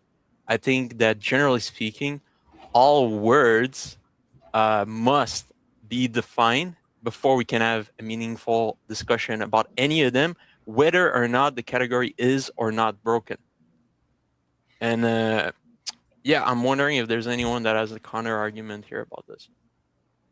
Well, if a person does, so I don't have a problem So I don't have a problem with agnosticism in the sense of in the term of, I don't know if,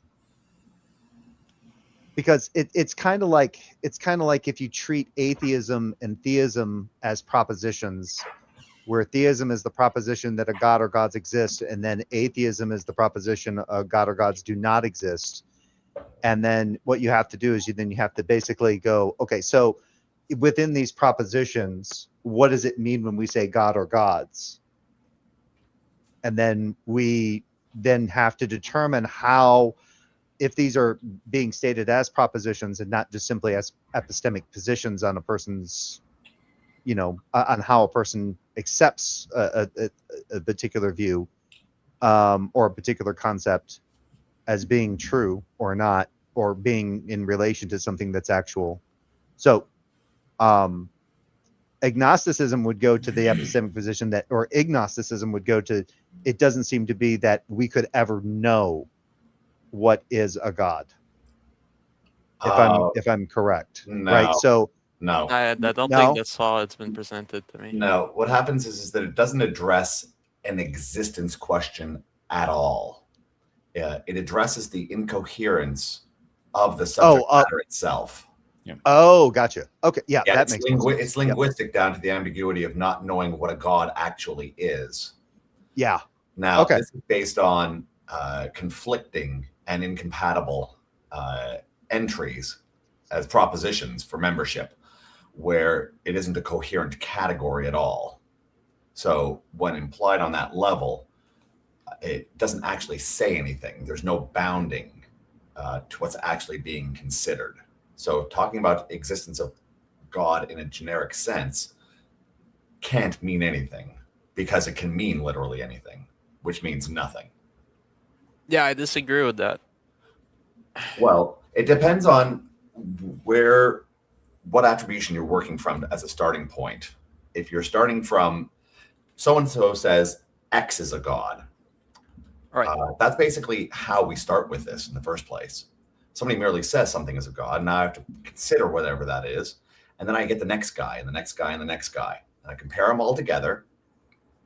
And we're not going to end up with... See, that's the thing, is like, normally categories are formed because we already have the extents in front of us, especially. We look at these things, we notice some similarities, and we go, you know what, I'm going to use a word for that, because we're already just pointing at the similarities. This is one where we're actually trying to justify a category post hoc. So this is where somebody says X is a god. Oh, is that so? And then the next guy comes along and, well, they just heard the word and it felt like they were feeling majestic about it. It's like, oh, I got a thing like that too. Until you dump them all out on the table. So this is like a post hoc assembled category. So instead of starting with the things, we started with individuals, and then we tried justifying their being a category. I'd like to make an argument in regards to what you just said. So I agree that like the extension to categories can be made as like derived from like analyzing the position from like a perspective of linguistics. However, the way I understand it is that agnosticism isn't defined as having a broken category. It's just like something you can expand on, right? You can make like the affirmation that a category can be broken for God because of all these contradicting properties that are like sort of like unfitting in the box, right? But if I remember correctly, the best analogy I ever heard was what Andrew put up, is that the God concept is merely a basket, is defined by whatever the person is willing to put into that basket. Right. Well, that's how we got here. That's my point, is going, before we actually thought about it, we made the category in an ad hoc manner. We didn't come about it because of having a pile of things like fruit. We got a bunch of things on the table. What do they have in common? Oh, they got something in common. Oh, wait, we both have intentionality about those individual things. Yeah, there's some reason for us to talk about these things as a grouping. And now we make the category as a word to try to tie that commonality together to understand what we're talking about. So God was not assembled in that manner, from my estimation. But that's why cherry picked this one word is my question. That's why I'm attacking this position, because this can be done and used for any word that which is being attributed meaning. It can, We've talked before with regards to like Wittgenstein and how language itself can break down at certain levels. Sometimes you end up with a word just because a situation becomes common enough. It becomes the star for us to try to manifest an example of a problem.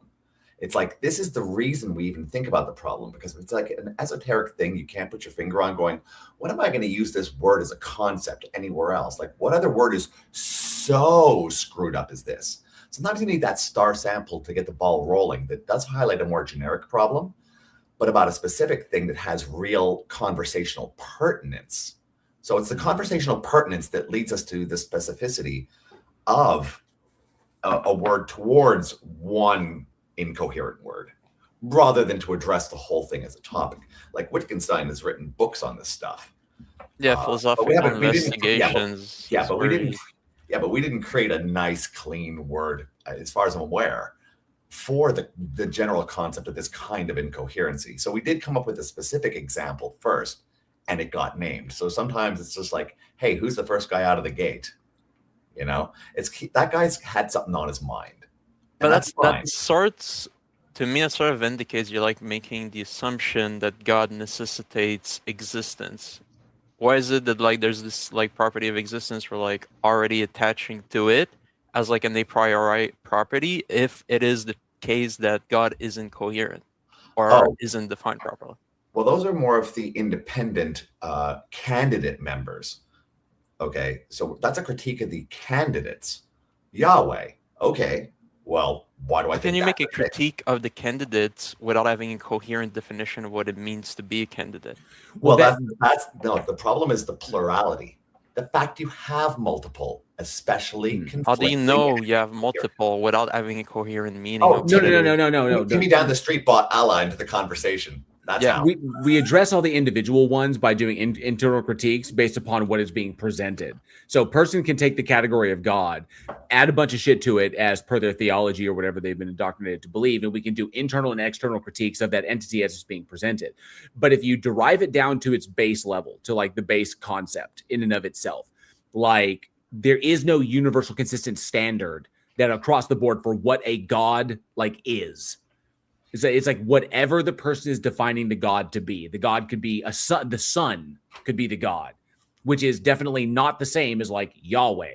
But would you agree that that's just an extension? It's kind of like the way agnosticism is defined, right? Is not that it can be defined as anything. That's only if you expand on it from a linguistic perspective. Right. You have to do it from there. You have to do it via the extensions, because trying to address the category in and of itself just as like a God, because of that lack of coherency, you have to go by the extensions. You can't just go after the God thing, because what is the God thing just itself?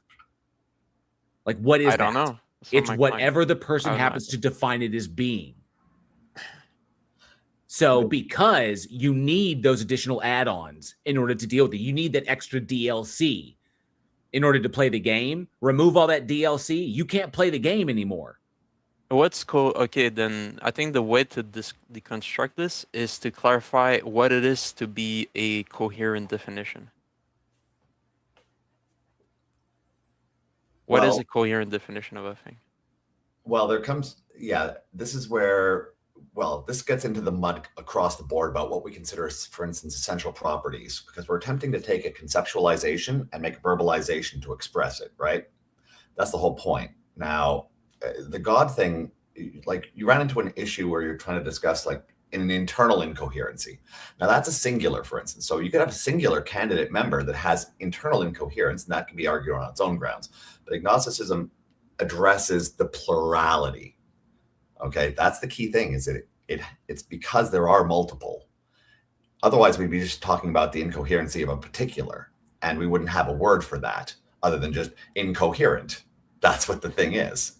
But at least it's a thing, not a collection. The collection is the gross issue. It has to be. That's the nature of what's being addressed. It is linguistic, and it is functionally categorical because of plurality. And it's not because of justified plurality, because once again, there were never acceptance criteria. This was done post hoc. Actually, I wouldn't even call it post hoc. They didn't even try. Okay. So is this are you saying it's like a collection of a prior conceptualizations of what the meaning of the word is that have been presented? No, it's somebody's addiction to the word going, they said a word and it sounded pretty. So, you have a shiny thing you call a god? I got a shiny thing I call a god. Or as like God Kurt just says, means an shiny. infinity fixation. Why only? Why having the position only to God though? It seems like cherry picking to me. But once again, this is down to popularity. It's like, this is because as a topic, it permeates our conversation.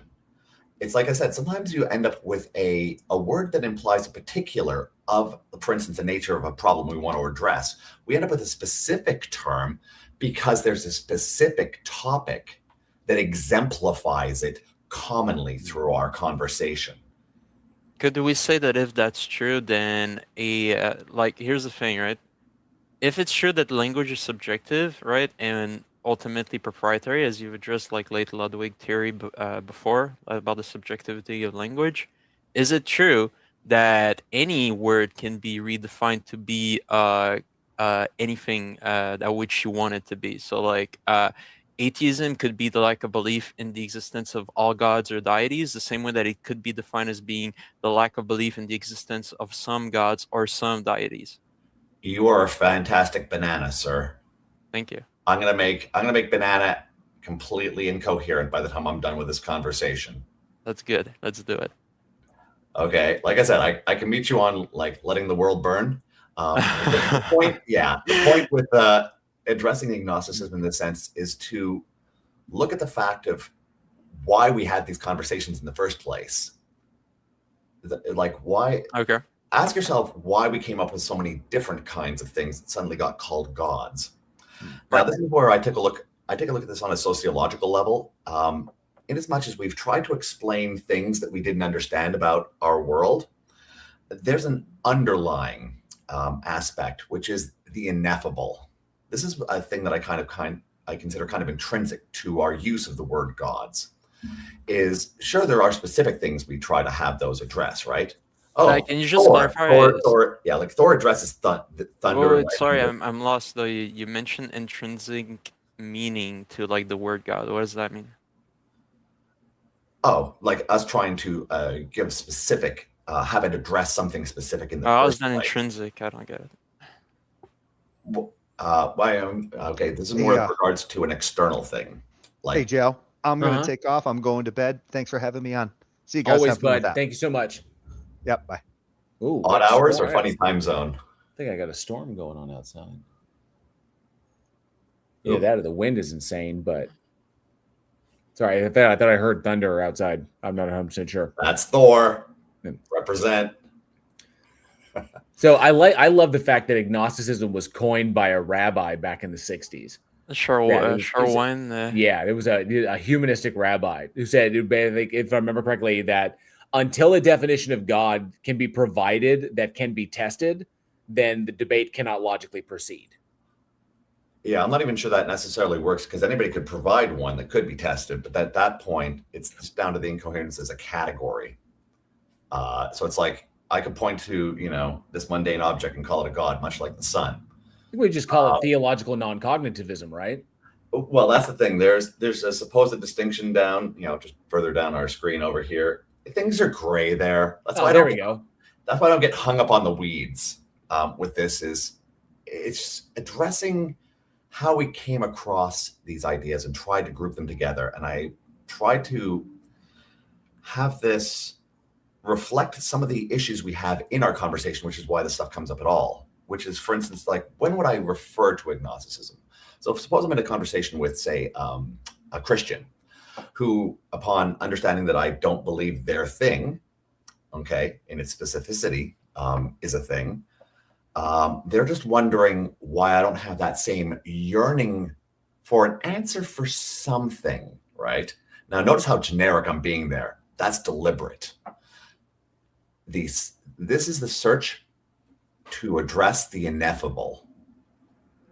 When you're saying ineffable, are you? Don't you believe in a something, like some sort of God? And the moment you go that generic, they're reaching into the ineffable, which means there won't be anything solid to grab as a property, right? They've reached into the ineffable with their hand, trying to grasp something, but fingers can't grab onto it.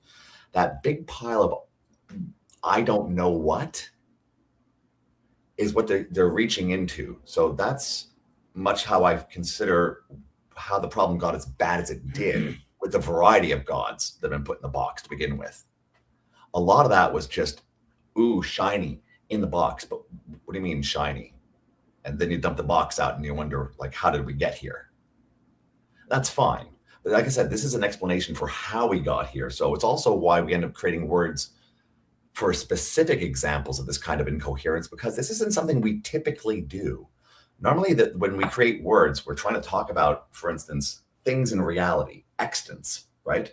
Things that we have examples for. So when we come up with fruit, hungry, want, not animal. You're talking about a reference, right? Yes.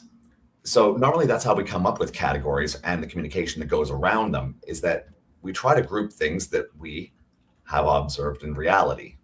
But a lot of the things that got shoved in the God box don't have, a reference you can point to. Sure. And some of those are reaching into the ineffable. You know how they say you can't even describe or understand God? Well, then what's in the box? Okay, we've gone full 7 again. What's in the box? You're pointing to, you're saying there's a thing, but you can't say what it is even. But that. All right, so in terms of like to address the ineffability that you're attaching to sort of like what it is to be God, I think that like no. Hold on, a quick correction required. Okay. I'm not putting that as a definition. I'm saying a lot of what people have reached okay. is of this type, which makes it worse. Right. So here's the thing. Then the only thing I could see make sense is that okay. So for agnosticism to be to not be fallacious, as I've defined it, obviously, it is the case that you would either need to be in a state where every God propositions that have been presented to you have been sort of like derived from that ineffability and lack of referent, or it is the case that you're just forgetting about the other ones and you're just saying, okay, just the entire like position. It's about whether or not I like it or not. I would counter that. The only way to solve the issue is to remove the incoherence, and the incoherence is from the plurality. Okay, no matter what you do, you're going to come back to the plurality, and that's going to break things. So I'm sure there's a certain idea that has come around before with regards to agnostic Ragnarok. This is where once you've managed to boil down and eliminate all of the other concepts by whatever means necessary, typically slaughter, when we've run out of people holding conflicting ideas, we'll have reached unity. When you're down to 1, mission accomplished. Oh, why is that? See, I would say that's like not ad hoc, right? That's not necessary at all. It's kind of like. Oh, it is. It is. No, I disagree, and I'll take you need what to you understand just. how this works. But and by the way, I need to from jump in. I need to jump in real quick. So, Felicia by nature, good to see you, Felicia. Thanks so much for being here. I appreciate it.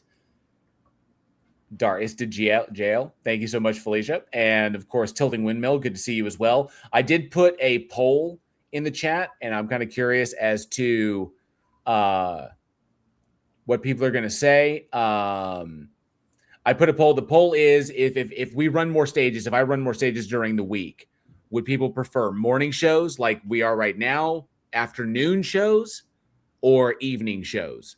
So I think I know that the time blocks are kind of, so just feel where you think the time blocks are. That'll give me a sense of it, because I know I'd like to be able to have my Australian audiences on as well. So, and UK audiences as well. So just let me know. Just put in the poll. There's only been 9 votes so far, but feel free to click which one you prefer, and I will take that into consideration when scheduling more. So my time zone is Central. I'm Central Standard Time. So if you're in the UK, you're likely 6-7 hours ahead of me. Australia is like 12 to 15, I think, depending on where they are. So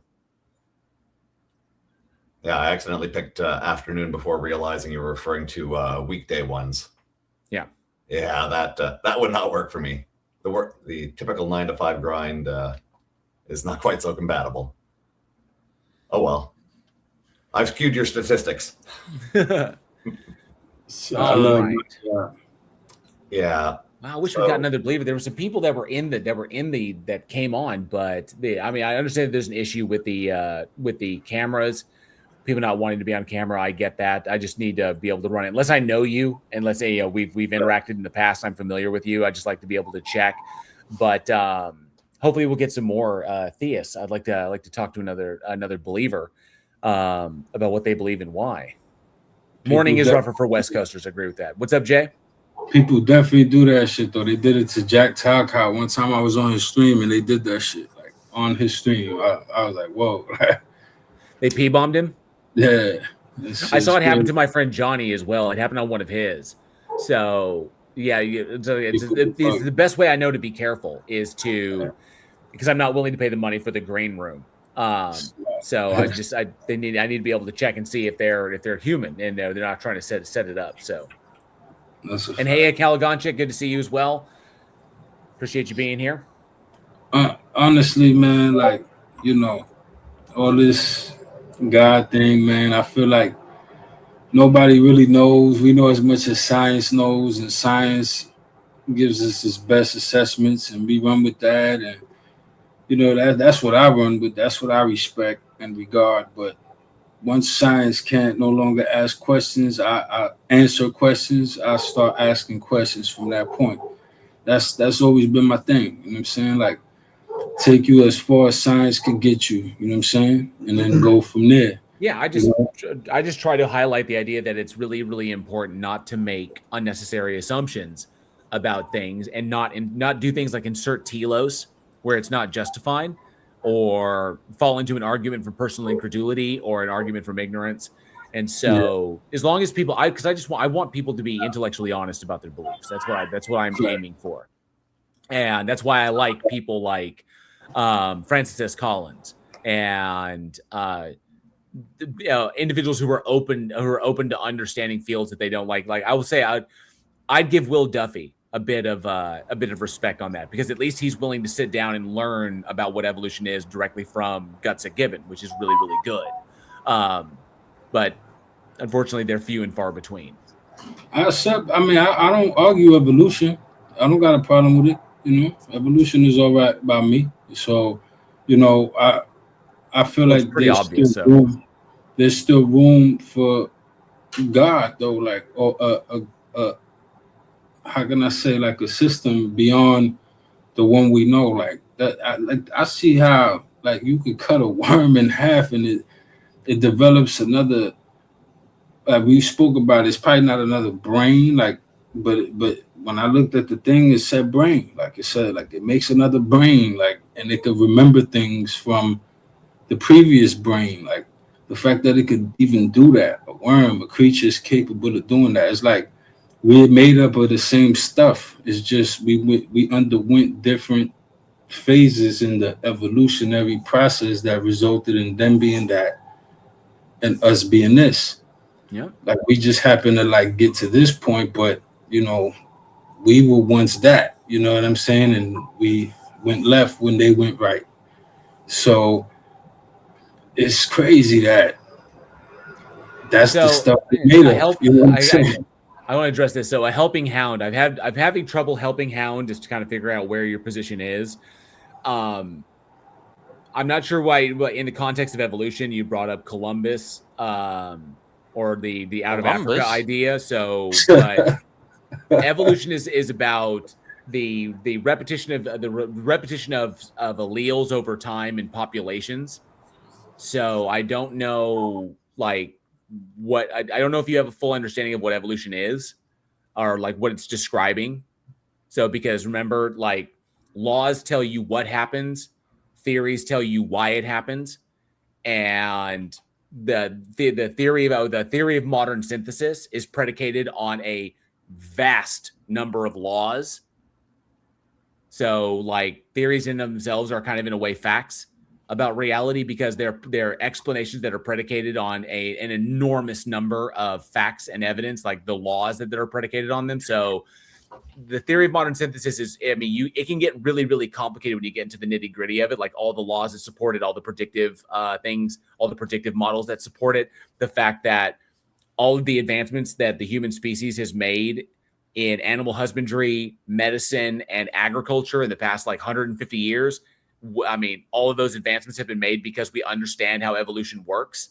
You know, we would be able to make the predictions and get the results that we were expecting if our understanding of evolution was false, or if evolution itself didn't occur. So evolution is understood, you know, kind of like Big Bang cosmology describes the expansion of the universe. It's understood.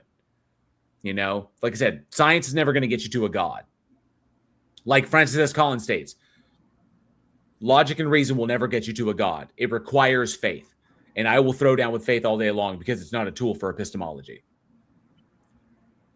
It's not a tool for much, honestly. Huh? It's not a tool for much. Oh, it's not a tool for anything. Well, it's a tool for validating one's own emotions. Yeah. Is what it is. To make it's a tool for emotional validation. That's all faith is good for, is to make you feel better about the position that you have. It's about the sads. Yep. That's my summary for it. I need to assuage my existential dread. Yep. It's like, no, I say embrace it. Embrace the like Steve Buscemi's character, like Rockhound said in Armageddon. It's time to embrace the horror.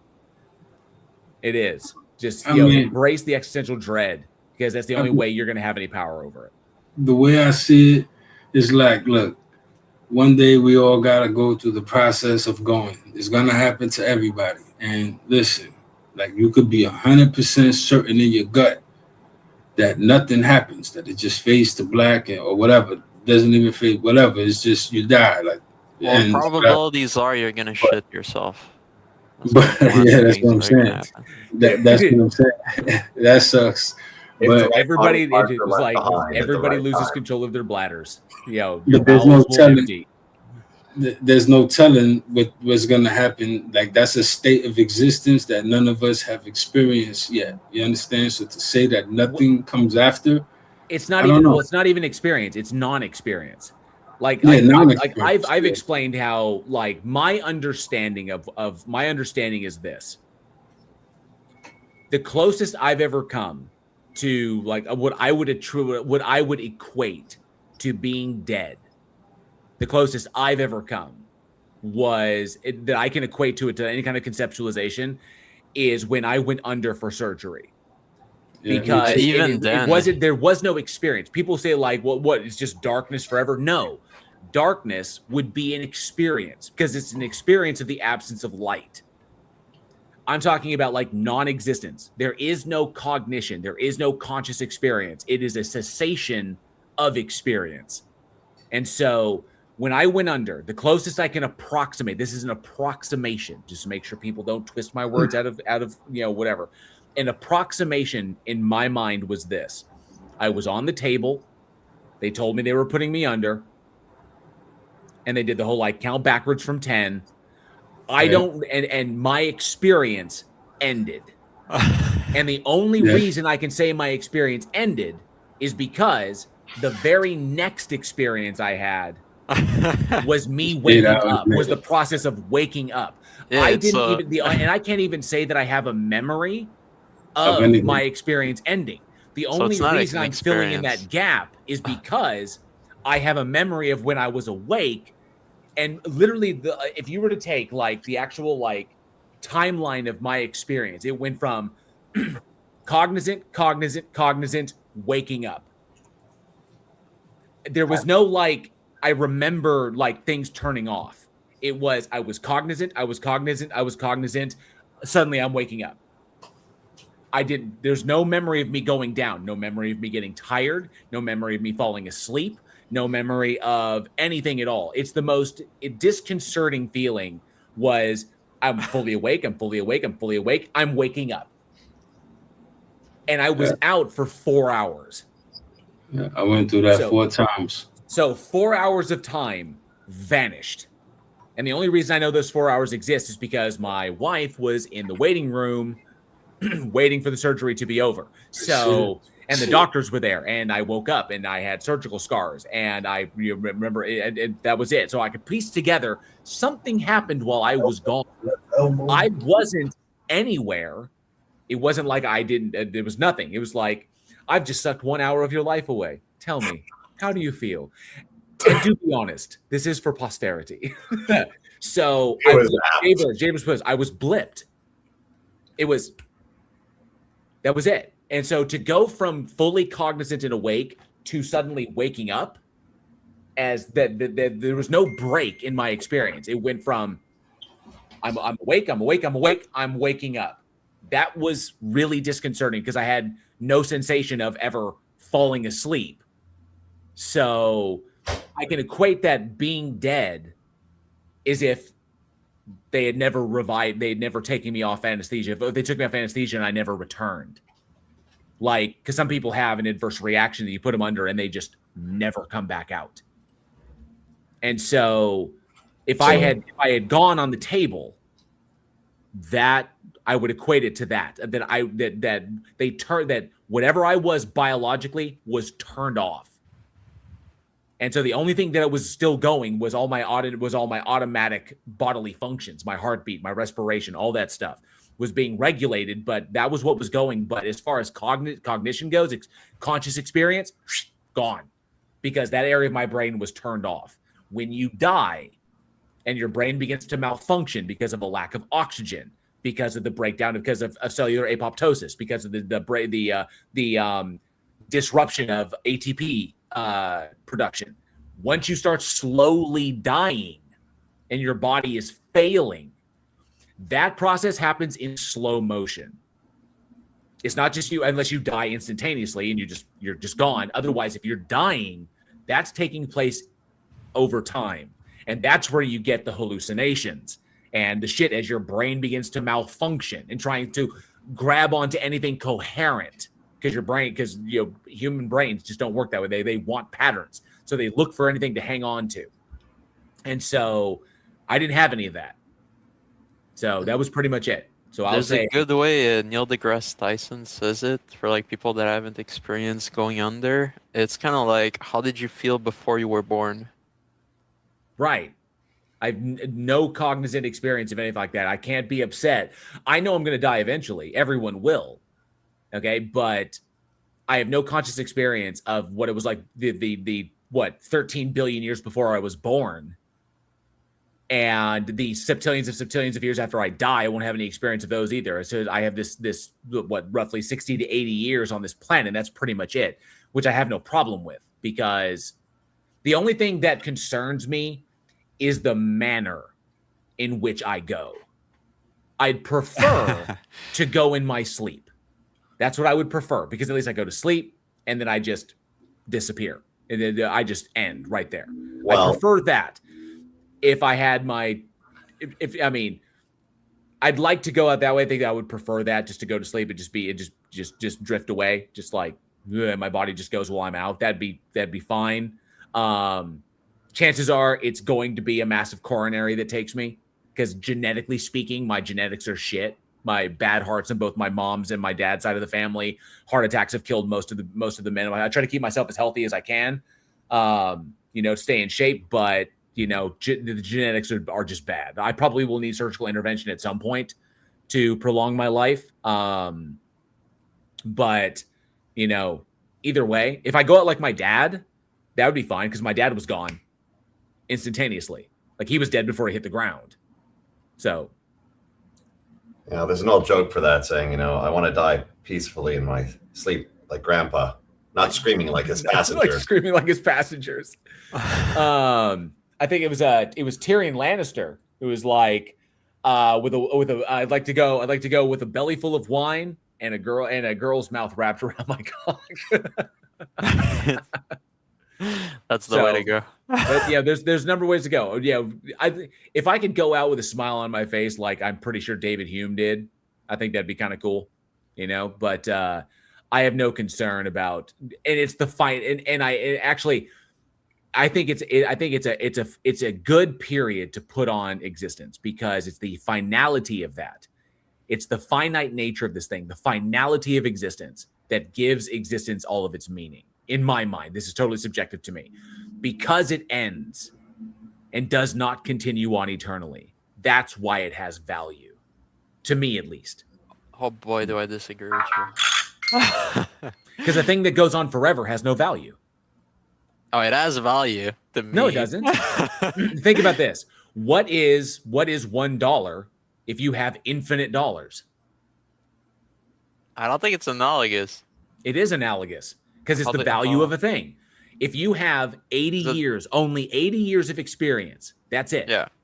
Versus you have eternity experience. What is the value of any one of those moments prior to the septillions of septillions of septillions of years that will follow it? Oh, is it Never like in the reality where I didn't know that I could not be like immortal? Well, it's one or the other. I mean, if you want to look at it like a dichotomy. Because it has value if I know that I could have died before. But if I've always been immortal and I never knew otherwise, then yeah, it doesn't have value. So yeah, so I'll say I value it like that. The fact that it ends behooves me to do something with it. If it goes on eternally, I'm like the worst fucking procrastinator. Why would I do shit why would I do shit now when I've got eternity to do it later?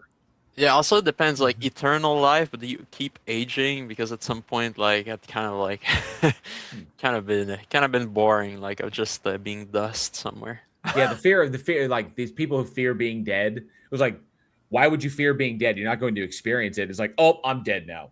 This is a weird experience. You're not going to experience it. It's not darkness. It's not like falling. It's not like anything because there's no cognition. So you're gone. And I got no issues with that.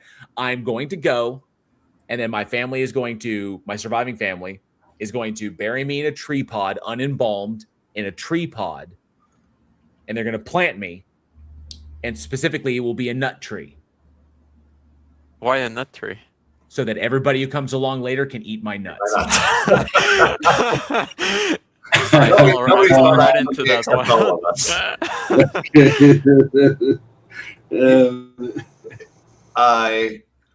I approve this message.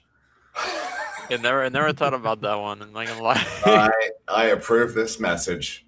It's the right level of sardonic. I'll take it.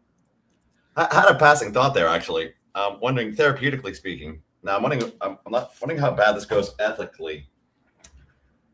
In terms of it, as much as it's a voluntary idea, for those who are kind of worried about the idea of eternality and afterlife and all of that, whether there's an ethical means for testing anesthesia, you know what? It's time for you to wake up next Tuesday and then tell me what that was like.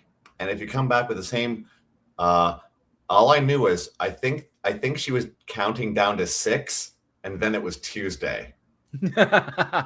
All I remember was 6 and Tuesday.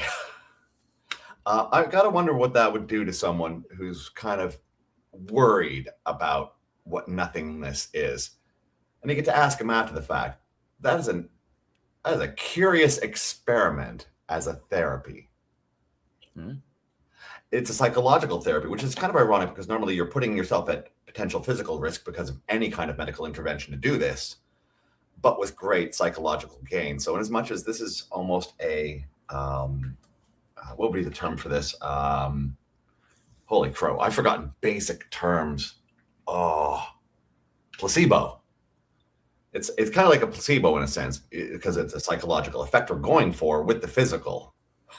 So just to give them a non-experience experience. Yeah, but then you'll have some people that are going to come out and say, well, yeah, but my soul was still trapped in my body. It didn't leave. So, like, I was still technically there, not experiencing. Yeah, I know, but you got nothing. Atomic Punk asks, are you thinking walnuts or pecans jail? Given that I will probably be buried somewhere in the South, I will be tree potted somewhere in the South. It'll probably be a pecan tree. Pecan tree would be good. It's like, man, these pecans are delicious. Yes, they are. The correct answer is D's. Yeah, it'll be a D's tree. Yeah, D's. Yeah, but yeah. That's my final. That'll be my final joke. It's like, man, these nuts are amazing. They are, aren't they? Oh, hold Uh-huh. on. You know we got to have this punctuated by our friend, the slap chop guy, right? How so? Oh boy. You don't remember those the commercials? I remember that. I remember he recently ran for Congress and he lost. Because one of the lines was, "Wait till you get a load of my nuts." Oh, that's right. It's like, "Wait till you get a load of my nuts." It's like, is phrasing not a thing anymore? see, Atomic Punk. Why are the Warren nuts so salty? Why does this tree have a plaque on it that says JL? JL's nuts are salty. They will be salty. They'll be the saltiest pecans in the orchard. All right. So I think we're in good shape. We're a little past 3. We're going about 5 hours now, and fortunately, haven't had any other believers come up. I think we had a good conversation. It's good stuff. Jay, thank you for coming up, and I think this is where we're going to call it. Sure, for sure. No doubt. I appreciate. I know we spent a good amount of time rehashing a bunch of fucking drama, but yeah, that's that, brother. I just was hoping for whatever, but it's all good, man. I support you, man. Just do your thing. Do that, JL. Just keep doing your thing, brother. That's it. Boots to the ground. Boots on the ground. Yeah, just keep plugging away. And I like what the poll eventually said. 50% of the 16 votes, 50% said evening shows, and it's looking like it's going to be that might be where it's at. So I think if I start doing this more often, I think evening shows maybe 6 o'clock my time, maybe 5, might be better, or maybe 7. I'll have to figure it out and see what's about. Maybe 7 o'clock. 7 o'clock might be good, and we can start doing some stuff. So I may work that in there, and still do the Stage of Reason. Maybe I'll move the Stage of Reason to a later time as well, so that more people can engage. But I may lose Jay Patrick because I know he's available in the mornings. So we'll figure it out. We'll figure it out as we go along. But thank you to everybody for coming up. Andrew, Zen, Jay Money, Jay Patrick, Jefferson Spatchcock for being here as well. You guys rock. I appreciate your support. And of course, everybody in the live chat as well. It's been really, really good. And of course, the super chats and the super stickers and the milestone. Didn't get any milestone chats this time, but I do like seeing those, see how long people have been around, and new channel members. So you guys rule. I think we're like 4 away from a new emoji, 4 channel members away. I think so. Last time I checked. I could be wrong on that, but I'll have to double check. But you guys rock. Thank you, JL. Absolutely. Anytime. And any closing words? Anybody else? Or nothing, just everything good, everything great. Awesome. Spread love, no hate. And you are right, Earl. Yes, motherfuckers are always trying to ice skate uphill. Some motherfuckers are always trying to ice skate uphill. Anything for us, Andrew? Nope. We got ourselves to a good place. Had a couple of good conversations along the way. Good ground covered. Awesome. I didn't see any of Joe when we were talking about agnosticism, which is a shame, because that would have been good. I mentioned he popped in once. It was a linguistic thing, the contextuality of linguistics, which is important. But yeah, good stuff. So appreciate everybody coming out. We'll be doing this again, like I said, every Sunday, and of course, hopefully, I will get this next content done and edited and put together. It's just keeping myself in the creative headspace to maintain it is just been a pain in the ass. So, but hopefully I'll get it out soon. Luckily, these live chats are doing really, really well. So, and remember, if you liked it, if you enjoyed it, comment, hit the like, dislike, do all the stuff, share it, do whatever. Really appreciate it. All that helps me with the algorithm. And I couldn't do it without any of you. All of you. You guys make this happen. So I appreciate it. I'm JL. This has been the Stage of Reason. And as always, be safe, be excellent to each other. And together we can bridge the divide. See y'all.